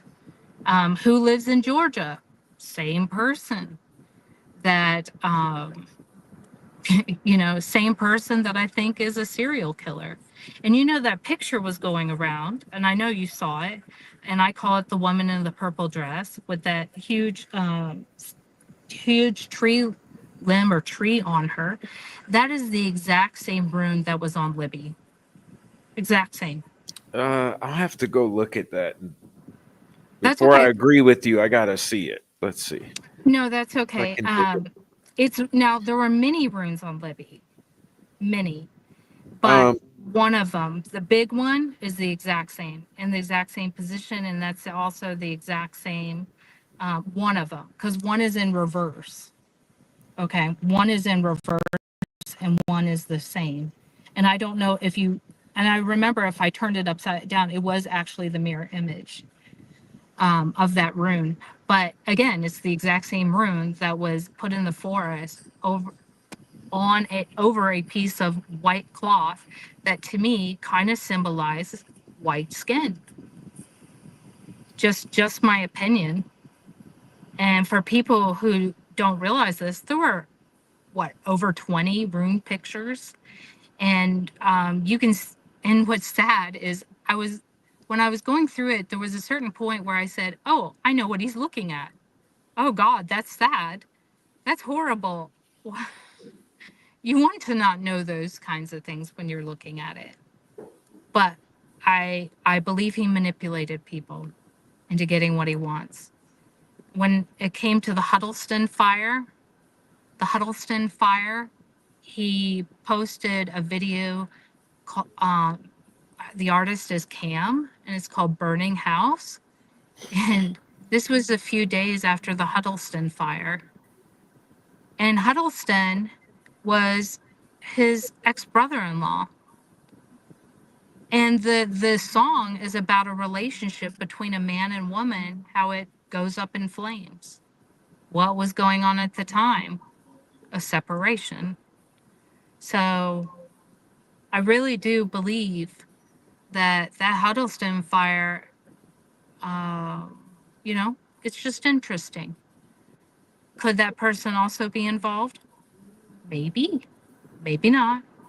But, there's enough coincidences that at a certain point you have to say, why? Why the coincidences? So, Well, who is sorry, this you're talking here, talking bro. about? Because you got me lost now, and I don't. Oh, the names of the fire? No, you kept saying he. Oh, Holder. Yeah, I'm looking for that photo because I don't have it in a folder. I have to dig through 1,000 things, but Uh, Don't worry about it. You can look at I want another to know time if I if you agree wish. with you or not. Is No, that's okay. but For here's what I'll say, that as far as Stevenson's, don't you just find it very odd that there would be similar signatures at Stevenson's inside of a house that were at the Abby and Libby in the woods crime scene? yes. Okay, so that's one thing. And that's why Alex and I are convinced that there's a connection there. Plus, it's only a 3-hour drive from Delphi. And believe it or not, if if if that person wanted to go home to visit friends or whatever where he, lived at in high school, that's on the route. It's on a no toll route all the Well, way down. I understand. So you're having this POI in mind who you're referring to, but I don't, at this point, I haven't built that. I'm not there yet. That's okay. But And we can see things differently, and that's okay. I don't have to. My personality is I don't have to be right. I'm willing to look at all sides, and if someone corrects me, I actually appreciate it. good. Um, Me too. yeah, I actually appreciate it because in the end, I just want justice. I don't. I don't have any monetary gain. I don't have any. I use a fake name because I I don't want anything personal from any of this. And I really value the people who have shared information with me because they want truth and justice as well. And I'm just here on a random day to speak to you, Prof. And we have a common goal. We want justice. We want justice in these cases, and we have, people have been kind enough to tell me, tell you, tell others, and to try to also get justice in these cases. And we have a common goal. Yes. That's what's important, is we're focused on truth about everything, not BS or fantasy world scenarios. That's one of the arguments I'm looking at in chat. I'm not liking, because I think someone's not understanding. There's absolutely no argument. Okay, if you're in the chat and you're arguing about Bridge Guy video being altered or faked or AI or not, let's just correct. The state of Indiana admits, and the defense admits, that the AI or the BG video is interpolated, meaning pixels have been added. Visitors to the courtroom have testified to the fact that the bridge guy is actually about this big in that video. So what you're looking at was so tiny and terrible that when you blew it up, there were no features whatsoever. So artists came together to create a face and a body on the thin blue sliver that was caught on the camera that took that footage. So that's why people are saying Bridge Guy is fake, because it is. Meaning, when you're looking at that Bridge Guy close up that was released all these years, it's not actually a real face. It's not actually a real body. It's a real image captured on a real camera, but it's been altered to the extent that it doesn't have meaning anymore. So that's what people are saying when they say Bridge Guy is fake. So understand that that's what we know at this point. Same with Abby on the bridge. This is what we know at this point. That Abby on the bridge, he had a friend who's skilled. Well, I don't know. We're jumping around here. I meant to pull something else. Where is it? Because she left. Poor girl. Aunt No Angle. I had a video recommended to me by someone named Copfax from a year ago saying that Abby on the Bridge is fake. Yes, Yes. his expert in Photoshop advised him that that be the case. Just like my expert in Photoshop, who's a 30-year veteran contractor for the Canadian military, gave me a statement written down that alleges that, in her expert opinion, as a graphics designer for the Canadian military for 30 years, that Abby on the Bridge was photoshopped into place, and it was a pretty good job. We also know from the court case that Abby on the Bridge was not found on Libby's phone, which lends credence to the idea that not only is it photoshopped, but it's uploaded from somewhere else, not from the victim's phone. So I may have mentioned, have I told you about the 213? no, but we're very aware of the 213 and permeating this case. Yeah. Yeah. And so the video is from 213 to 214. Yes. And that, to me, as soon as I heard that, I said, case closed in my mind. Richard Allen couldn't have possibly done it, and it's a fake. It never happened at that time. Period. Never happened. I believe the metadata was changed. I believe those and what's so funny, the Indiana State Police, if you looked at their photo and I know you know all this stuff, but we're just chit chatting. The Indiana State Police, they had a photo of Bridge Guy, and it was from an upward left position. I've seen that before. Yeah, I it's don't not know what straight it on. is, so I don't, It's not straight on.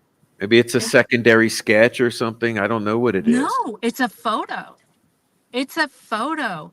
And you sit there and you say to yourself, okay, if she's on the bridge, then how did ISP get this up and left? But that's what I'm saying. What's the provenance for it? I don't believe any of it. I No, don't. me either. So Yeah. then you say, well, I agree. I don't believe in any of it, but it just goes to show them how did ISP get this picture? Because it wasn't on Libby's phone. They said that they didn't get any trail cam pictures, right? So how did they get this? And the only way that can happen is if you make it up. Or was it from some sort of outside, like Abby on the Bridge? Because law enforcement never produced Abby on the Bridge. It came from outside into the case. Law enforcement, though, never countered it, knowing that it was a BS. And that's the problem I have with Doug Carter and this whole company is, why have you allowed this to go on for so long? If you knew Bridge Guy was a creation, what was the point in that? Like, literally, what was the point in having the whole world chasing a phantom with a fake face and a constructed body? They had no intention of solving this.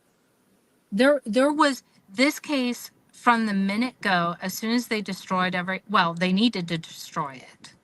They needed to destroy it because it linked back to the family.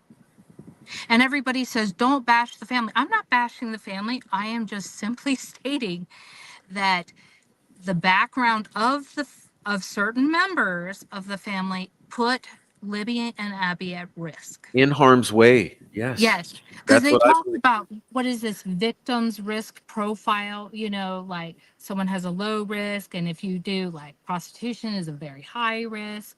And so these girls, everybody interprets that they were at this low risk, and there had to be some random guy who highly dependent on his wife just suddenly decides to go in this rage and kill two girls. And when he's a dependent personality, he's not a psychopath. He's an empath, just the opposite. And so you have to say to yourself, well, why would they go to all that trouble? And what it really comes down to is it links back to me, the snitching. To me, it has to do with the snitching and um, the meth. That's what it links back to, and maybe money, because I've always thought, well, it's either snitching or money. Because why do you kidnap people? A lot of times you'll kidnap people for ransom. Why was a Ransom. GoFund? Yes. Why did a GoFundMe get set up immediately? Maybe it was to raise money, maybe to pay off a debt. I don't know where that money went. Nobody has seen exactly where the money goes to the family. If they decide to set up a foundation, that's later. Do you know what I mean? Mm-hmm.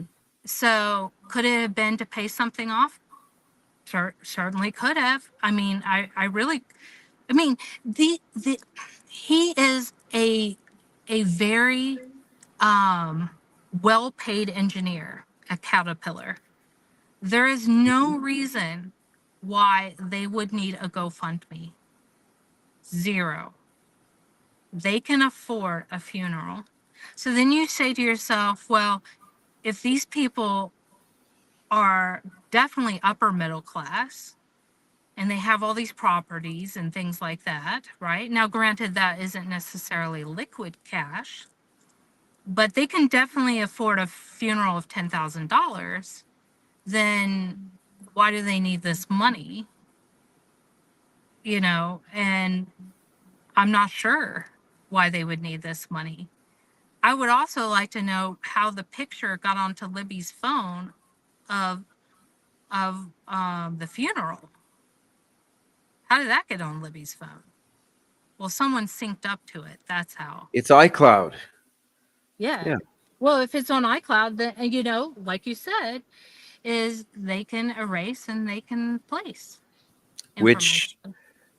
so you think about it, they had all social media passwords of both victims, thumbprint of both victims to unlock the phone, to get into all of that, uh, iCloud access. There's no telling. There's like everything you've ever been led to believe, you can forget. Because Yes. plus, on top of that, you got all the witnesses and searchers who may have been lying for 7 years and on the stand Oh, I in the believe it. past 2 weeks. I mean, how many people have lied for the PCA? How many people have lied the whole thing is people lying. Every last bit of it. And they knew they didn't have a case. What they wanted is they wanted to break his spirit so that he would say anything to get out of all the torture.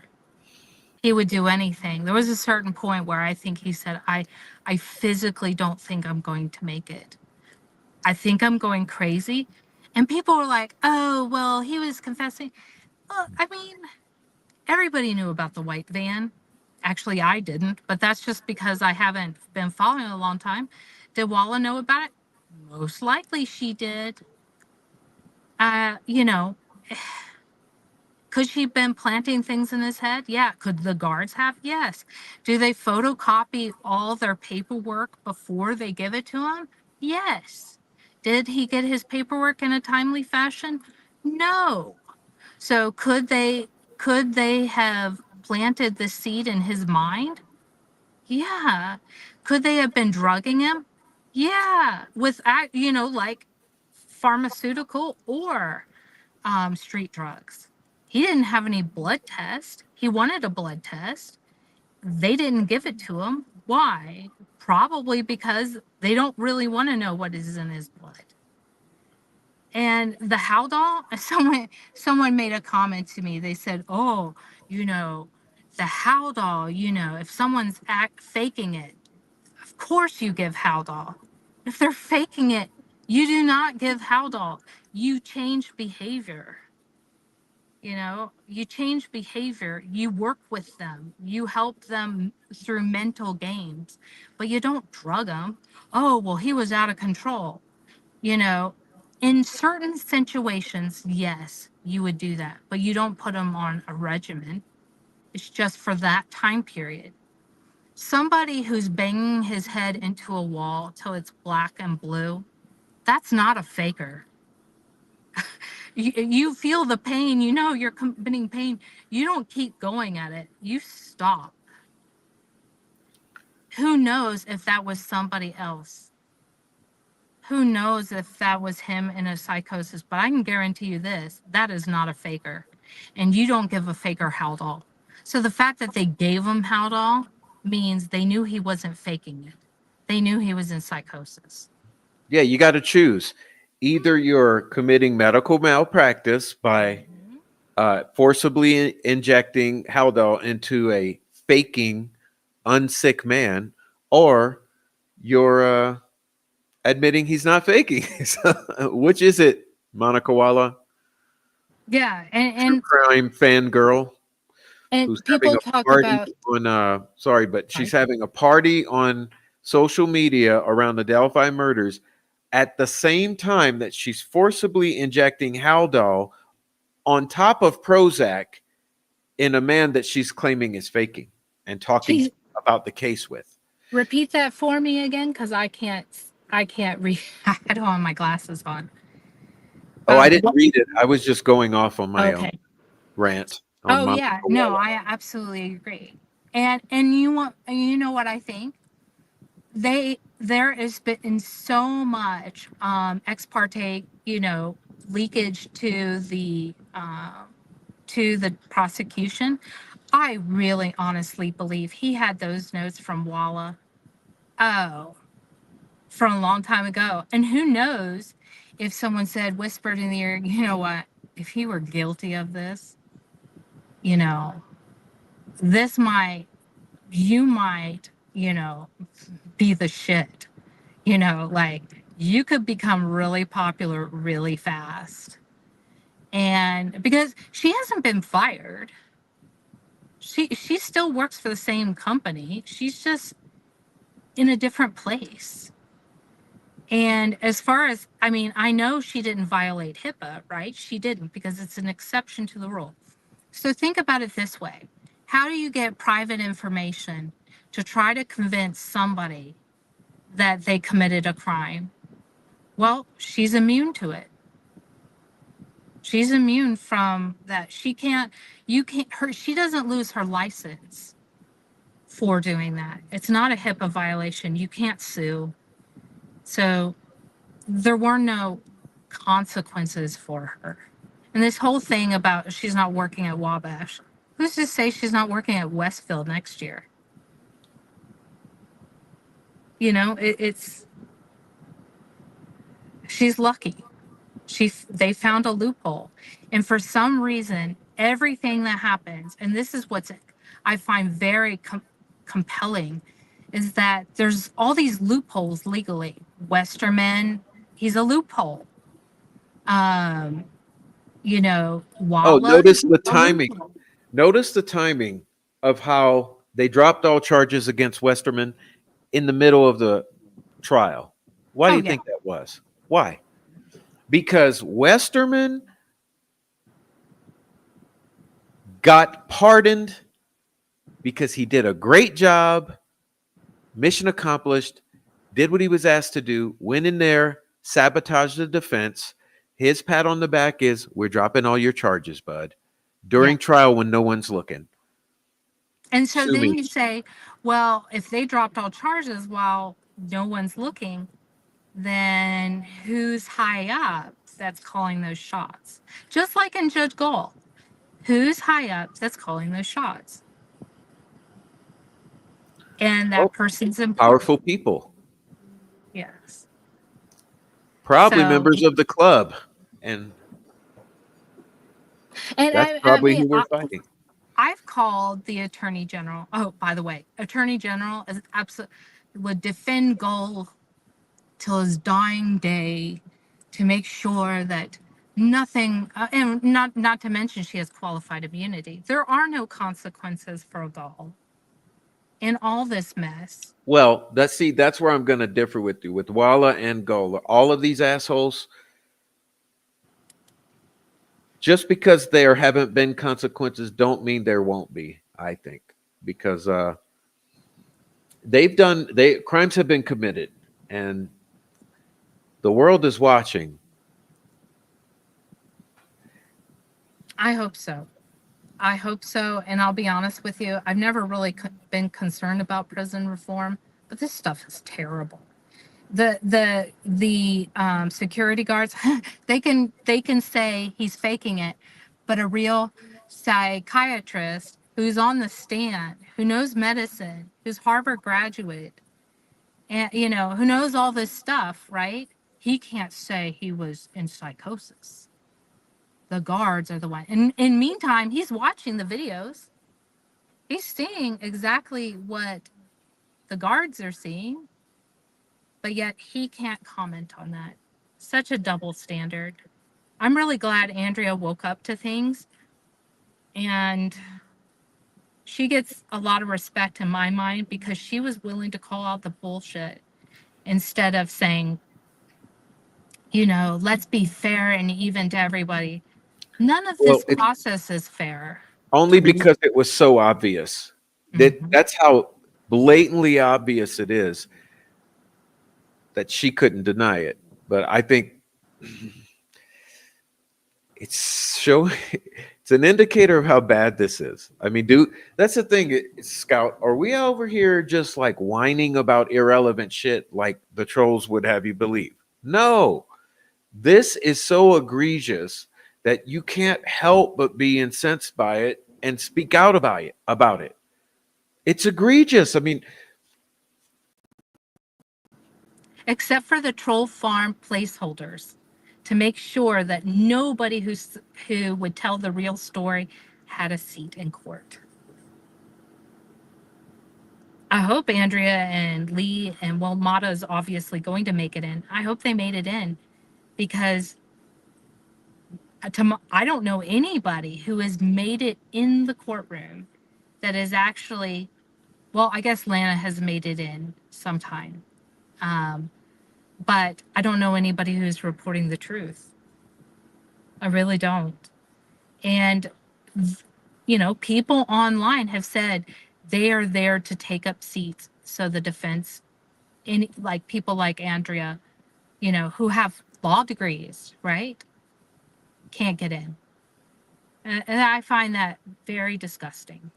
I really do. they're disgusting people. They do shit like that, just like sending people after everyone. But this is winding down, and we're at a good place now with it. And I believe, like, that's what we started out with old Sterling. I truly believe 0 to 10% chance of guilty verdict means 0. Okay, there's 0 chance of guilty verdict. But now what we're looking at, I think, is, are we going to have some actual sane human beings who are not compromised or paid off unanimously agree that he's acquitted? Yeah. Or are you going to have a couple holdouts who are going to be railroading this into a mistrial? I just can't predict, because I don't know the shenanigans and the, like, these at this point. It's not.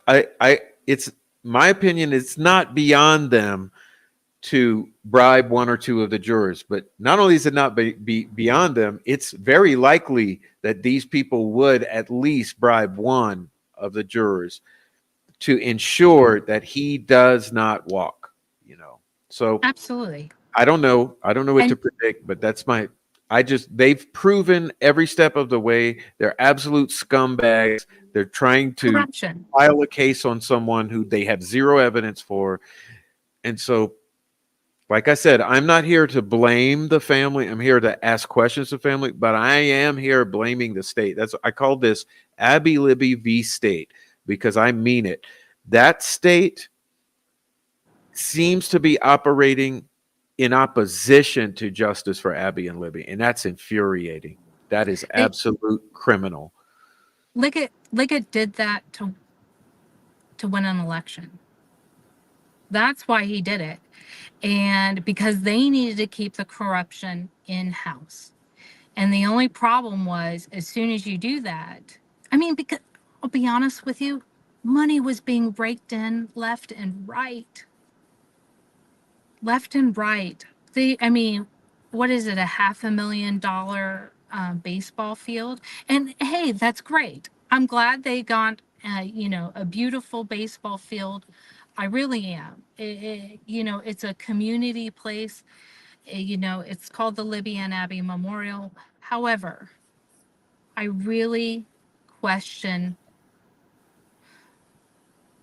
I don't see this as, I really, because I question the murders and what went down, I question what happened afterwards.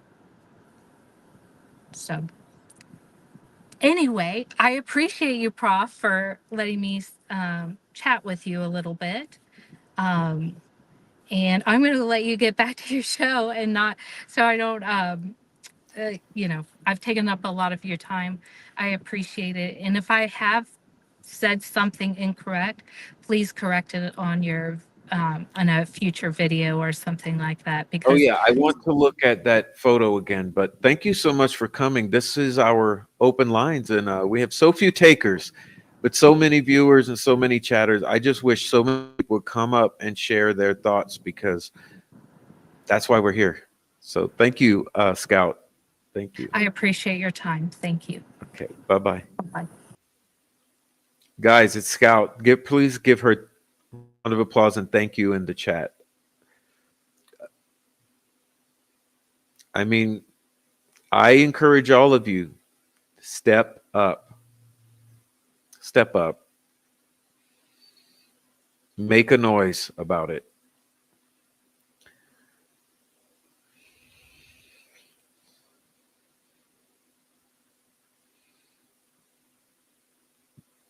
All right, so thank you to Scout. Let me see.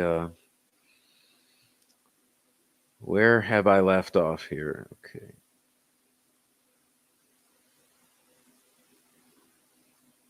Jerry was making people leave if they weren't there for prosecution. Really?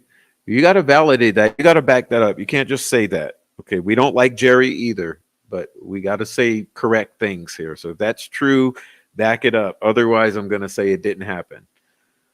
Prof, I really worry about this case not being solved. Criminals, corruption. Oh no, it's going to be solved. It's halfway there. That's why I'm an optimist. It's halfway there. Come on, man. We know what happened. We basically know what happened, okay? A cop's direct relation should never be allowed to sit in on judgment on a defendant facing criminal charges. I hear there are at least 2 on the jury. Is that true?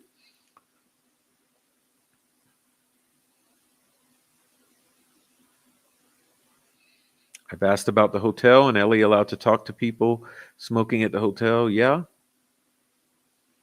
Oh, let me see what I got here. Oh, hello, Mike. Oh, I didn't notice he was here. Hey, welcome, Michael. Hey there, Prof. Hey, I just saw your chat pop up. What's up? Thanks for coming. Well, I think it's a little bit of a surprise the defense rested today. I'm shocked and I'm kind of a little upset, but I'm not in there, so what do I know? Yeah, somebody wrote to me saying, and I thought it was a pretty good point. You're going to get this phone testimony in about 5:45, something getting plugged into the phone, and at 10 something getting unplugged. You might want to get Kathy Allen on the stand to say Rick was home.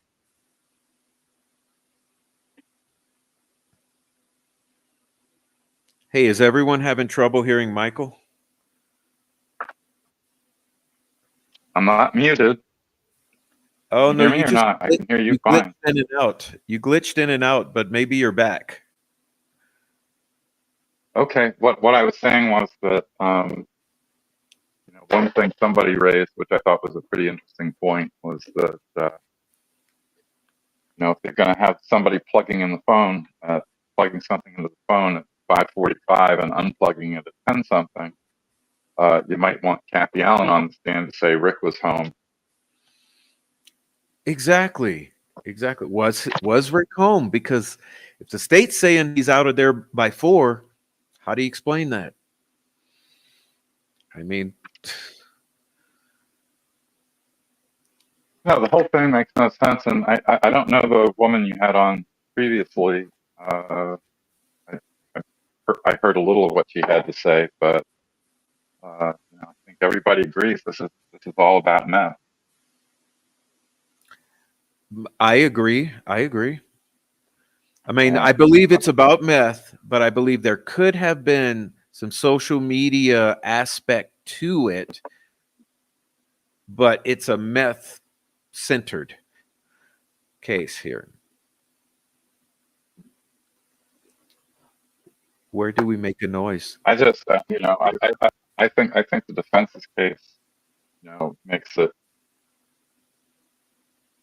it pretty clear that, and I've said this before, what happened to the girls is altogether more horrible than than the state's case makes out.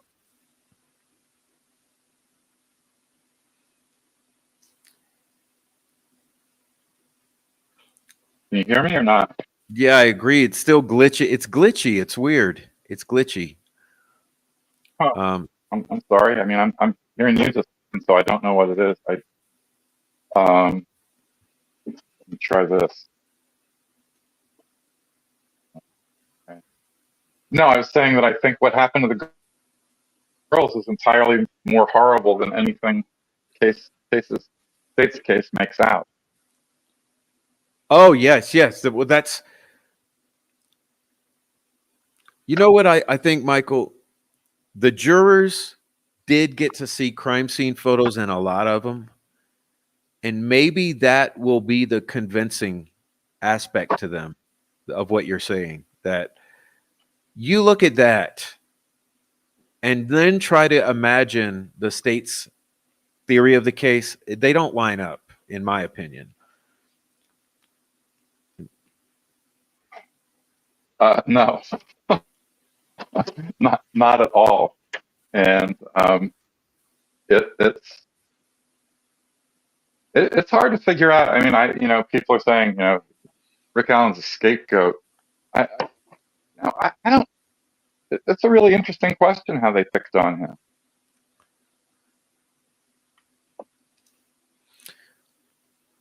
I mean, did you hear what? I don't know if you heard my recent theory. I guess I just kind of speculated to was that I started reading through Sleuthy's notes from all of the couple weeks. And when I realized that they had already identified, the ballistics lab had already identified the fact that they were looking for someone who either owned a SIG or a Smith & Wesson 40 caliber weapon. And I started to think, hold on, this is bad, because the potential exists for them to go and see all of the local residents who own those weapons and then go down the list, start one by one, checking a list to see, let's look at all SIG 40 caliber owners in the county. Boom, boom, boom, boom, boom. All Smith & Wesson 40 caliber in the county. Boom, boom, boom. Then they have a list of registered or known gun owners, whether that's getting it illegally through the FFLs, through the firearm permit licensing. I think it was possible that they could have illegally backtracked the owners, and that put Richard on the radar. Then they went after him, knowing that he would have that weapon, and if they could find that weapon, they could then try to make that bullet fit. That's kind of where I'm leaning onto how he got onto the radar at this point. I'd love Well, to then hear you have yours. to believe that Then you have to believe that Kathy Shank is lying. Yes. Well, without evidence, without evidence, I mean, yes, you can draw inferences, but I really has. I mean, she's a volunteer, worked for DCS. I mean, I don't have much respect for that operation, but they're supposed to do good things. Um, and I don't disbelieve her that she stumbled on the Doolin report. What concerns me is what other reports are in there. I mean, I know I've worked on one which Mm-hmm. is truly.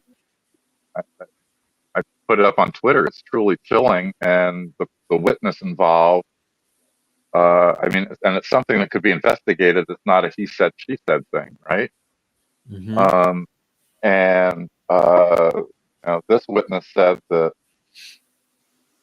the person he or she saw fit the old bridge guy sketch to a hair, and this witness was really pissed off that, and this tip exists. I mean, this person told the called Carroll County, called the police department, left a tip, and got completely ignored. Are you talking about a man or a woman? I ain't saying. Are you talking about the train guy? Not saying. Who's the train guy? The gentleman who took an Amtrak train and witnessed someone fitting the description of old bridge guy who claimed that the bodies were found on his property. Oh, where'd you see that? It's out there. Yeah, is that what you're referring to? Otherwise, I'll get off of it. We can talk privately about it. But I'm not saying whether it is. I'm not going to confirm or deny. okay, I see you. I see. This case, I guarantee they have rested. The defense has rested. I guarantee you, this thing is still being investigated. Okay, well, here's what I'm saying. Yes, there are very compelling tips, including one that I know about that includes a train. And the animosity that gentleman was met with, at least my person I'm referencing, is unbelievable. They didn't want the tip. So, well, it's kind of like the bloody jeans. Exactly.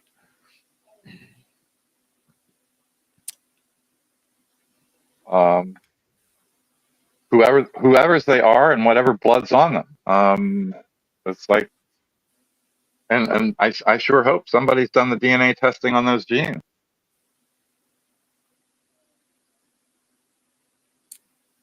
Well, I know the thing is, so I don't know.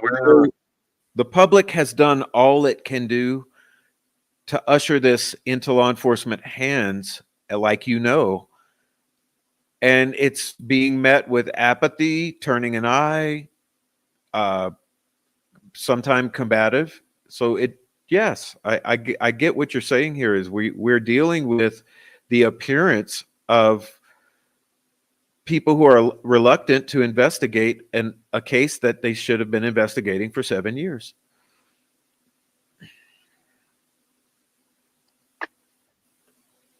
Well, I mean, the idea that they wouldn't test the DNA until now. Little rush job at the end of the summer, a couple months before trial, if I understand it. Only because the defense was pushing that it was going to be used as well. Yeah. Yeah, and I don't know whether Nick McClelland deposed Eldridge, the FBI former FBI digital evidence expert that the defense had. I don't know if she had a report that they saw, but once they had to have known about this was coming, and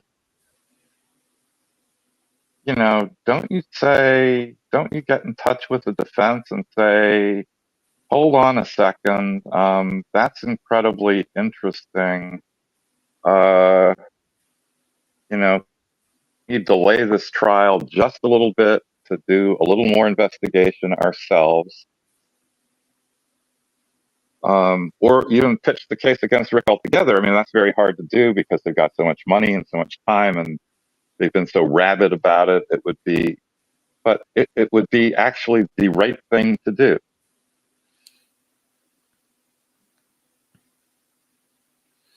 If you're interested in truth. Of course, once you get to trial, nobody's interested in truth anymore. It's all about winning.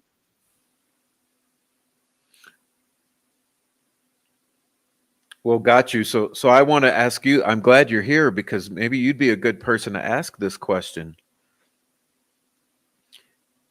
What happens with a hung jury? They can retry, Rick.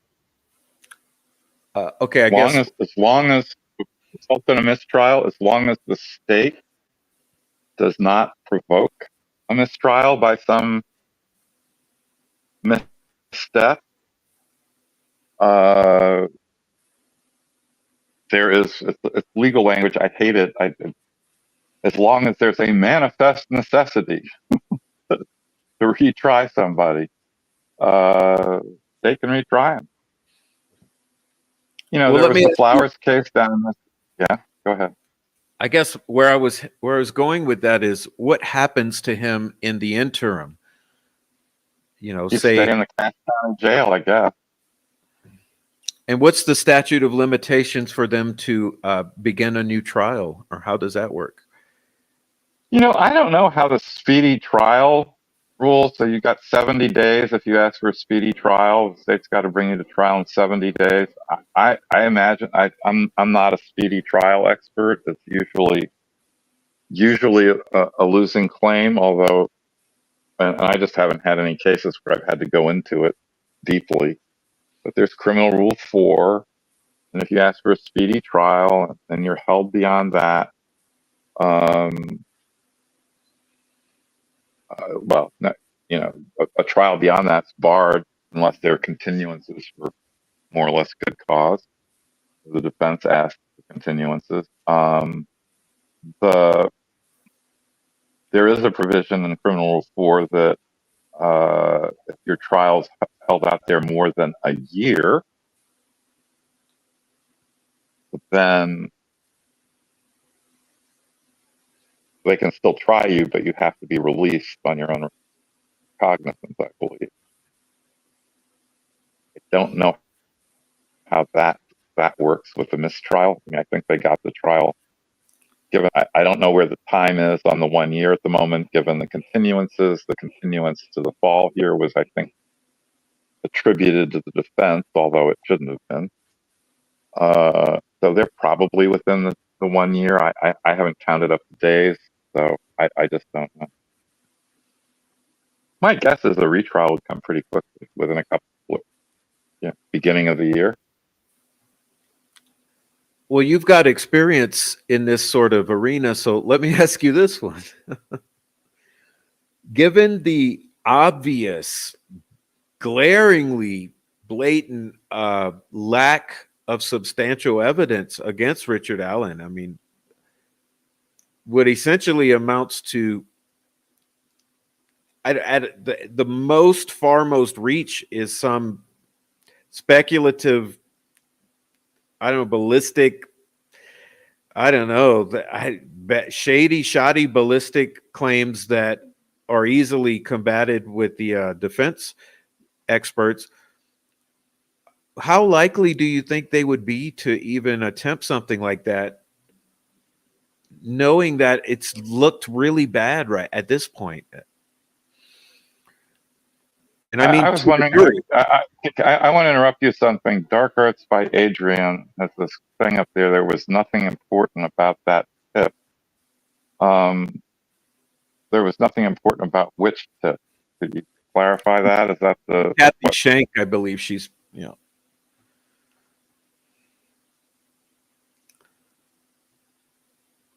the one that Shank found. Oh, okay. So, the Doolin report. Yes. Okay. Well, okay. Well, yeah, I thought maybe she was talking about what you were referring to as the train guy. That I wanted that clarified. Substantial evidence. It doesn't take a lot of evidence to convict somebody. There are the confessions.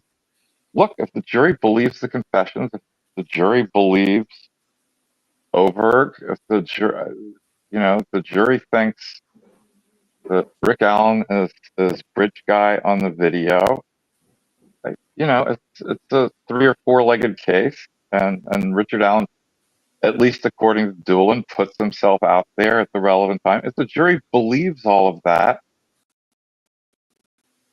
that's a conviction.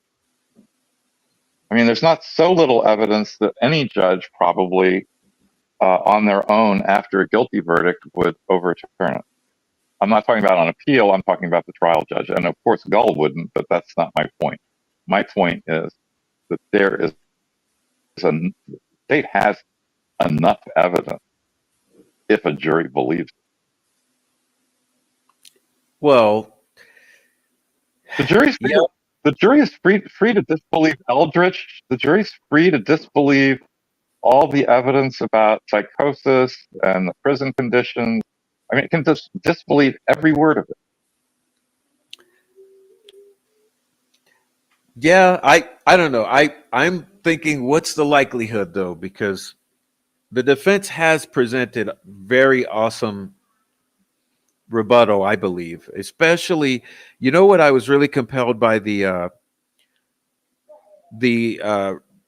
defense witness on the confessions was absolutely stunning, in my opinion. I didn't anticipate that she would come across as strong as she did, and I think if she conveyed that to the jury in a good enough, fashion, that they might doubt those confessions. Then you're left with the bullet.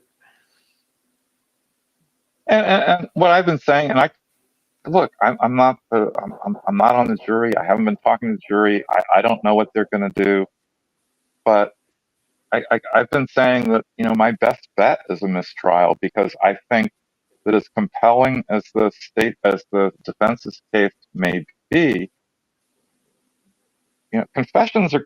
I think Scalia called it. There's actually a Latin phrase for it, that confessions are the queen of evidence. And I just think that there's going to be at least one juror, maybe more, that Right. cannot get past the confession. I hope Right. I'm wrong. I hope I'm wrong. Me too. We're on the same I page. just hope I'm wrong. But Mhm. I just don't. Yeah. Don't know what else to say about that. Do you know the Latin phrase?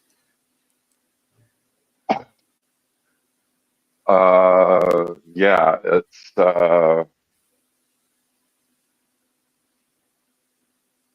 Confessio Regina est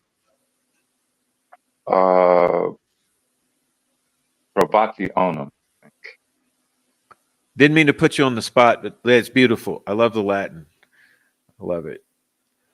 Oh, Well, you you caught yourself from a recovering classics major, so I'm a Latin and Greek kind of guy.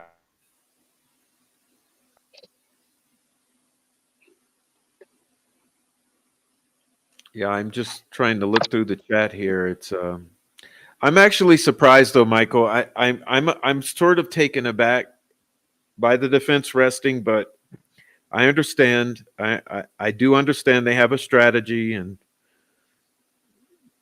good minds, but I'm just a little stunned by it all this morning. Well, there's a tactical part of it that I'm also a little worried about, and they're resting on Wednesday. And if the state puts on its rebuttal case, right, on Thursday, and winds up, then Friday morning the jury gets its instruction. And Fridays are known as jury day, as verdict day, because no jury wants to go spend the weekend I see. Yeah. again on something. And this is a sequestered jury. And, you know, as a tactical matter, I had the witnesses and had the things to say. I really might have pushed my case until, you know, at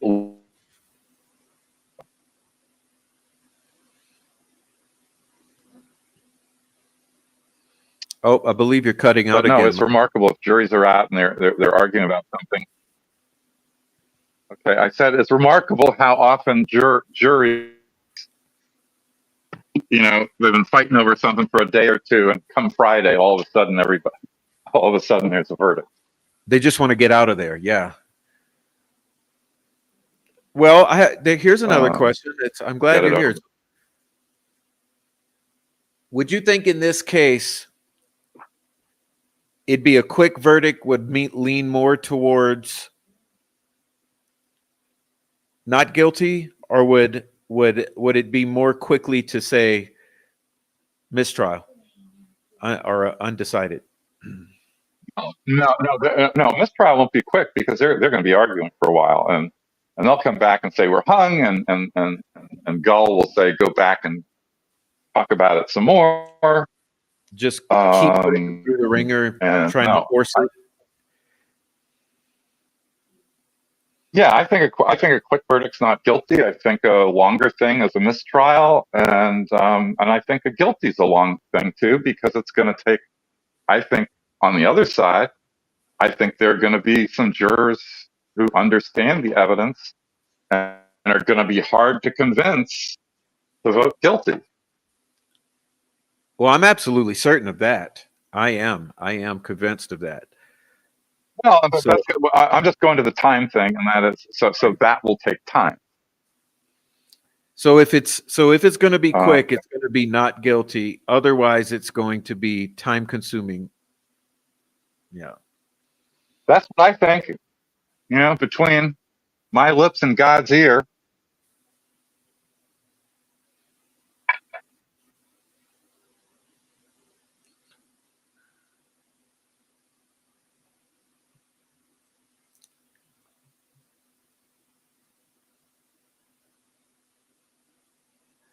Well, I see the 4 million. A new trial is not going to be 4 million. The 4 million, I mean, that includes the investigation. I think, you know, another trial would be much cheaper than this. It's an interesting question. Go ahead. No, please go ahead. I just, you know, I wonder what the state in a retrial would do differently. Well, that's why I'm saying I don't know if I don't know the likelihood of what they would try to do, because I don't know, Michael. Do they want this guy so bad that they would go ahead and do it, even though they've got a very less than compelling case, or would they just drop it? But someone had an interesting. Well, Andrea Burkhart seems pretty convinced they'd retry him again. I'm pretty convinced they'd retry him again. I suppose if you had a hung jury and they polled the jury and you know, talked to the jurors, and it was, you know, 11-1 or 10-2 to acquit, I don't know, maybe they'd give it up. I don't know. Yeah, I get it. Someone said they had a good question. I'm looking for it now. Oh, Michael, would Allen retain Baldwin and Rozzi on an appeal?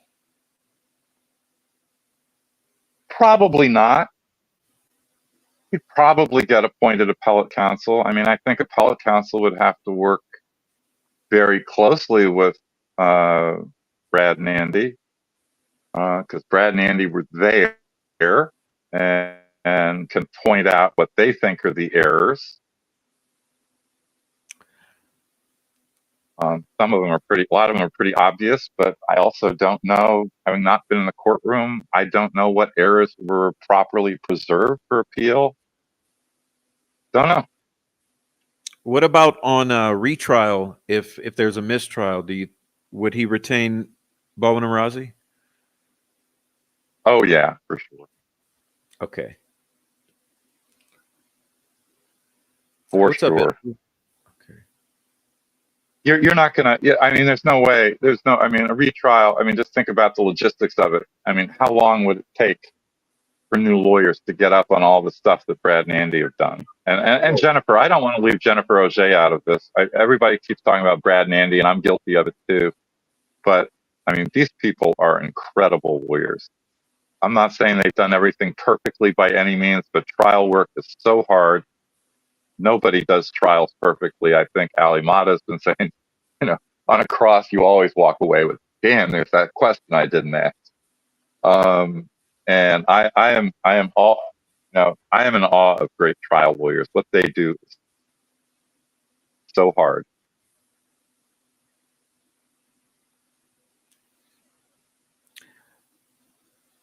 Well, someone asked a question of me. Hey, could somebody?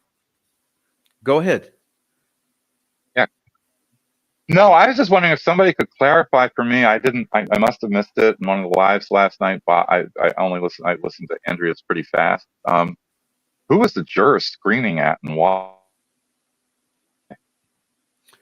Well, I'll tell you what I read about. I don't know how accurate it is, but that one of the jurors, because Gull was cutting off or trying to shut up someone on the stand who was who was responding to a question of one of the attorneys, one of the jurors stood up and shouted, "Let him finish." And that was to something Gull said or something to the prosecutor. Prosecutor was talking over one of the witnesses, because whether the juror. No, it was one of the jurors. It's a material difference. One of the jurors yelling at the judge, "Let him finish," is my understanding. I could be wrong. Okay, I've kind of seen it both ways. Oh, let him talk. Reported on everybody's favorite news source, Twitter. It was Luttrell. Yeah, I don't know, guys. You know how it is. I wasn't there. I don't know, but it's a good question. I think that was a lovely indicator of what we're dealing with here. That never happens. Jurors don't talk. I mean, I have never heard of that happen, of a juror doing that, whether it's the judge or the prosecutor.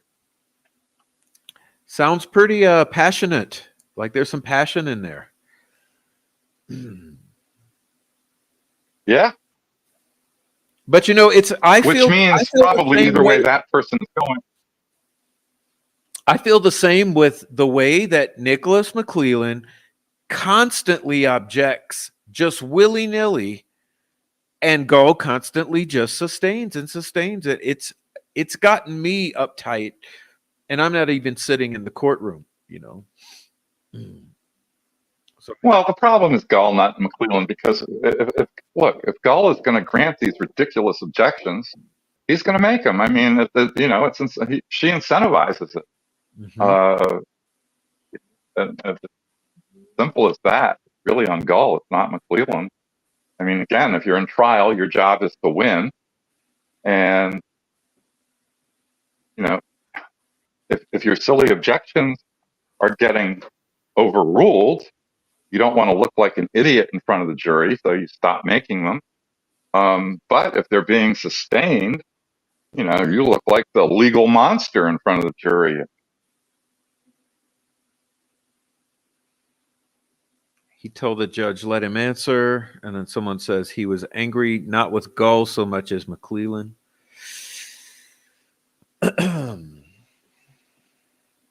Hey, you said somebody, I think I interrupted you. You said somebody had a good question and you were looking it up. Oh, I probably have forgotten. But I have a hypothesis saying because Luttrell was objecting every time the witness was trying to answer the question. Oh, that makes more sense. Okay. Yeah, I heard. I mean, one version of it I heard that was Luttrell was talking over the witnesses.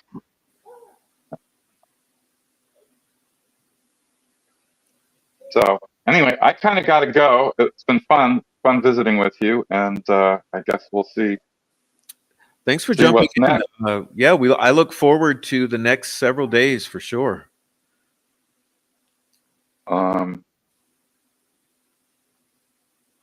Here's hoping. As I've been saying, I'm in this. I got in this thing back in contempt days, and you know, I'm a habeas lawyer, and some of what I did, it's not all wrongful convictions, but some of them are, and it's easier to help prevent a wrongful conviction than it is to undo one. And I'm pretty Exactly. convinced this is a really wrongful conviction. It's a really wrongful conviction in motion. Well, sir, hopefully you will not be needed in that capacity, but you never know. Habeas, habeas for Rick Allen is eight years at a minimum down the road. So Yeah. So, but we appreciate your visit here, and everyone respects your opinion, including myself, on this. And geez, we just we're praying and taking it day by day. And I honestly, I must tell you, Michael, I'm very optimistic. I really am, because I'm not optimistic about what the state has done, but I am very optimistic about the job that has done. And I think the jury has been asking intelligent, pertinent questions. And so I'm on the optimistic side of it all. yeah, well, I said at the beginning that if I were selecting a jury, I would want the smartest people I could find. And I don't know about all of them, but some of them certainly seem to be pretty sharp. And that's a reason for hope. Yes, indeed. Well, thank you so much, I Michael. want to say one more thing. What would be too much? What would be too much to hope for? So there was a judge.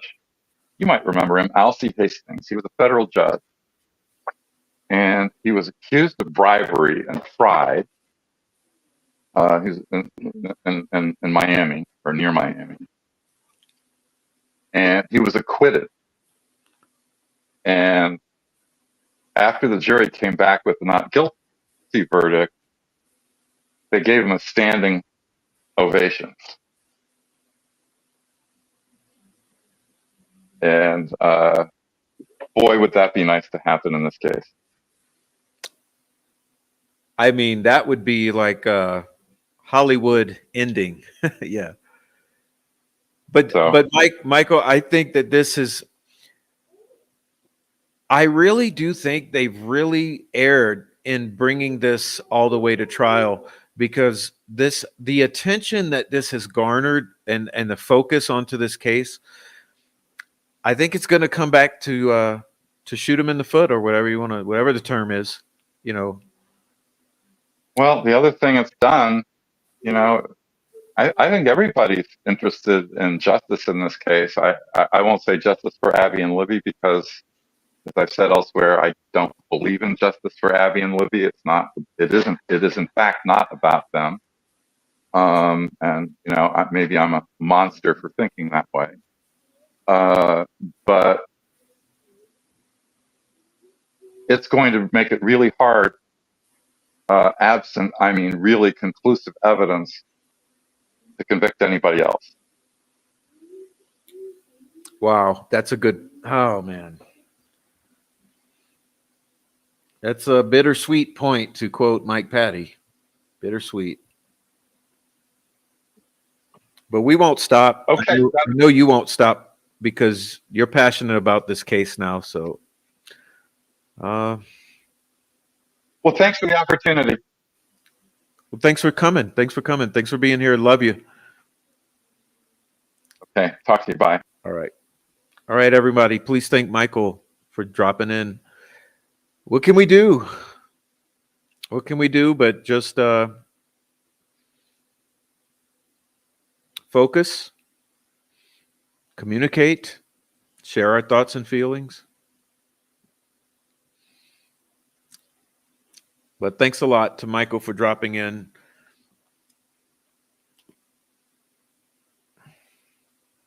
Michael is an attorney who specializes in habeas, wrongful convictions, and from Indiana. And so I always appreciate hearing his perspective on these things. And as you know, none of us are lawyers here, so it's good to have him.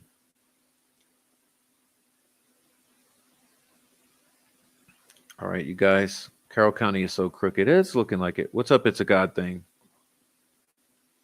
All right.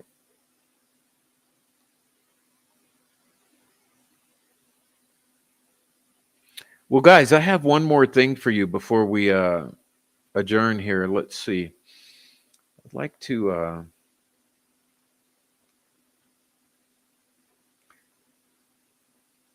it makes me feel better that you're optimistic. I'm a little scared. The jurors have preconceived notions that law enforcement are trustworthy. Well, that's most people, and won't be able to see the holes and lack of evidence.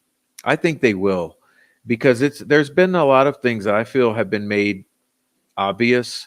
I think the defense has been effective and hitting on good points that I would want as counter arguments.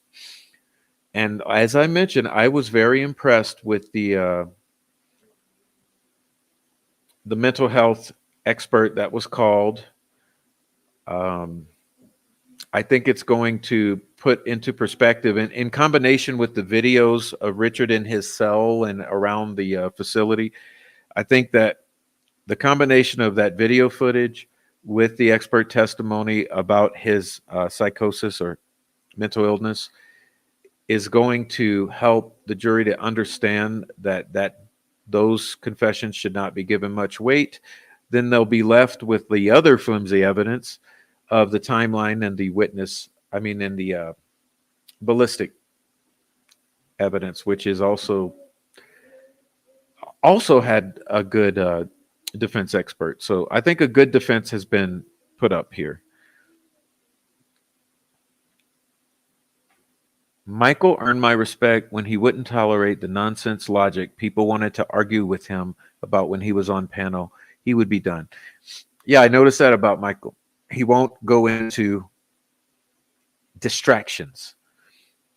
And like I said, this case is so full of misinformation, means intentionally interjected BS, that oftentimes all we end up discussing are distractions and arguing about distractions. So that's the good thing, is that we have to learn. That's why I'm cut people short. I don't mean to be mean here, but when I call you out or cut you short on a certain statement, it's because I don't want to sit here and waste time and mislead others into arguing about misinformation or dumb disinformation and stupid points that are irrelevant. Okay. Indy Cindy says, I've done some legal work, but mostly for nonprofit. Think it's going to be hung jury. Unfortunately, I hope Ari is found not guilty. I hope he's found not guilty, but I'm leaning towards hung jury because all it would take is one. Okay. Marianne Foster says, thank you, Michael, fellow classics major and defense attorney. Is that true, Marianne? Well, awesome. And thank you for shouting out to Michael. When the trial is over, I'm going to start a new page called PTSD Delphi. Please do. Let's do it. All right. After he learned the facts of the case, I was so happy he was on the side of innocence. Always made such good points. I agree. All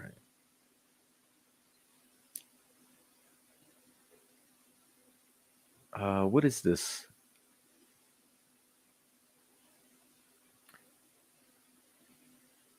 Nobody was making meth under the bridge without Jeff Reagan's permission and involvement. He had rights to that area. Well, according to all the locals I've spoken with, you're absolutely correct, 1,000%. Okay. All right. All right. Thank you, Silky. Hey, Silky.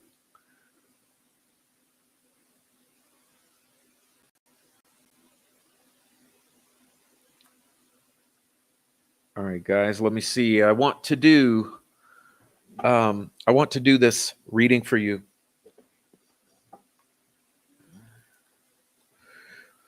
No, what do we got here? What do we got? What do we got? Where is it?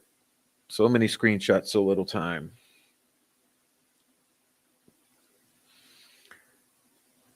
All right, this is a message I received, and I think it was very good. So I put it together for you to be able to read to you, and I think it's a good message to go out on. Okay, just to put a little bow, a cohesive ending to our show here. Abby and Libby versus State. Let your voice be heard. Open lines. Okay. Greetings, Prof. Since law enforcement and prosecutors want to keep playing pretend, let these words serve as a reminder that the truth is real and the real killers are still out there. The circus must end.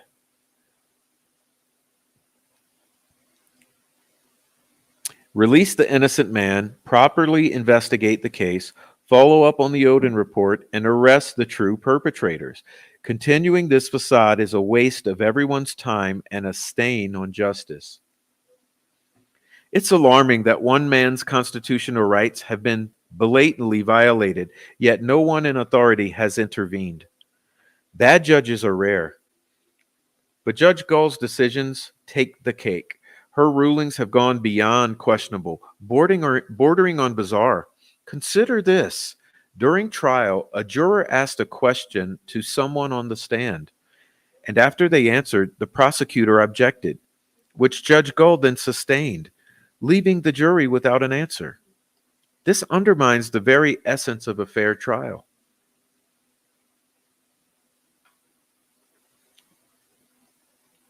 Then there's the DNA issue.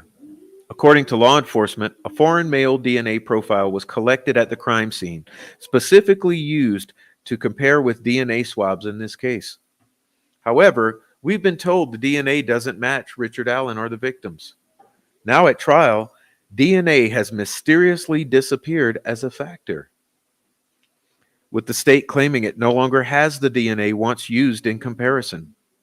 Are we to believe that crucial evidence, key in convicting someone in courts for decades, has simply vanished? Similarly, interviews related to the case have been suspiciously erased. The state first claimed the interviews on the hard drive were deleted.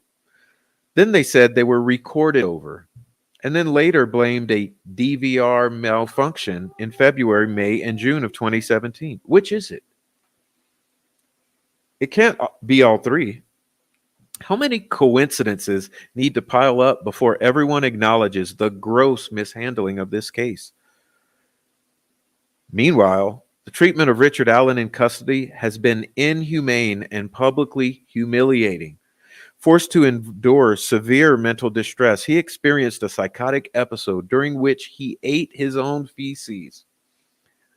This degrading ordeal was seen on camera in court, even with family members present. Numerous law enforcement officers, including former Delphi Police Chief Steve Mullen, ISP Lieutenant Holman, Sheriff Tony Liggett, and ISP Officer Harshman, have lied in depositions and on the stand, misrepresenting evidence to the jury. Judge Gull remains unchecked, seemingly the most powerful woman in Indiana, allowing these errors to go uncorrected. The Attorney General and his investigator, who graduated from the ISP Academy alongside Superintendent Doug Carter, have also been present in court. Superintendent Carter, dubbed DC the Riddler, has long teased that he withheld information only the killer would know. But after all these years, are we to believe this secret was the presence of a van? This seems highly implausible. The state has constructed a timeline that seems implausible. According to their account, the Bridge Guy video was recorded at 2:13 p.m. on February 13, 2017. They allege that Richard Allen, startled by Brad Weber's van at 2:32 p.m., then crossed the creek, committed the murders, staged the scene, and managed to escape all without being seen. The idea that he could accomplish all this undetected strains belief. Additionally, witness Sarah Wild Girl Carbo, who created the sketch of the older bridge guy, reported seeing a similar figure at 3:57 or 3:58 p.m. on North County Road 300. However, neither she nor any other witness has identified Richard Allen as the person that they saw.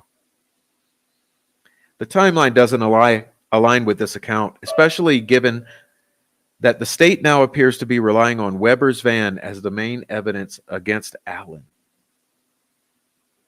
Is it because all other evidence was so flimsy that it completely fell apart?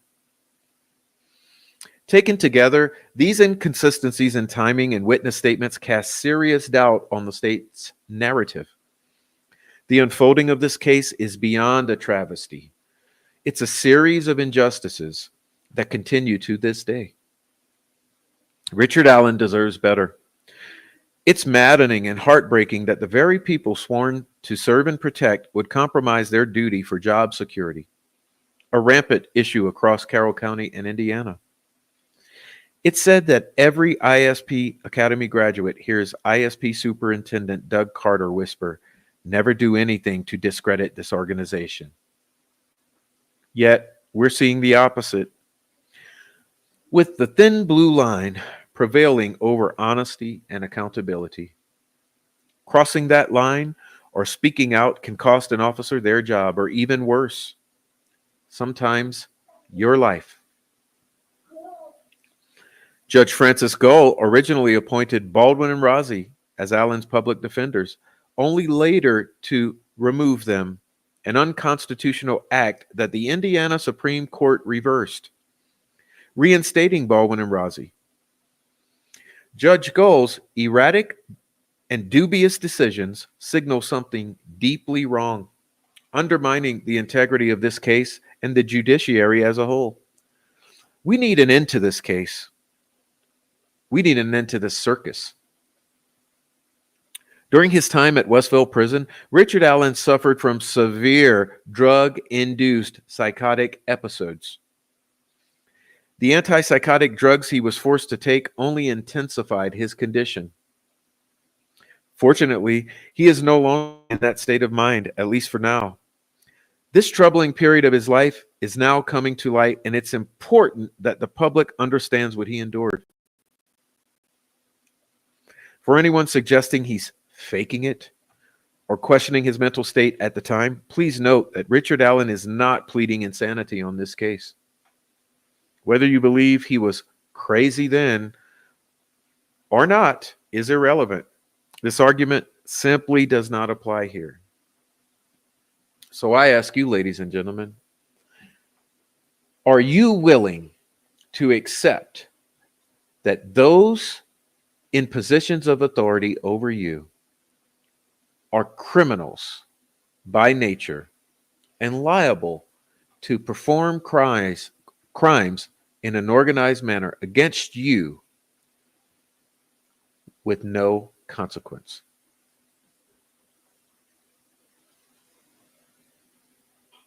Criminal Network is right. This travesty has to end. We need to all speak up, to each speak up,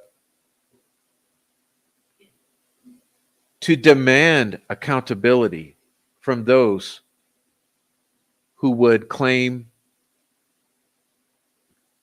to hold a position of authority. You pay their salaries, we pay their salaries.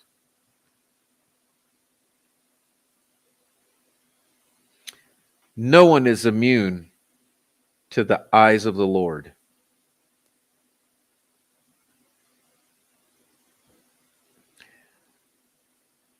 I establish this platform to give the well-meaning people a place to express their opinions. My chat, my comment, my channel has become that. On shows like today, I open the lines to offer up the opportunity for you to step onto the stage and express your opinion, to let your voice be heard boldly, loudly, in the face of evil and corruption, because that's the way the Lord would want it. And it's the way that I want it. So I ask you all, keep speaking, keep sharing, do more, say more.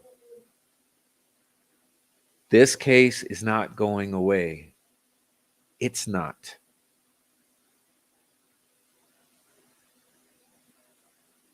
Only now we have 10 times the numbers that we had before.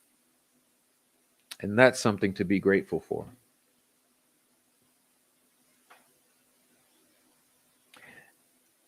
Justice for Abby and Libby means the truth coming to the surface, not lies being spread, not the truth being buried, not your voices being squelched or quenched or whatever you want to call it. It means your voices are heard, the truth comes to the surface, and with that, justice arrives for Abby and Libby.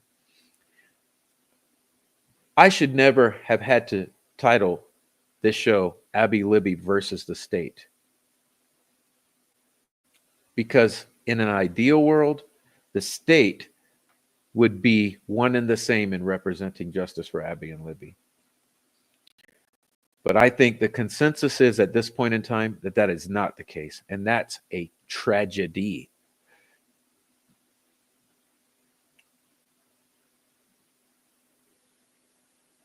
So I ask you all, be bold, be vigilant, and do what you can do to speak truth to justice for Abby and Libby. If you're on the replay, you have not left a comment, please leave a comment. Everyone who's left a comment in the chat, thank you so much for participating in the chat. If you haven't yet and you're just lurking, leave one now so I can say goodbye to you on the way out. If you're on a replay, leave comments down below. Support the channel. We have Cash App, Buy Me a Coffee, Super Chats, Super Thanks, blah, blah, blah, blah, blah. Hit the like. Support all the channels that are trying to bring you a fair, level playing field to discuss the issues that we discuss.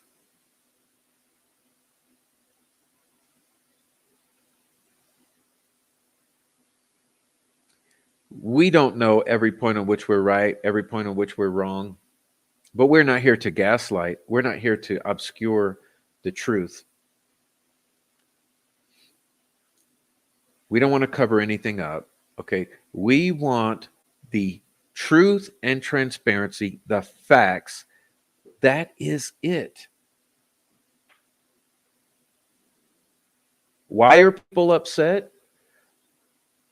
Well, because they know they've been lied to. They know that there's a wall of secrecy around this case, around this institution, and around this family, and people don't like it. People don't want it.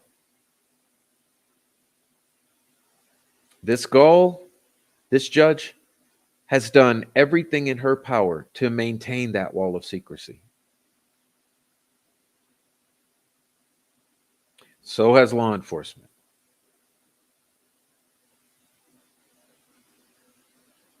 It's time for the walls to come down. These are two dead children.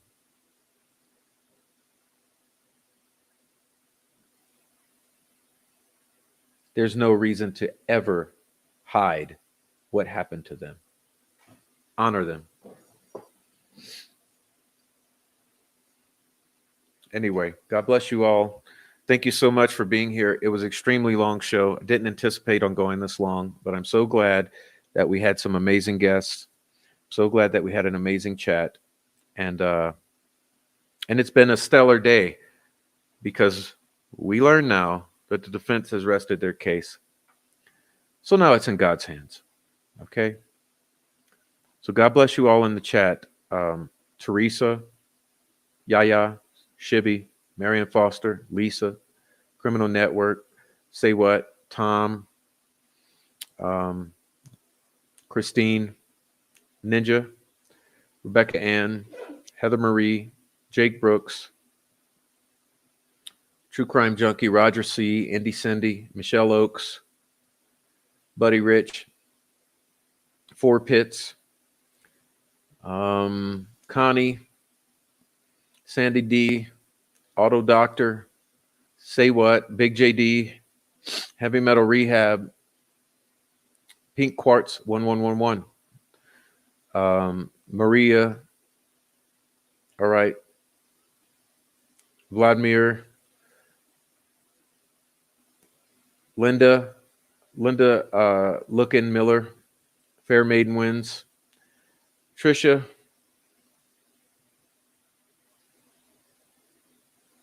Kathy S, Nobody Nothing,